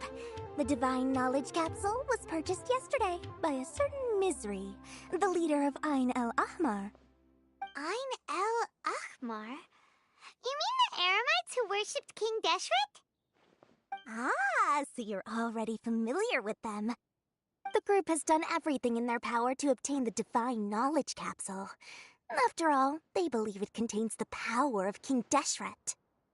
That Divine Knowledge Capsule is unlike any other canned knowledge I've seen before. It was glowing bright red. The capsule is clearly visible in the picture I took. You can look for yourself. Thanks for the info, Dory. Please, it's my pleasure. It's all thanks to discerning customers such as yourselves that my efforts yesterday were not in vain. Please, don't hesitate to contact me if you ever need anything else in the future. Mora for Dory opens doors. Well, we figured out where the Divine Knowledge Capsule is. It turns out it ended up in the hands of Ain el Ahmar. Let's head back and talk to Al-Haytham. History is sometimes even more exciting than legend.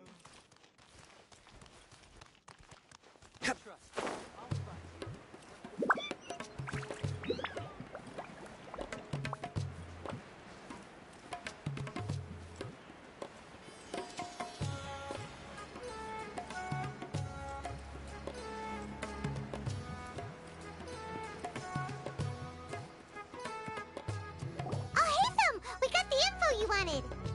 Really? All right. Let's hear it.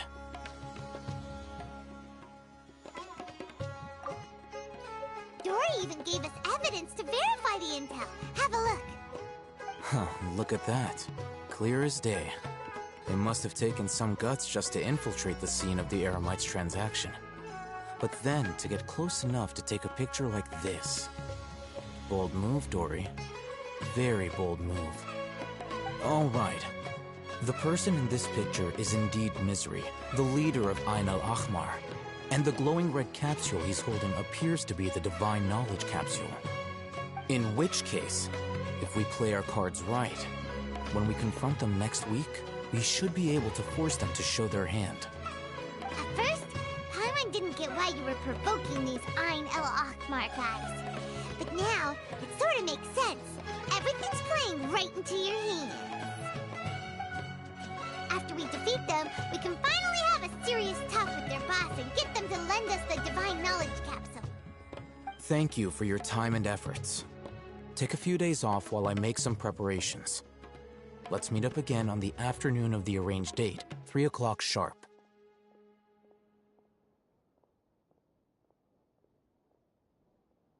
See you then.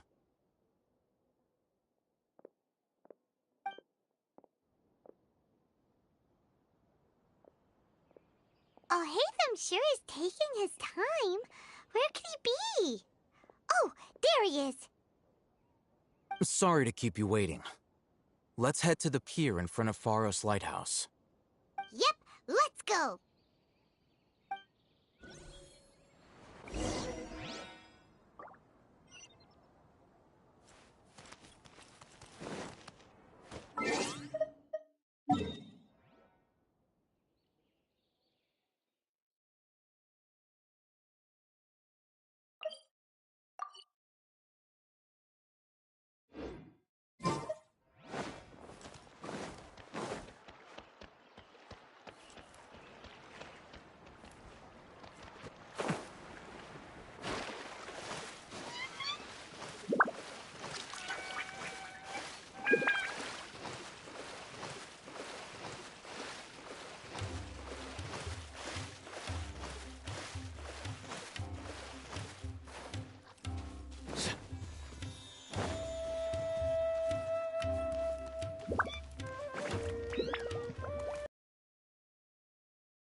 Haytham.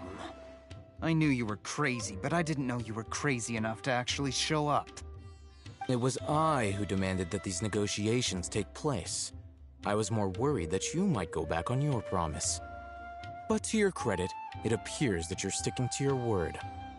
This is turning into quite an occasion. I also brought some backup. I assume you don't mind. Backup? Aren't you the brat from the restaurant the other day? You've come to support this lunatic because he helped you out? Fine, your funeral. I'm not going to mince my words. Once we're done with you, you'll be nothing more than fish food. Get 'em, boys!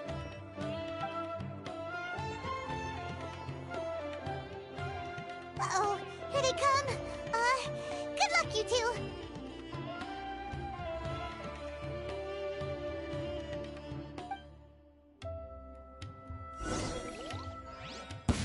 That's close enough. Law of the jungle. Pyrotech! Right here, right now. I'm always watching. Right here. Emerge. Right here. Following orders. Feeling lucky today. Dear me. Right till I'm dead.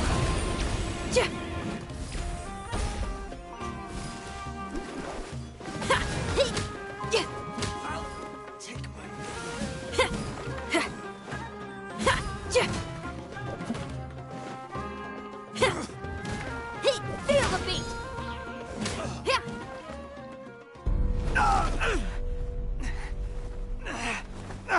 Academia scum!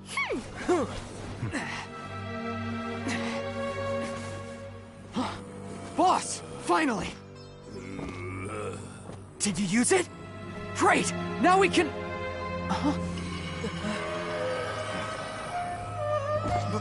Boss?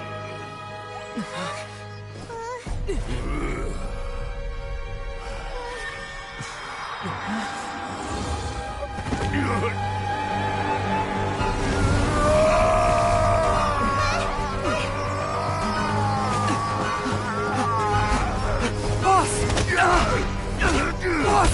What's wrong? What happened to him? We have to cut his Akasha connection, now.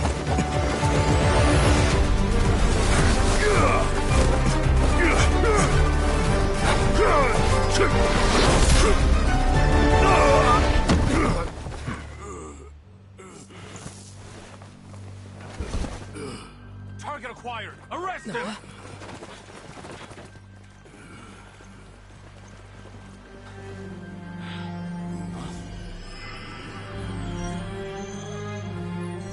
Do not impede our work. Is that understood, Alhaitham? Of course. I was only trying to help. Take him away!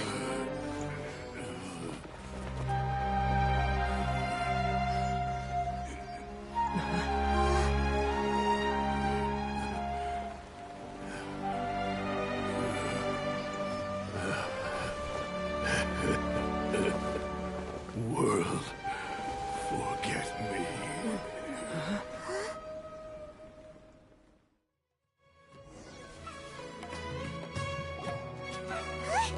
What in Tibet just happened? It's like that big guy suddenly lost his mind. It looks like he used the Divine Knowledge Capsule. You mean the Divine Knowledge Capsule did that to him?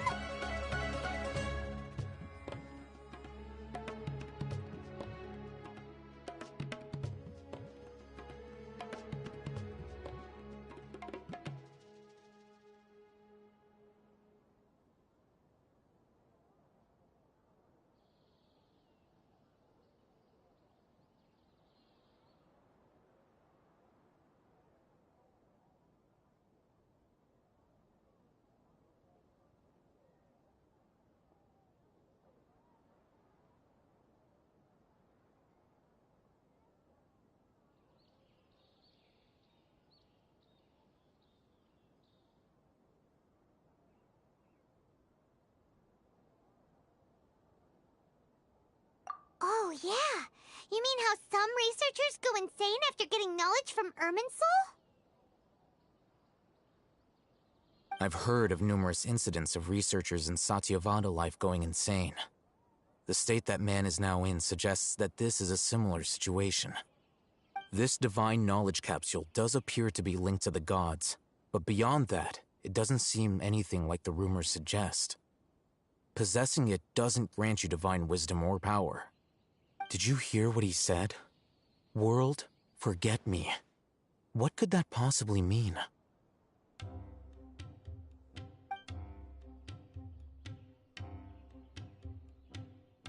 If the mantra took him away, then that means the Academia got the Divine Knowledge Capsule back too. What a shame. We were so close. Still, Paimon didn't expect the Divine Knowledge Capsule would be so dangerous. Imagine if we tried to open it. Oh, who knows what would have happened to us? As things stand, there is no reason for me to remain in Port Ormos. I believe our collaboration has also reached its end. Oh, we were so busy trying to find the Divine Knowledge Capsule that Paimon forgot to ask you something. Since you're a member of the Academia, do you have any idea how we can go about meeting Lesser Lord Kusanali? Truthfully, I don't. Lesser Lord Kusanali appears to exist outside of Sumeru's entire administration. Most of the time, you wouldn't know she exists at all. Moreover, since the Academia possesses the Akasha, a symbol of our deity's wisdom, scholars have no reason to desire to make contact with the deity herself anyway. Everything about Lesser Lord Kusanali is such a mystery! I'm heading back to the Academia. How about you two? It's almost the day of the Sub-Zero's festival. Maybe we should head back too. We've been rushed off our feet over the past few days, so maybe a little rest and relaxation will do us good.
welcome. Until we meet again.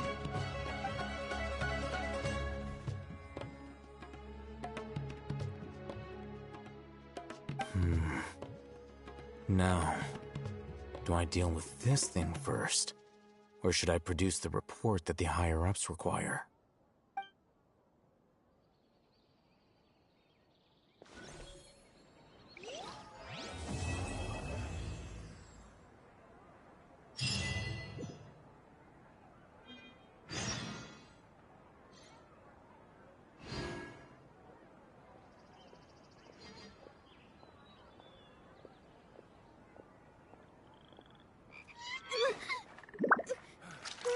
That's enough work for today. Oh, it's best you don't stare at the sea for too long.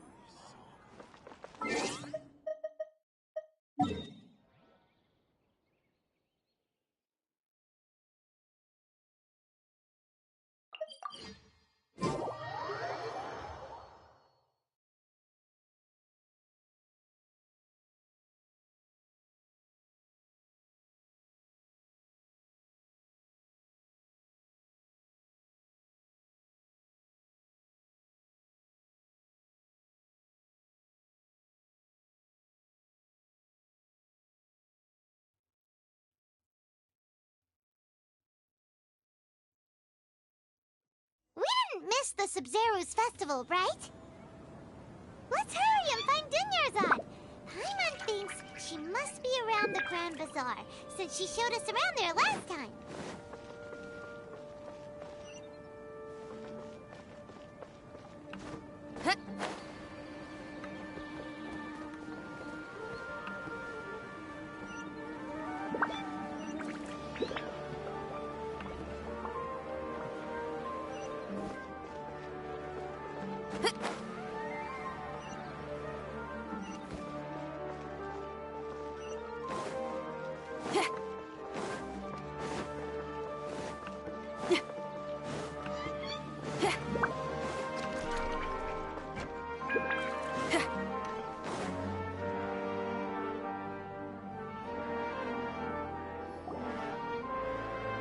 There she is!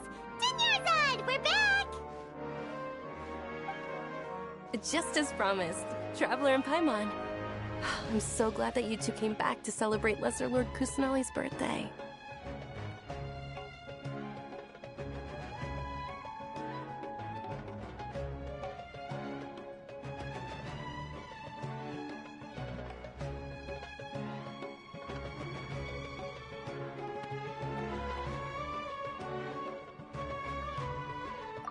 Indeed.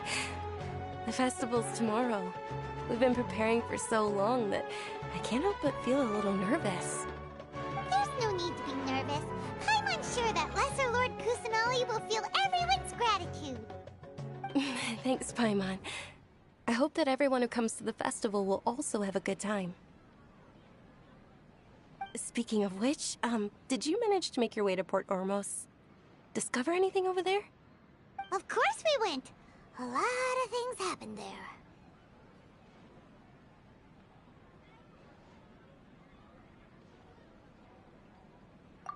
I see. Sounds like you two had another exciting adventure. If there is another chance, I would love to join. My lady, if you went to Port Ormos in your current state, we'd both be in for a lifetime of trouble. Dia! You were eavesdropping!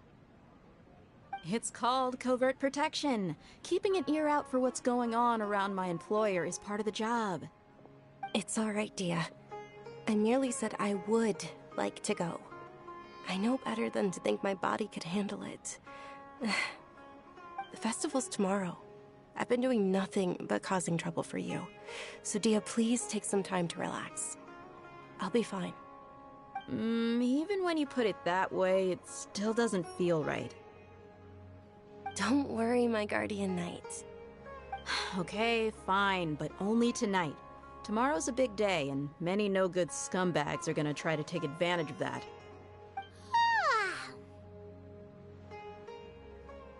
Oh, you two must be exhausted from your long journey back to the city.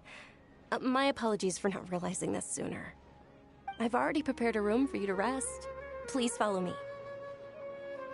Whoa, you're so thoughtful. Paimon's so ready.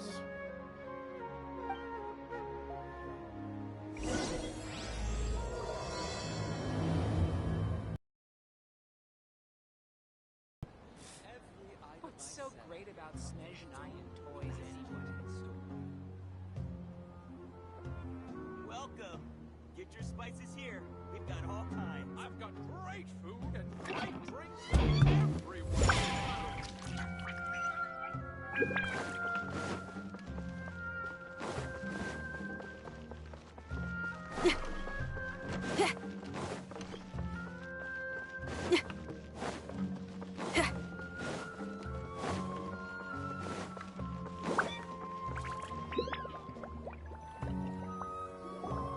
Here we are.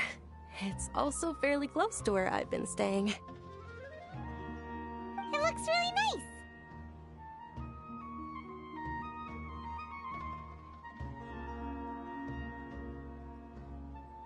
nice. Not at all. Just tell me more about your adventures when you next get the chance. That's Paimon's specialty. Paimon can tell you stories next time.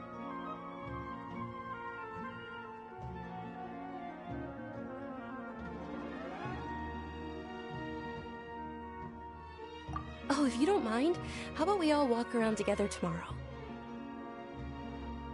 All of my friends will be working the festival, and Dia's still insisting on her covert protection.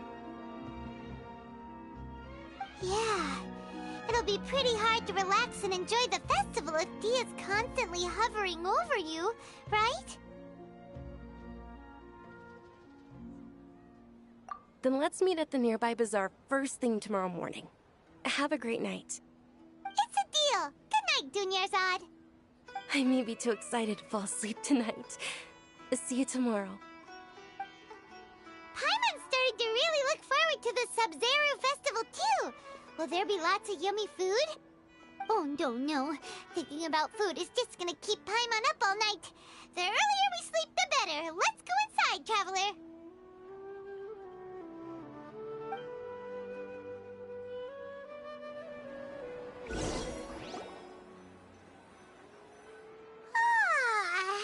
Did we oversleep?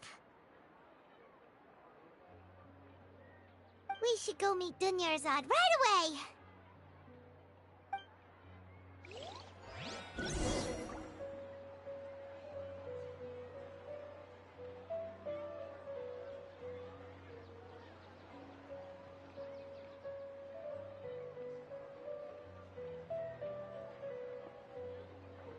Whatever's going on over there, looks pretty rock and roll to me.